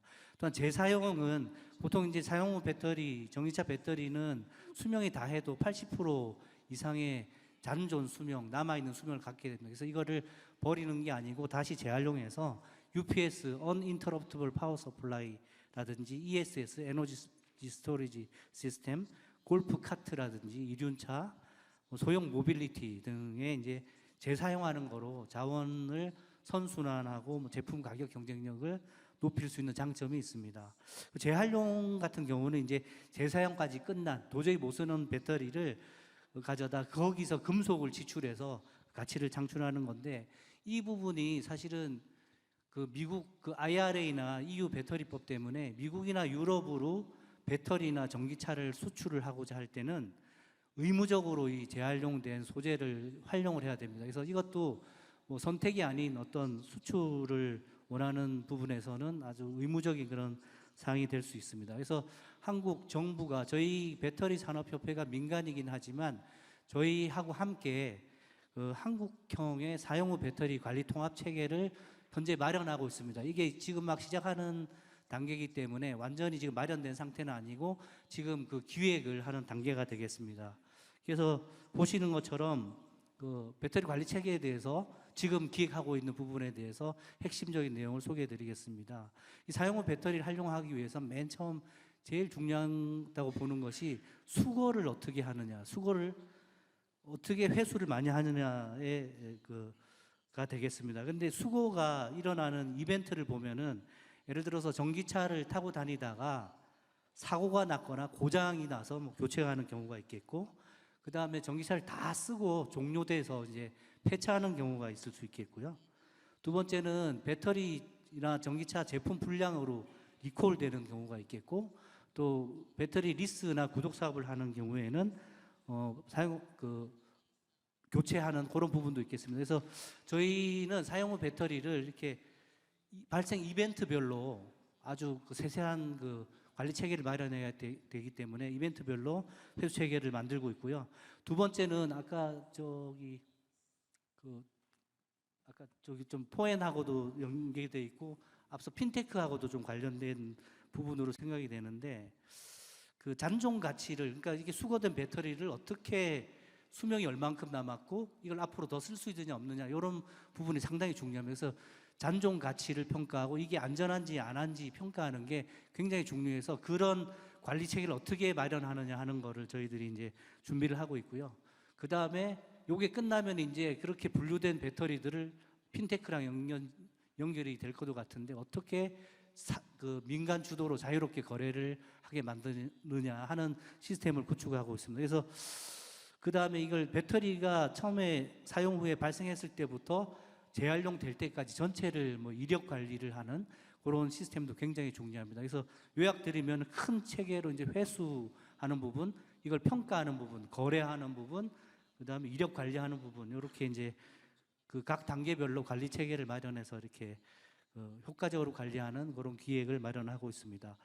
마지막으로 제 생각에 이제 한국과 마찬가지로 이 싱가포르의 전기차 및 이모빌리티 산업 발전을 위해서는 아까 잠깐 언급이 있었는데 그 배터리 리스 사업은 사용 후 배터리의 관점에서 보면 굉장히 매력적인 사업 중에 하나입니다. 왜 그러냐면 배터리 리스 업자가 예를 들어서 배터리 수거라든지 회수를 촉진을 할 수가 있고 당연히 이제 리스 등의 회수가 되는 부분이고 여기에 또 평가되는 부분, 아까 단계에서 평가하는 부분을 리스 업체 주도로 또 쉽게 할 수 있는 부분이고요. 그다음에 요거를 또 거래할 때도 이제 좀 효율적이 있을 것 같고 그래서 아주 효과적으로 관리를 하고 효율적으로 할 수 있는 그 모델이 배터리 리스 산업이 아닐까 이렇게 생각을 하고 있습니다. 그다음에 이거를 뭐 재사용뿐만이 아니고 싱가포르 입장에서 보면 재활용을 해서 이거를 금속까지 만들기보다는 배터리 팩 상태라든지 아니면 블랙 매스라고 하거든요. 그걸 중간 단계 해체만 한 상태에서 인도네시아 같은 데 지금 현대차도 있지만 이제 LG 에너지 솔루션이라는 배터리 업체가 진출해서 그 배터리를 만들고 있는데 그런 쪽에 수출도 가능할 것 같습니다. 그래서 이런 기술을 그 싱가포르이 강점이 있는 IT 기술과 접목을 해서 한다면 우리 배터리의 강자로 새로운 강자로 빨리 자리 잡을 수 있지 않을까 생각합니다. 예, 이상입니다. Thank you, Mr. Choi, for a very good introduction about both KBIA and on the repurposing and reuse of battery, especially on this integrated management system. This shows actually that the end of life is a multi-value chain, multi-party involvement, and such a system is critical and important to make it work. So Kevin, actually I'll come back to you later in view of the time, so you can introduce A-Star maybe together with your questions. So with this, actually maybe I would like to go to Stephanie. In this multi-value player, I think from LTA or from the stakeholders' point of view, how important is circularity and sustainability, especially let's say for the end-of-life batteries, reuse or repurposing or recycling? How do you think this affects adoption? Does it help, or is it potentially something that will derail electrification journey for Singapore and for other countries? Thank you, Sing Yang, for the question. So I think in LTA, to us, this is a very critical issue that we want to study. I think that's also part of the battery unit that we spoke about. It's something that we want to study there. Honestly, it's quite a new area for us, and we really do hope to hear a bit more. And so today's presentations were actually all very useful and innovative, informative for me. I think in Singapore, the main purpose why we want to shift to electric vehicle is really for reduction of carbon emissions. And so to study this whole cycle of how we want to ensure the circularity, how we want to look into the repurposing, recycling of batteries is critical because we want to ensure that it's sustainable. If this is not sustainable, this is something that then it will defeat our purpose of moving and pushing for electrification. So together with different government agencies, like for example, the National Environment Agency that looks into recycling as well, we are studying this, and so we do hope for all your inputs, even as we look to all the different, as Sing Yang mentioned, I think it's a multiplayer. We need to look into all of you and to better understand actually where you are coming from, what as a OEM, actually what your view is, what your preferences are, how do we ensure that we optimize every battery for each of its life. So we want to better understand that as well. Yeah, thank you. Okay, thanks, Stephanie. So maybe with that, we can go to Mr. Choi Seon-jin. I think you've introduced Po Yen just now, and I think with Mr. Choi from KBIA's the graph, it shows potentially recycle and reuse, but the reuse pickup seems to come a bit later, not as popular now. Maybe my question to you is what are the challenges you see currently in the reuse or repurposing of batteries, EV batteries? And perhaps then, with that in mind, what are the potential opportunities for companies like yourself or for others? 싱가포르이 금융 허브가 됐던 생각을 해보세요. 아까 유럽, 미국, 중국에서 배터리가 모아지거든요. 그 모으는 게 최종단으로 어디가 오겠습니까? 바로 동남아시아로 가요. 인도네시아, 말레이시아 이런 쪽으로 갑니다. 거기에 허브가 어디 있어요? 싱가포르를 거치지 않고는 갈 수가 없어요. 결국 모든 배터리, 세계에 있는 지금 수십만 개의 배터리는 결국 싱가포르로 옵니다. 그거를 지금 준비하셔야 돼요. 이 싱가포르 내에 있는 배터리뿐 아니라 전 세계에 흩어져 있는 배터리들이 결국 싱가포르로 인컴할 겁니다. 오는데 그걸 우리 준비하자. 결국 싱가포르는 예전에는 금융의 허브였어요. 근데 앞으로는 배터리의 허브도 될 수 있다. 그렇게 하려면 가장 중요한 게 뭐냐면 금융에서 핀테크로 갔을 때 왜 갔는지 아시죠? 그게 바로 신용이거든요. 신용. 우리가 신용이 없으면 핀테크를 할 수가 없습니다. 결국 배터리가 왔는데 그 배터리의 상태를 촘촘하게 모니터링 못하면 할 수가 없어요. 근데 우리 현대기아차 지금 모니터링 하고 계시거든요.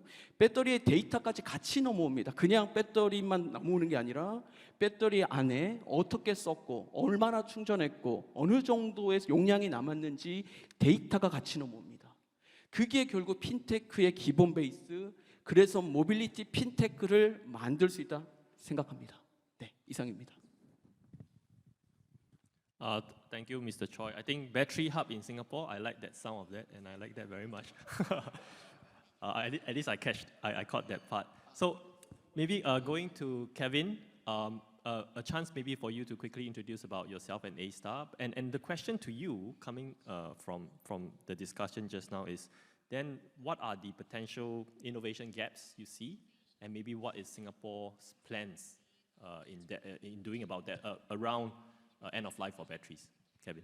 Sure. Thanks, Yang. So maybe quick introduction about myself and A-Star. So I'm Kelvin Chan from A-Star. I'm in this institute called Advanced Remanufacturing and Technology Center. Now, A-Star is an agency under the Ministry of Trade and Industry. And the purpose of A-Star is really to push leadership in R&D here in Singapore. For me, in ARTC, our main focus is on manufacturing or remanufacturing processes. So to Siang's questions about innovation, I think innovation arises when there's constraints, right? And I think we have to understand where the constraints are coming from and where the innovations could be. When it comes to where the constraints are, I think first off is, for example, regulatory. We all know that electric vehicles, the purpose of that is to decarbonize land transport. But there needs to be new regulations are coming in globally as well as in the region to really make sure that this is really leading on to a really decarbonized economy. So when it comes to that, today if you look at how EVs, batteries are designed, they are not the simplest item to be remanufactured or recycled or reused, right? I'm sure Pauline will agree, when it comes to taking apart a battery, it's very manual, it's very time-consuming, it's dangerous as well. So there are some challenges around there where how do we address the increasing volume of end-of-life batteries or retired batteries in the future, when today it's still okay to be manual, but in the future, you need to handle a lot more complex, bigger systems, and bearing in mind that the evolving EV design, such like cells to chassis, will actually make this assembly even more difficult. So I think this is where new innovation needs to come in. The other part is also with regulations, then leads on to what are the new business models that come about. We heard about leashing earlier, battery swapping and all that. Those are really good innovations, but a lot of them, it all comes down to economics as well. To make it viable, the economics for companies to adopt such new business models need to make sense. And that's why, again, technology gaps comes in. If you look at repurposing of batteries, today a big part of it, maybe about 50% or so, is actually the cost of the used batteries, simply because there's not many used batteries at the moment. But actually a big part of it is also around the manual process of disassembly, diagnostics, assessing that it is safe to be used for second life. All these costs then eats into a profit margin that companies would want to make, will have to address if they want to move on to a new business models. Right? Again, that's where innovation needs to come in, to look at how we can reduce the time it takes, for example, to diagnose the battery. How do we quickly diagnose the safety of the battery to make sure that it is good for second life? And also maybe even looking at how we can extend the life of a second used battery, right? So that every percentage increase of the capacity that it can recover can increase the revenue potential of the used batteries. I think one last part is about standards. Standards are sometimes following what technology can be done. And this is where, if you look at the standards of repurposing and reusing, it is still evolving today. It's still being built up. You have UL 1974, you have the IEC standards as well that's coming up soon.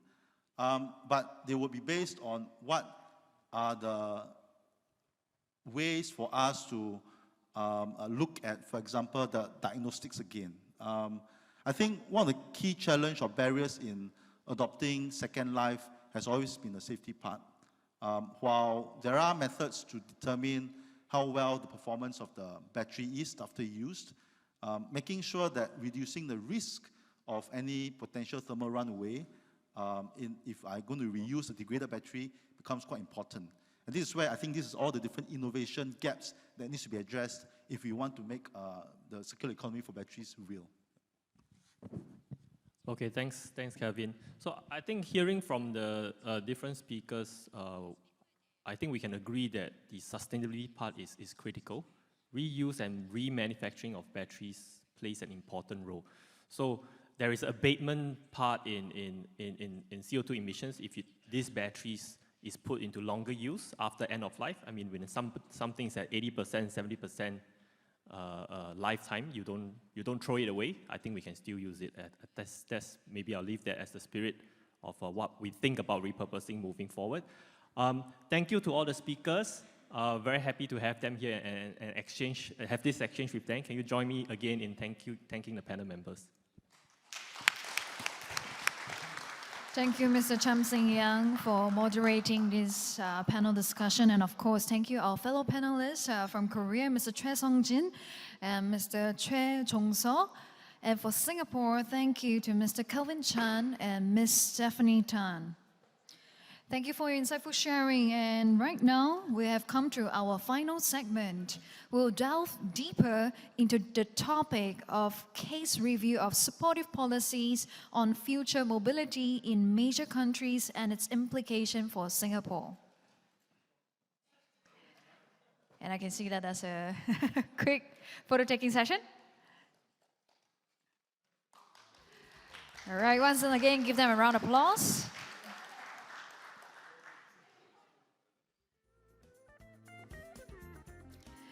And now, join me to invite our first presenter, Mr. Na Seung-shik, President of CARTEC.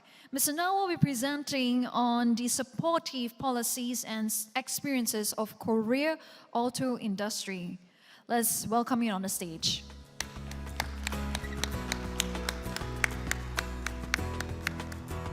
안녕하세요. 네, 반갑습니다. 제가 오늘 드릴 말씀은 사회자분께서도 소개해 주셨지만 한국이 경험했던 자동차 산업 육성 배경과 더불어서 특히 이제 현대차가 싱가포르에 투자한 혁신센터를 어떻게 싱가포르 입장에서 잘 활용해서 싱가포르이 추구하는 제조업 발전에 어떻게 도움이 될까 하는 그런 취지에서 말씀을 드리겠습니다. 가급적이면은 행사의 취지나 이해를 좀 더 이렇게 돕기 위해서 싱가포르의 입장에서 말씀을 드리도록 노력하겠습니다. 제목이 라틴어로 코바디스 위클룸이라고 그러더라고요. 자동차 시장이 글로벌이 3조 불입니다. 3 트릴리언 달러스 마켓인데요. 그 시장이 어디론가 움직이고 있어요. 굉장히 큰 시장. 그 시장이 어떻게 하면 여기에 잘 활용하고 또 편승해서 우리가 자동차 산업을 우리의 어떤 중요한 엔진으로 활용할 수 있을까? 이것이 굉장히 관건입니다. 먼저 싱가포르에 대한 이해를 다들 아시겠지만 한번 짚어보겠습니다. 싱가포르는 자유도에 있어서 넘버원입니다. 경제 자유도에 있어서. 그리고 기업하기 좋은 환경 세계 넘버2죠. 그리고 경쟁력에 있어서 넘버3, 1등도 했다, 2등도 했다, 3등 했다 그렇게 하는데 내려오질 않습니다. 더불어 세계 비즈니스 센터 허브죠, 허브. 잘 아시다시피. 그리고 여러 가지 면에서 중심 역할을 하고 있는데 교통, 물류, 금융, 나아가서 원유 거래에 있어서도 중심 역할을 하고 있습니다. 경제 구조를 보면은 전체 한 70% 넘게 서비스 산업으로 구성이 되어 있고요. 또 바람직한 것은 제조업마저도 20% 넘는 비중을 차지하고 있습니다.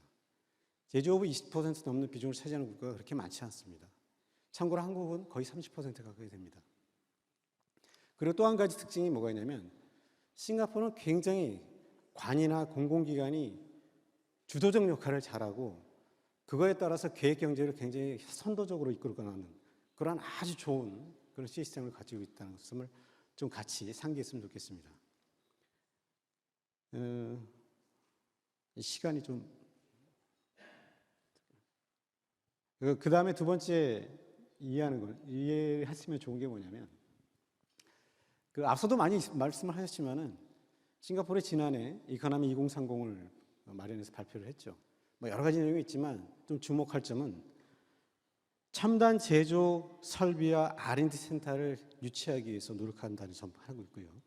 또 하나는 서비스와 제조, 교육 여러 가지 면에서 생산성을 극대화시키고자 노력한다는 점이 있습니다. 그 다음에 글로벌 체인에 있어서도 고부가 가치 이걸 확대하고자 노력하고 있다는 그걸 좀 주목했으면 좋겠습니다.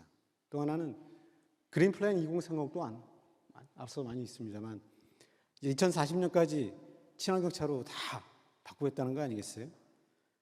더불어서 6만 개에 넘는 충전소를 확장하고자 이렇게 하고 있습니다. 이런 시점에 한국의 자동차 산업을 한번 들여다볼 필요가 있습니다. 한국의 자동차 산업은 잘 아시다시피 글로벌리 생산을 5위를 하고 있습니다. 한국에서. 그리고 현대 기아차는 금년 초에 세계 3위의 판매 실적을 기록하고 있습니다. 굉장히 놀라운 일입니다. 사실은 뒤에 이제 우리가 어떻게 발전했냐를 보면은. 그리고 국내적으로 보면 거의 모든 부분에서 10분의 이상을 자동차 산업이 기여를 하고 있어요. 고용과 생산과 수출에 있어서. 이러한 자동차 산업이 발전하는 데는 우리나라에 근간이 되는 인프라가 있습니다. 10,000개가 넘는 기업들이 거기에 다 포진하고 있고요. 그 기업들은 잘하는 전통적인 엔진에서부터 시작해서 요즘 많이 나오는 자율차 같은 그런 소프트웨어, 그런 서비스까지도 다 분포하고 있는 아주 좋은 밸류체인을 갖고 있습니다. 이러한 밸류체인들이 만들어지기 위해서는 우리나라에 어떤 각고의 노력이 있었느냐 한번 들여다볼 필요가 있습니다. 1962년 사실은 우리가 한국전쟁 이후에 거의 스크래치, 프롬 더 스크래치부터 시작해가지고 이 발전을 시작을 했어요. 62년도에 자동차 지능 정책을 핍니다. 이때는 우리가 가진 것이 없기 때문에 해외로부터 많은 기술을 도입하려고 노력을 했죠.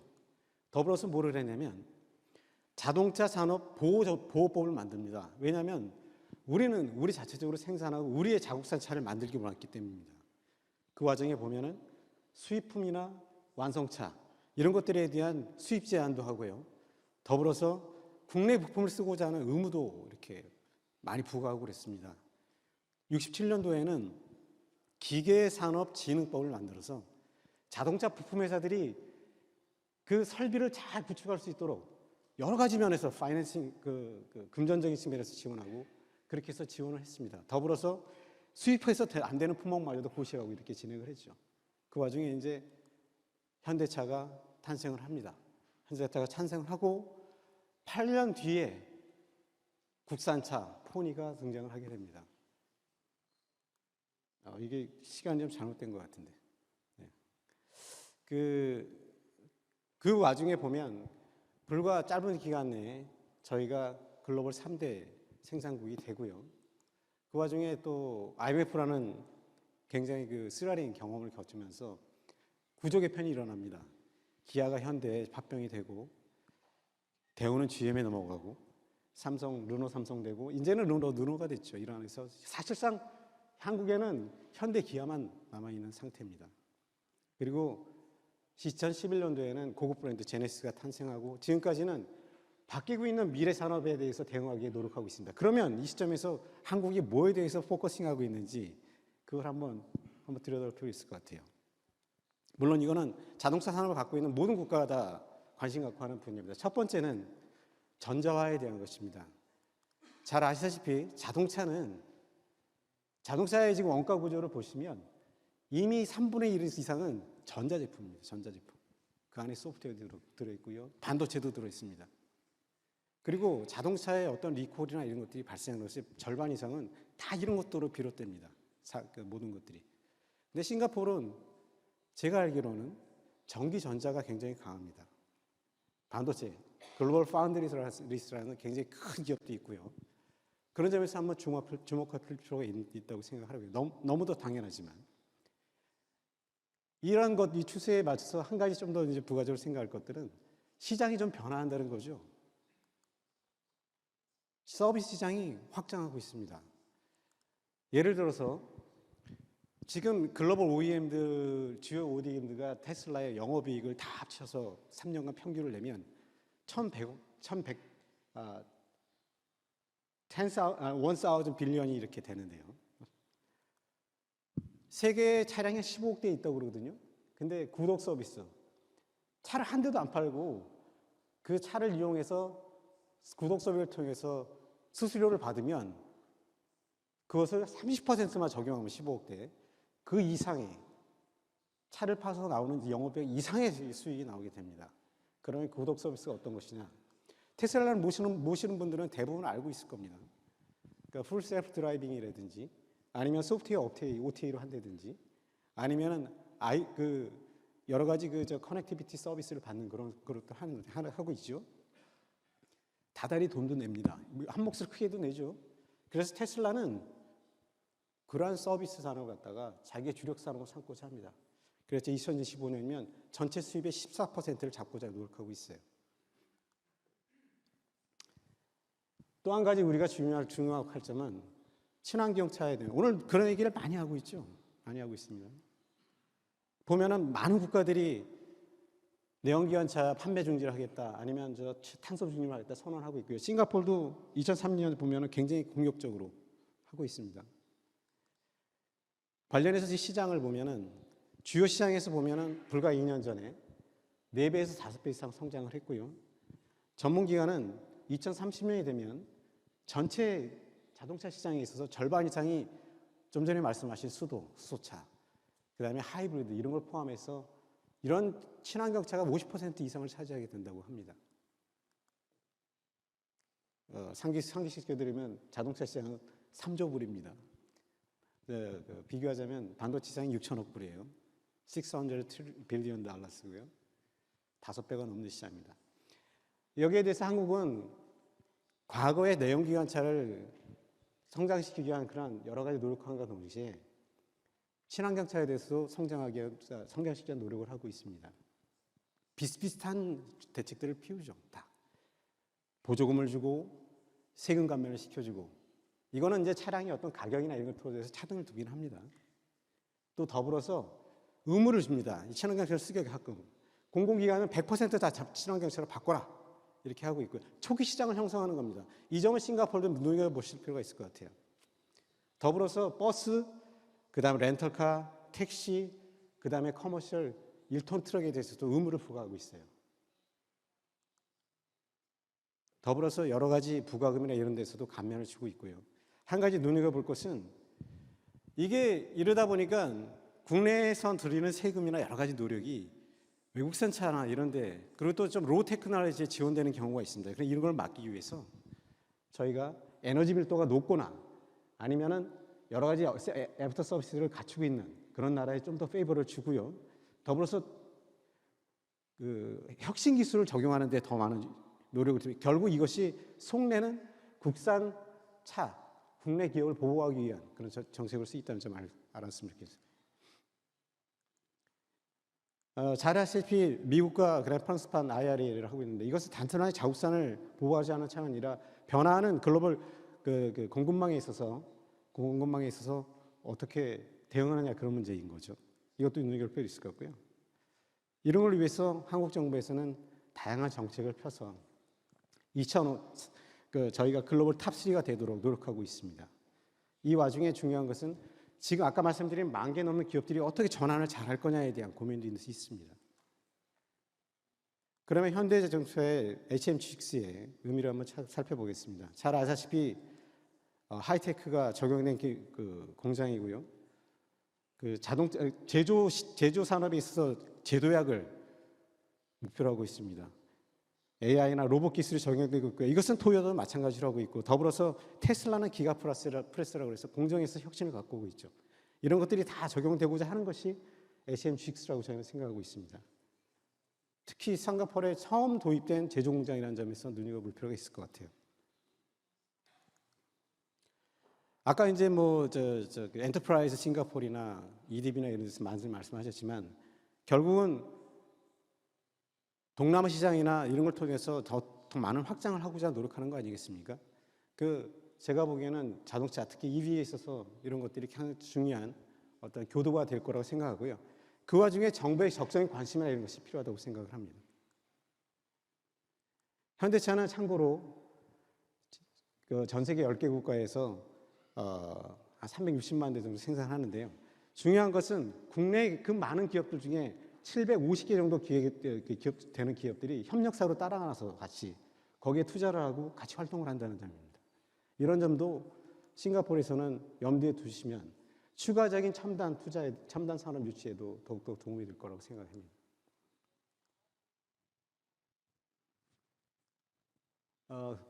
말씀드린 것처럼 요약을 하면 HMGI GX라 자체가 갖는 의미는 이런 변화하는 시장에 대한 대응뿐만 아니라 시장의 어떤 그 추세의 변화, 서비스장으로 변화하는 것을 대응하고 더불어서 추가적인 투자도 유치하면서 싱가포르이 동남아를 중심으로 각색으로 진출할 수 있는 이 싱가포르의 어떠한 특징을 살릴 수 있는 그런 것이라 보고 있고요. 그런 점에서 보면은 제가 뭐 싱가포르의 상황을 정확히 잘 모르겠습니다만은 몇 가지 제안을 하고자 합니다. 첫 번째 보면은 싱가포르는 COE 같은 여러 가지 그 진입장벽도 있고 많은 그 세금이나 부가금 같은 게 많이 있더라고요. 그러니까 이것들이 어떻게 잘 활용하냐에 따라 가지고서 국내에 유치된 ASEAN GX를 굉장히 큰 싱가포르의 자산으로 만들 수 있다고 저는 생각합니다. 그 와중에 보면은 공공부분에서 그 현대차를 사주는 그런 정책도 있을 수 있을 거예요. 더군다나 제가 알기로는 테마세계에서 보면은 밑에 자회사에 택시나 버스 같은 회사를 운영을 하거든요. 그런 데다 공급을 한다는 것 자체도 굉장히 큰 초기 시장 창출에 굉장히 큰 의미가 있지 않나 이렇게 생각합니다. 물론 이런 것들이 굉장히 클럼지하기 때문에 굉장히 영민하신 싱가포르 공무원이나 공무원에 계신 분들이 그런 마인드가 있으면 얼마든지 이런 것들을 만들 수 있지 않을까 저는 기대하고 있습니다. 부가적으로 하나 가지 보면은 한국과 싱가포르는 DPA도 최근에 발효를 시켰고 대파도 이제 체결을 했고요. RCEP 통해서 여러 가지 교육을 하고 있는데요. 정보의 교환이라는 것 자체는 자율화에 있어서 핵심입니다. 정보의 교환과 분석이라는 것이. 그런 것 또한 중요한 한국과 싱가포르의 교육을 더욱더 확장하는 그러한 계기가 될 거라고 생각합니다. 이거는 좀 부가적인 건데 저희 기관 입장에서는 제안하는 겁니다. 한국 정부에서 R&D에 대해서 굉장히 많이 노력을 합니다. 토탈 보면 한 24빌리언 정도 쓰고 있거든요. 근데 최근에 이제 기조가 바뀐 것은 글로벌 R&D를 굉장히 확대를 합니다. 글로벌 R&D를. 특히 어떤 분야면은 반도체나 첨단 소재뿐만 아니라 자동차 분야에 굉장히 많이 하고 있습니다. 그런 취지에서 보면은 우리 연구원 자체, 한국 자동차 연구원 자체는 R&D를 하고 더불어서 평가도 하고 여러 가지 컨설팅 지원뿐만 아니라 교육하고 인증도 하면서 정부의 정책에 많은 개입 도움을 주고 있거든요. 이런 취지에서 저희도 정부 정책에 많은 호응을 하면서 R&D 정책을 피고 있는데 그 결과물로서 보면은 미국의 노스캐롤라이나 스위스의 라이스라 이런 데와 같이 해가지고서 반도체, 차량용 반도체에 대한 기술 개발을 하고 있고요. 미국 니스트와 더불어서 커넥티비카에 대한 어떤 표준 이런 정책을 하고 있고 그 다음에 미국의 SWRI가 통해가지고 자율차에 대한 기술 개발을 하고 있습니다. 이런 플랫폼을 활용하면 싱가포르에 대학이든 기업이든 이런 데와 좀 더 추가적인 R&D 이런 것들을 해나갈 수 있지 않을까 생각합니다. 그래서 제가 생각에는 현대 GI GX는 굉장히 큰 자산입니다. 모르겠습니다. 싱가포르이 제조업에 대해서 어느 정도 비전을 갖고 계신지 모르겠어요. 그래서 제조업 자체는 진입장벽이 높습니다. 초기 진입장. 그렇기 때문에 앞서 말씀드린 대로 한국 정부가 특단의 조직을 취했거든요. 그렇다면 싱가포르 정부나 관공기관에서는 현대, 기아, 한국의 어떤 이런 협력 관계 자체를 굉장히 좀 뭔가 특별한 눈으로 바라볼 필요가 있다고 생각을 합니다. 그런 점에서는 좀 더 디테일하고 좀 더 그런 실질적인 논의가 진행될 수 있도록 기대를 합니다. 고맙습니다. Thank you, Mr. Na. Next, I'd like to introduce the CEO of Continental Automotive Singapore, Mr. Loh Kian Fo. He'll be sharing on the topic of green mobility, innovation, and industrialization opportunities in Singapore. Mr. Loh, please. Let's give him a round of applause.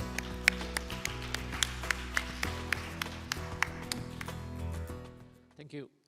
So, very good afternoon to all of you. Thank you for inviting me to this seminar. It's really an honor for me to be here to share with you what we do within Continental in Singapore. Now, my name is Ken Fo, so I'm the CEO of Continental Automotive Singapore. So, hopefully in the next 12 minutes, I try my best, really to share with you what we do in Singapore, what is Continental as a whole, and share with you also the opportunity that we're tapping on in Singapore in these three areas. Now, a little bit about Continental as a whole, Continental Group worldwide. So we are located in Hanover as a group. There's a headquarters of Continental Group with sales of 39.4 billion, employee of close to 200,000 people.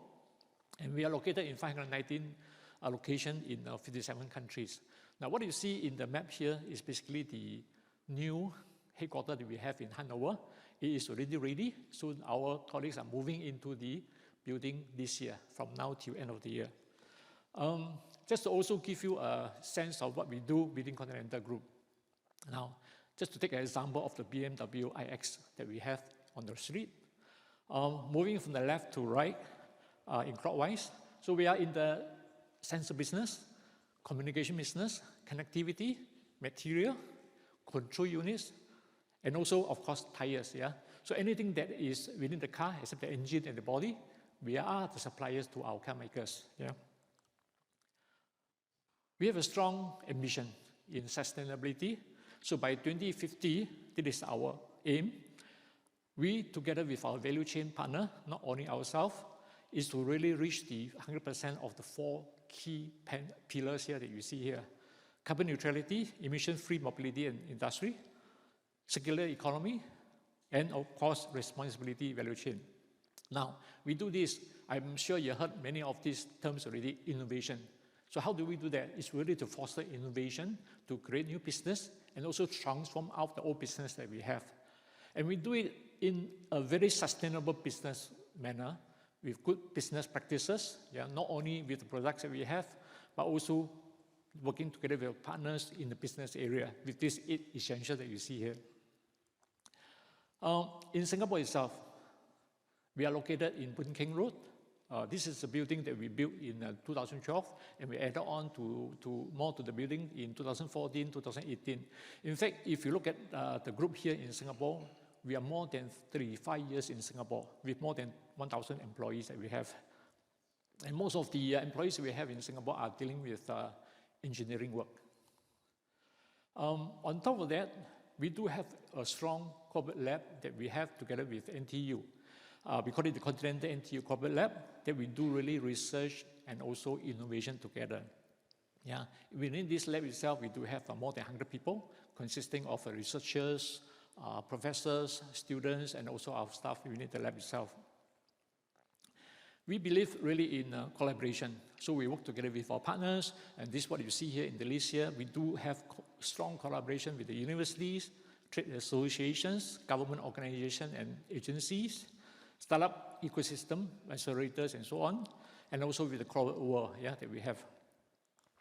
Now, let me move on to something that is really important for us, some of the examples that we have that we believe that these are the opportunities that we have tapped on over the years, and we are still working on that. Innovation, and what we believe in is that not only doing innovation alone, we are doing innovation together with our partners. We are strong believers in partnership, doing collaboration together. With the government, with the universities, with MNC, and anybody who has the technologies that we can partner together. How we did it is, of course, we start with proof of concept, we do test bidding, we have projects, and also with the innovation that we have, we build the talents, yeah, in order to do more innovation together. Not sure if you have heard of that. Yesterday, actually, we have released a press that we have signed 3 MOU with our partners. One of them is actually Pyron City.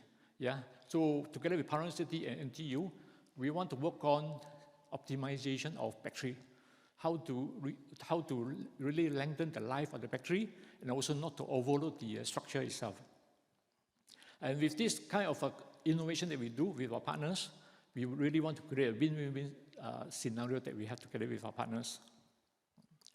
Ecosystem, having innovation, doing partnerships, what is equally important is we need to have a strong ecosystem, infrastructure that we have. This slide itself I took from EDB. Yeah? So you can see that within Singapore itself, there's really strong vision in going into mobility, the EV system, sustainability, and so on. You can read it here. So we get very good support coming from the ecosystem in Singapore. And that's what we are able to do together with our partners within Singapore itself.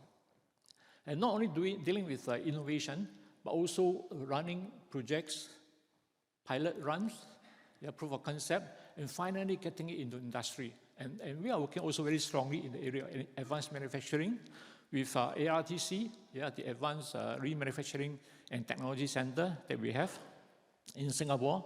And these are really the partnership that we create for us to move from innovation, build our innovation, and move it into industry. Having the ecosystem, what is really also important is getting talents, right? Without talents, no matter what you do, you are not able to deal with innovation. And very fortunate that Singapore do give us a lot of talents that we can tap on and we build on from there. Now, I'm sure many of you also, know that in the automotive world, the trends are moving into more autonomous, more green, more connected, and more shared mobility. And within all these systems that we have, with the future going into this direction, we really are facing with power efficiency system. So we really need to manage our energy. So we need a strong energy management system. And just to get into a very small example that we have gathered in the area of electric mobility or electric car. Now, in the consumer side, in the society, many people are concerned about the range, right? Range anxiety, charging time safety. But the biggest item is still the range anxiety. People will ask, a consumer will ask, how far can my car go with one charge? And that also brings to the OEM side. So the OEM is also looking into areas like efficiency of subsystems and lightweight material, battery, and charging, and so on. But to bring the whole subject together, what we are working on as a supplier to our OEM is really to manage the efficiency of the energy in the car. Typically in the efficient thermal management, because we do really need an efficient subsystem in the car. I will not go into many of those things that we do. You can read it on the slide here. So with that, I just want to highlight that the opportunity in Singapore, innovation, ecosystem, talents are what we have been tapping on, and we are moving into green mobility. That is what we want to do and strive for. And Continental Singapore is really open up for partnership with you. Thank you. Thank you, Mr. Loh. And next, let us welcome our final presenter for the seminar, Professor Stephen Phua Lai Huat from the National University of Singapore. Professor Stephen will be presenting on supportive policies for the Singapore automobile industry. Please welcome him. Thank you. I kind of prepared for 30 minutes, but I'll try to bring it down to 10. Okay, and highlight, because you already had the benefit of many of these slides in the previous presentations. I just want to look at some case studies and see what the world's leading jurisdictions are doing in the adoption of EV and the transition and how they're smoothing out the process. The outline of what I'm going to talk about is, if we talk about the whole EV as a highway, I think it's a highway under construction if you were to do a GPS. And next, the adoption of these sort of EV policies is an EV race.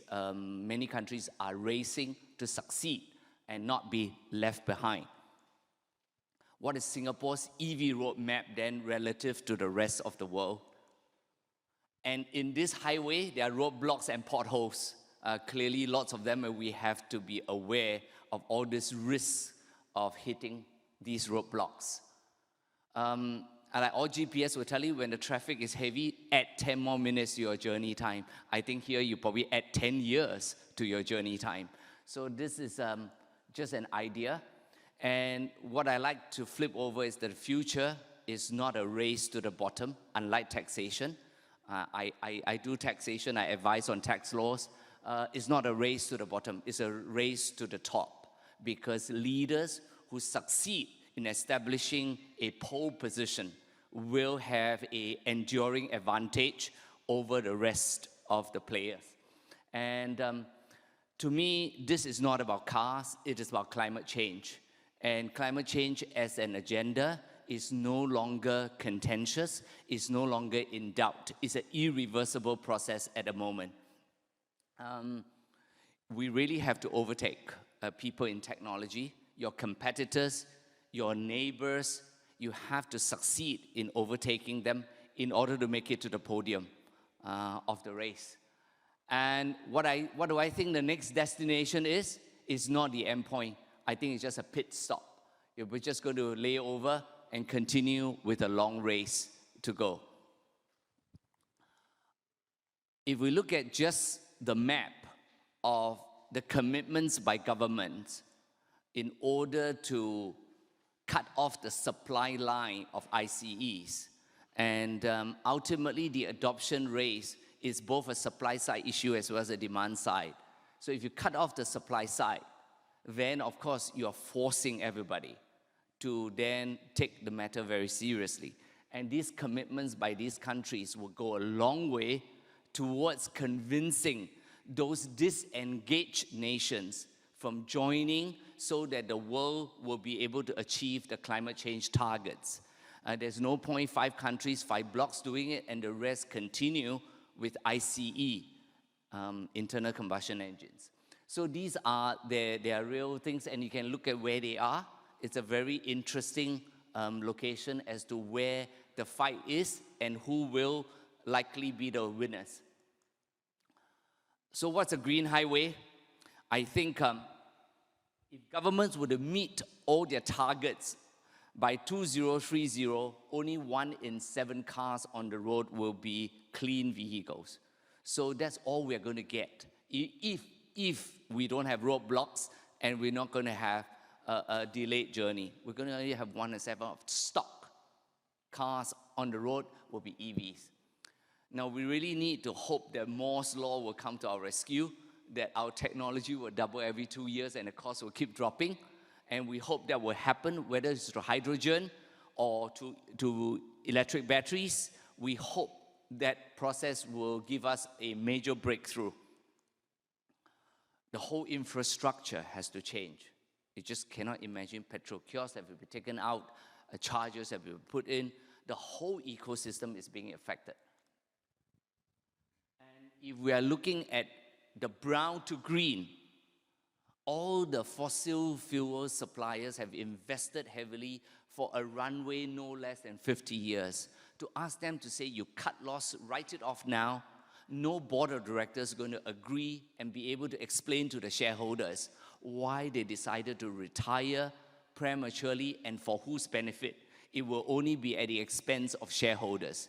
And therefore, the ability to incentivize the repurposing and the retirement of brown facilities and capacity will be another critical part of the strategy. Next, do we have the political will to force the residual ICEs to drop their car and convert to EVs? So you need that. Besides encouraging, you also need to have a strong arm of the law and backed up by political will to force people come 2030, keeping and holding on to all their old cars. So can you imagine, no more new cars sold, but 2029, everybody starts buying ICE because that's the last window left. So what do we do with that? And financing. How do we mobilize private finance, whether it's UOB or public finance? Because treasury of the state has limited dollars, and those money needs to feed many mouths and many areas and priorities. We can't rely on the budget to fund entirely the transition. So I think we've seen this. I think Stephanie showed this. So this is really basically what the stock is looking like in about 250 million. We are looking at that in 2022.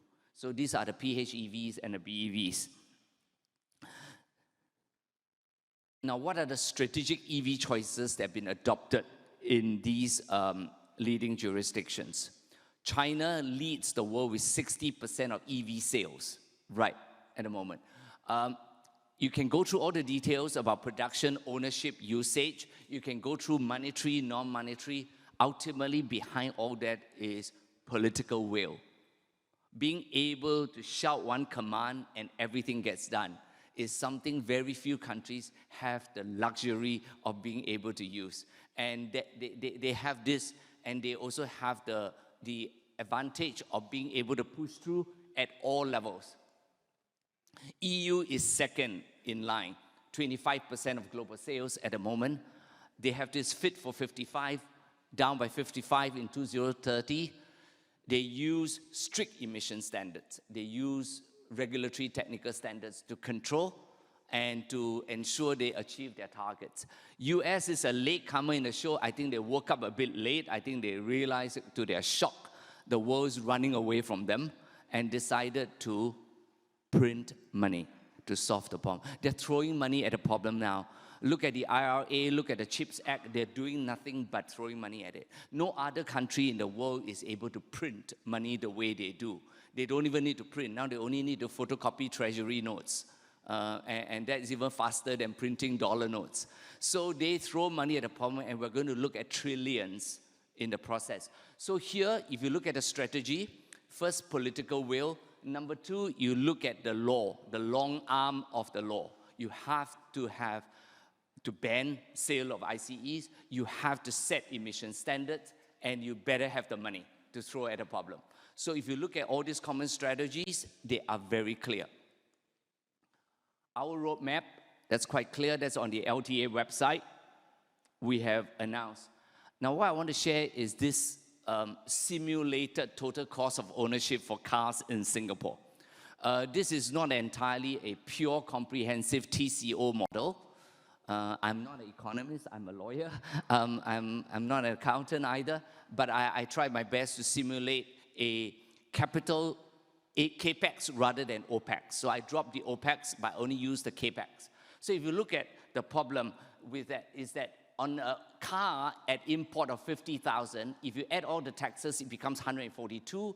If you add a COE, which I think eventually will settle for 150 in the long run, minimum, and I think if you less the scrap value, this is when, without rebate, a car at 50,000 at customs will cost you about 5 times more. Now, with that, once you give the rebates, it goes down to this price. And then you put the surcharge, it goes up to this price. So you have a rebate kind of system. You reward the good and you punish the bad. Now, here, what do you do? Then, to our shock, actually, because of our tiered number of very unique taxes imposed on a car, the percentage of the rebate savings over the cost of the car, the total cost of the car, is extremely low relative to the rest of the world.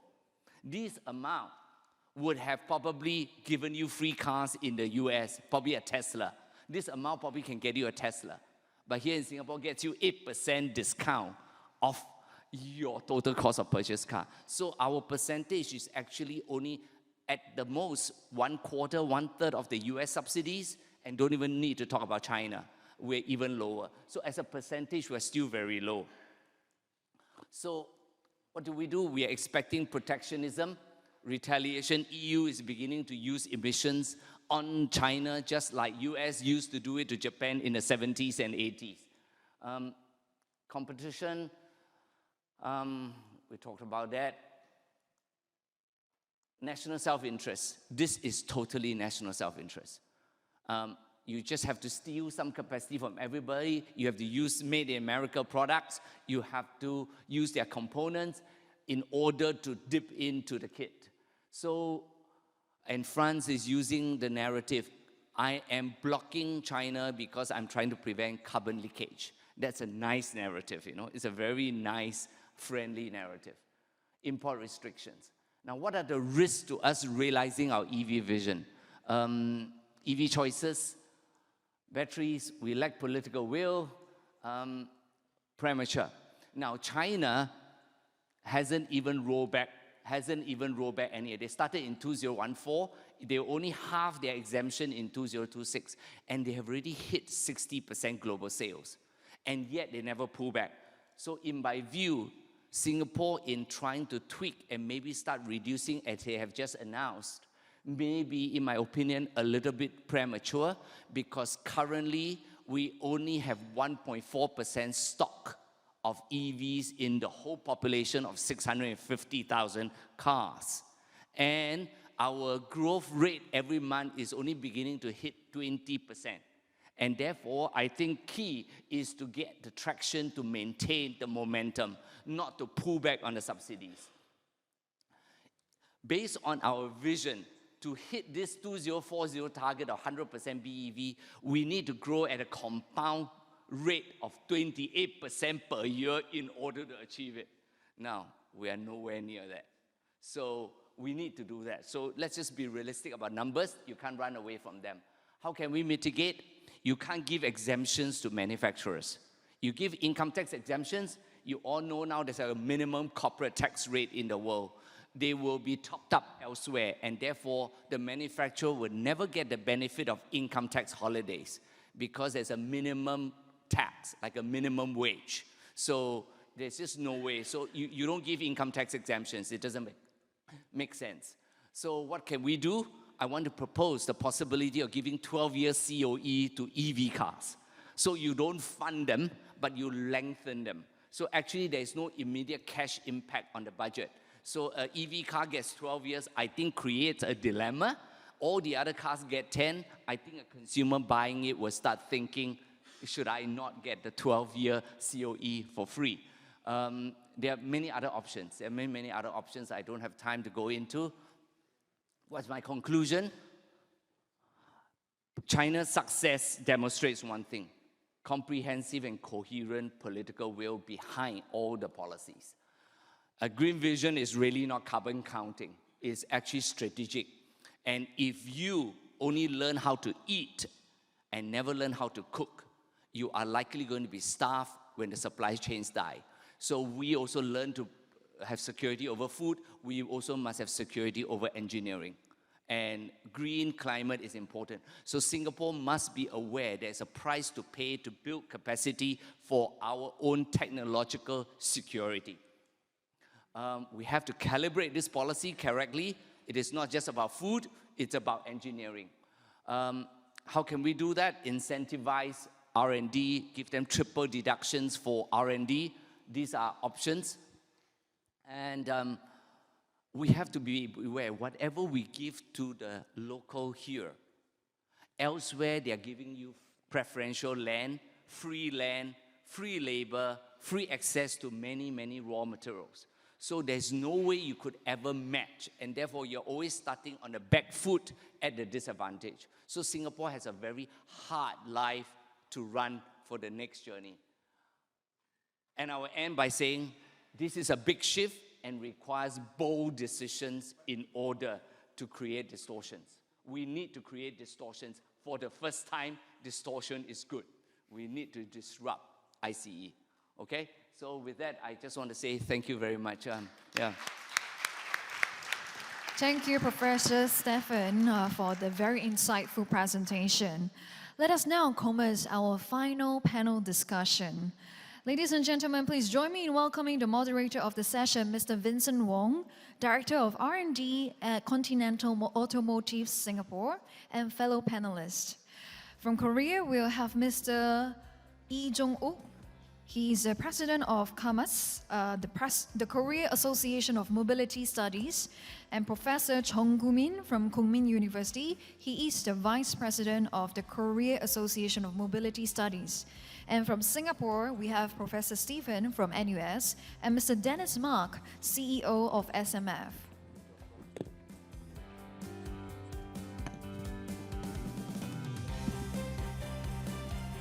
Let's give them a round of applause to start the panel discussion. So, hi, good afternoon, everyone. My name is Vincent. So, this panel discussion is what's stopping us from lunch.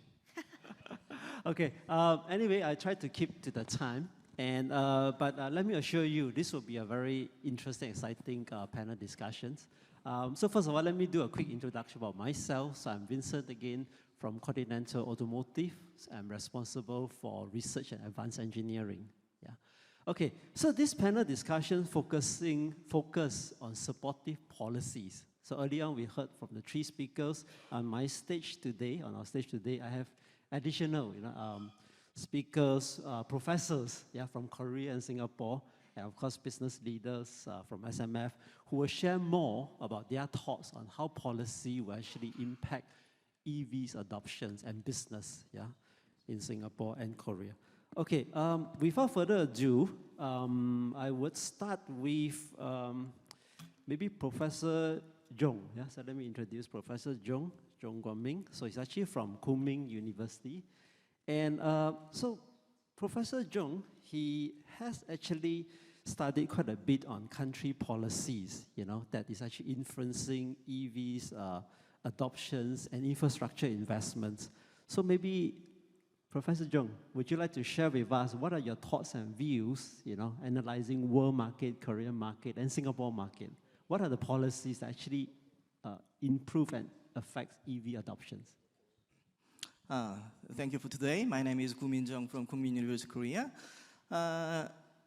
Would you please show my slides? Okay, next page, please. And yes, do you know this brand, Ocean brand? It's a massage chair. And let us think, what if massage chairs will be integrated into electric vehicle or autonomous driving? Many major companies want to try to do that. For example, in Hyundai, they provide this function with the name of motion seat. And so as a professor, I think it is important to give insight and motivation and inspiration to the university student. I think the HMGX will give inspiration and motivation to the Singapore younger generation and students. Let us check the IRA of US. Yes, two things, the tax credit and purchase subsidy. That's the main structure of the policy for the EV factories.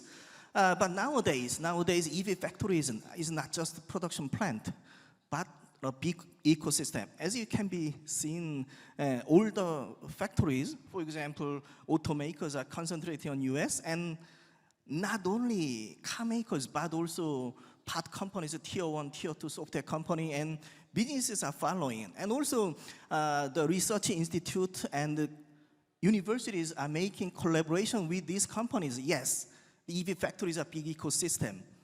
As the President Na has presented a previous slide. And near Singapore, in Asia, there are so many policies to attract EV factories. It's the same in Korea. For example, what I want to say is that it's the brief summary I have presented in Korea in April to Korean government and Korean Assembly. After that, for example, in Korea, it was just 1% for the tax credit, but in this year, it is changed into maximum 25%. That is a big leap. Why? It is a ecosystem, big ecosystem should be made between research institutes, startup, and car makers. So the neighbor countries to Singapore, they are making policies regarding the tax credit and the subsidy and also R&D support.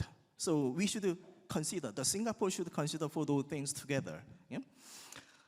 And I want to show you guys a simple example. So for example, there are so many service-focused startups in Singapore, the Grab or Food Panda. I have visited Food Panda in July.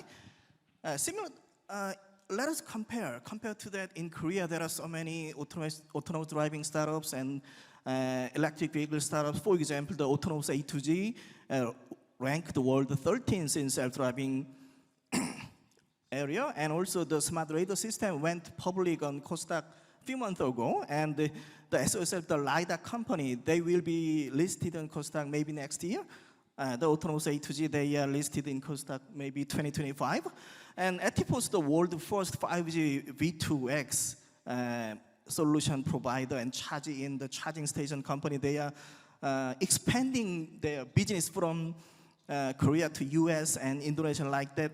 So let us think, for the startup ecosystem of Singapore, adding HMGs, we can make a great ecosystem. And what if we can add the Korean startups and Korean universities and Korean Associated Research Institute?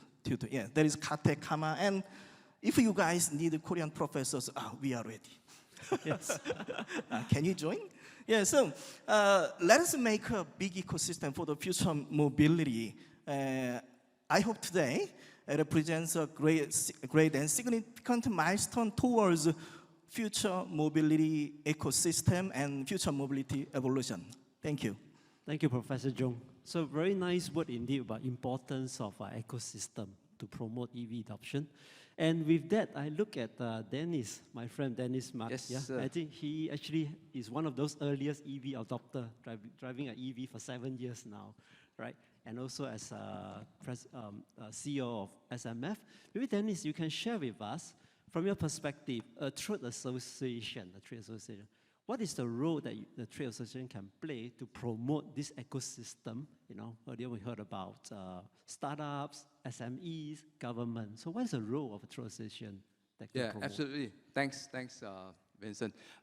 In my opinion, the Singapore Manufacturing Federation is playing the role of a connector, facilitator of the ecosystem that need to come together to make this industry a success, right? So I also want to highlight that from an ecosystem standpoint, we also need to look at the multi-layer of different players, different partners, different stakeholders in the whole ecosystem, starting from the user, the regulator, the different supply partner, services partner, and then down to the brands, the vendor themselves.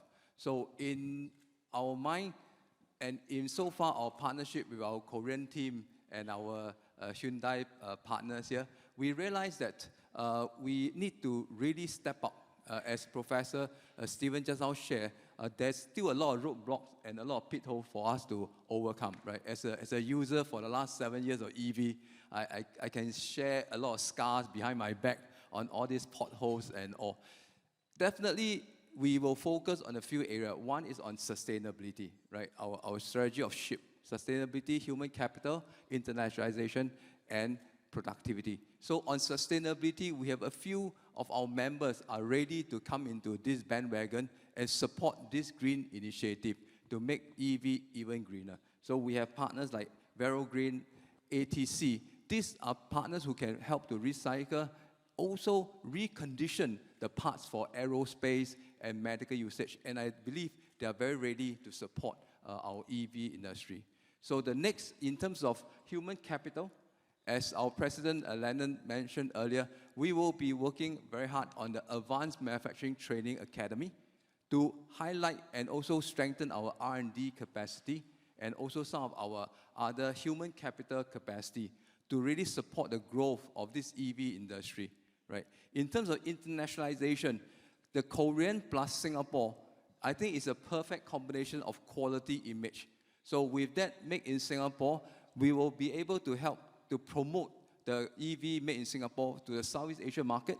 And at the same time, you heard, taking the network, the supply chain and component readiness across the region into our Singapore usage, right? And the last but not least, in terms of productivity, I believe we have the ecosystem to support the intellectual property development. And also we have some of the very strong partners like into 3D printing and all to really bring the element of productivity into this whole ecosystem. Very nice. So it looks like the stars are aligned. Yes, the ship is ready to go. Please come on board of our ship. Perfect, all right. Okay, switching from ecosystem, I move into business competitivity. Yeah, so I see a lot of friends from the industry, business owners, competitiveness. And with that, I will actually pose my next question to Professor Emeritus Ree. Yeah, so he's actually he's president of the Korean Association of Mobility Studies, KAMAS in short. Professor Ree, maybe you can share with us, maybe you can introduce yourself first and share with us, what are your thoughts for businesses to be competitive in this change and transformation EV space? Over to you. Okay, and I want to make some magics to make the long story into short in 5 minutes. Maybe you expect that, right? And I'll some suggestions through the discussions beyond the three excellent presenters. And next, would you show us next slide? Okay. The main content of my discussion consists of 3 themes.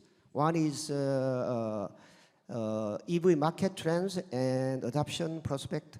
And second one is EV production and paradigm shift. Finally, EV price competition and sustainability of OEM.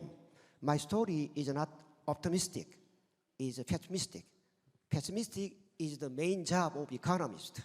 Don't blame me, even though you give the Singaporean and the policy and participant. It's my job.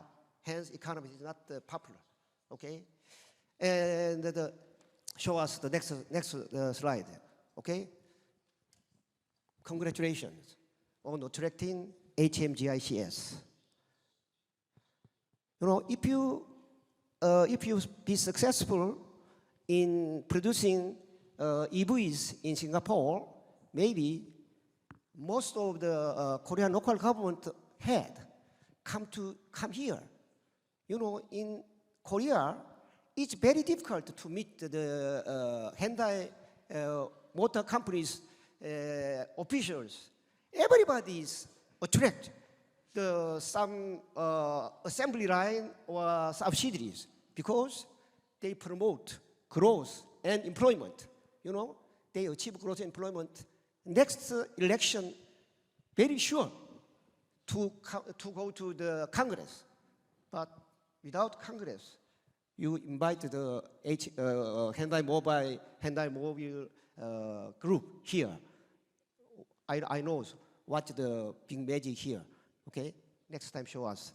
Okay, and this slide is very popular in this seminar.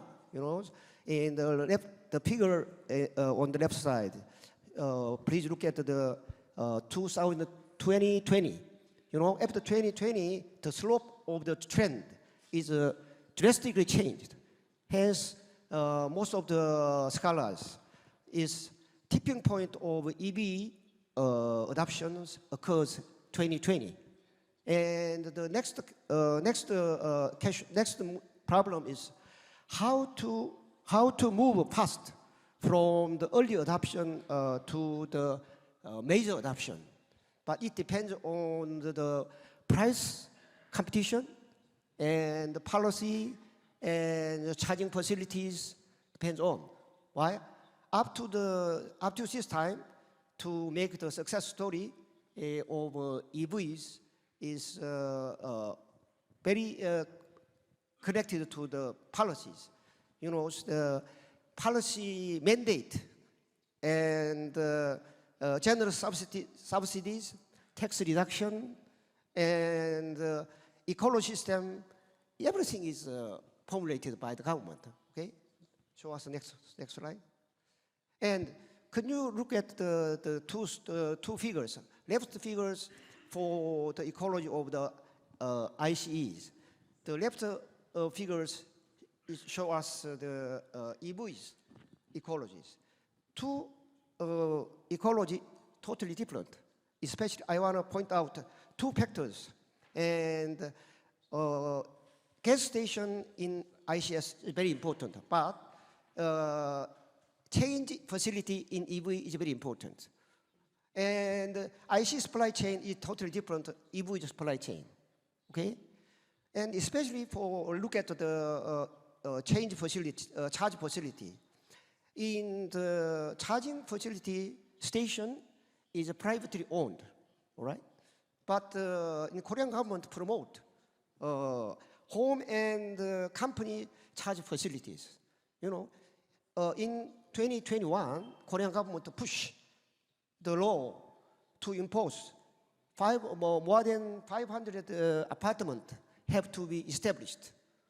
In 1 year later, 100 apartments have to be established. Okay, go to the other. Next slide. And this slide is explain how our government is contributed to promoting the EVs. Okay, go to the next slide. Now is the era of the price competition in EVs. You know, Tesla says the price competition will be begun to 2016, and the price range is below $35,000. Up to now, Tesla don't achieve this price range, but 2020 second quarter, MGEP provided the electric car below $35,000. And 1 year later, 3 OEMs provided below the $35,000. And this kind of the competition have to be overcome in HMGIC in Singapore, right? These critical issues is made by the Singapore government. Okay, go to the next slide. Okay, in Korean government, what is important to buy the EV? The price range to buy EV in Korea is almost below $35,000. Okay, the next slide is the last one. And the main important factors to maintain price competitiveness consist of production cost minimization and cost scale of economy. Scale of economy is the main job of the HMGIC, but production cost minimization is totally different.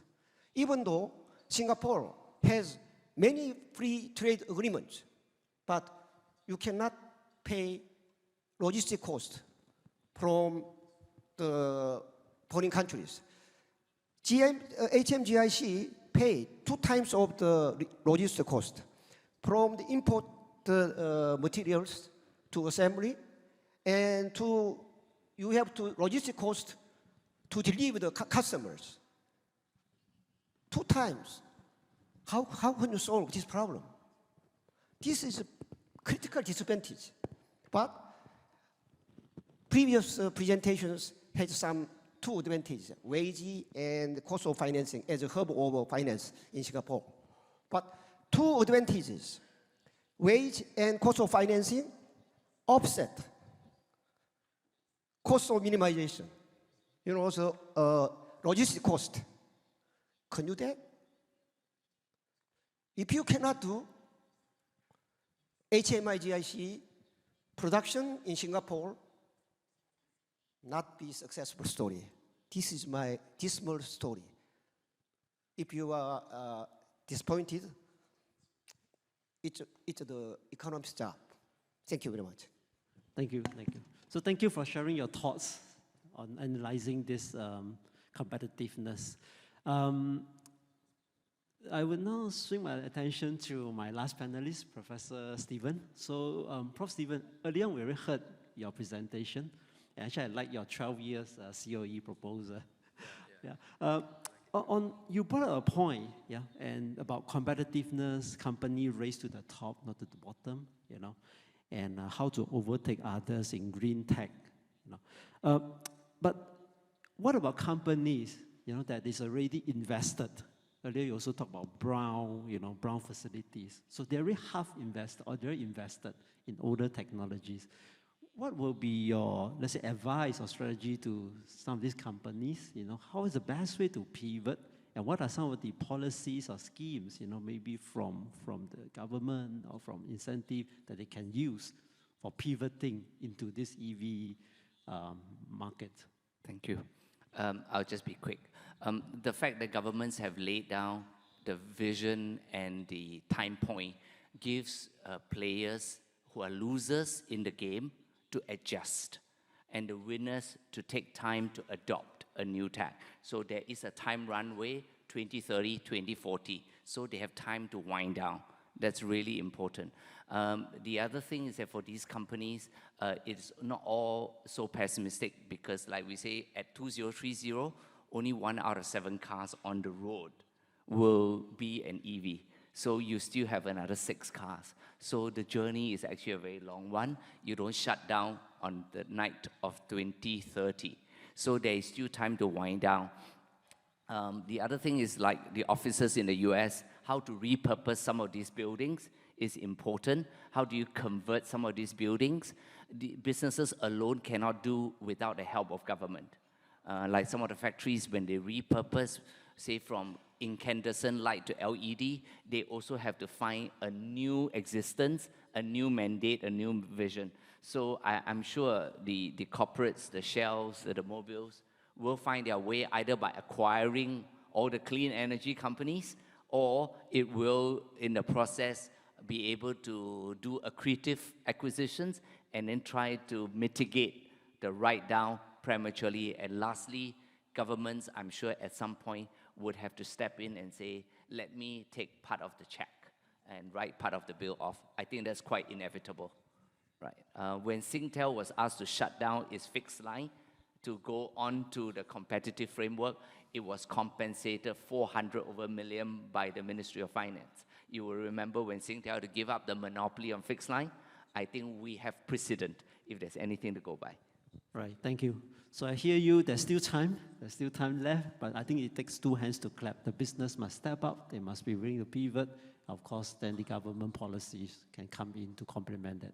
Okay, thank you very much. Can we join me and to thank my panelists, give them a round of applause. Thank you very much. So with that, we end our panel discussion for today. Thank you. Thank you so much to Mr. Vincent Wong for the moderating of our panel discussion. And of course, thank you all our speakers from Korea, Mr. Lee Jong-wook and Professor Chung Gu-min. And of course, from Singapore, we have Professor Stephen and Mr. Dennis Mark. Ladies and gentlemen, we have come to an end for the seminar today. But before you go, because I understand all of you are hungry at the moment, but let me just do a few last announcements, all right? So first, let us give a round of applause for our esteemed speakers and panelists today. So thank you, everyone. And I'm certain that you actually have found the presentations and discussion that is very extremely useful in understanding the future of mobility. And on behalf of the organizer, KMA and SMF, I'd like to express our heartfelt gratitude to everyone here for your presence and participation. And also I'd like to mention a special thanks to Kocham, Korea of Chamber and Commerce, for all the support that we received today. Now, may I invite you to join us for the luncheon in the ballroom next door. So you may proceed to continue your discussion and networking over lunch. And please leave your translation receiver on the table so that we can collect it after the seminar. And before we leave, just would like to let you know that later on, we will have a roundtable dialogue on the hydrogen economy with Mr. Moon Jae-do, Chairman of H2 Korea and the World Hydrogen Industry Association. The roundtable will be held downstairs at 2 p.m. And it's open to anyone who is interested in the topic. So please join us after lunch at the Diplomat Room on the first floor. Thank you.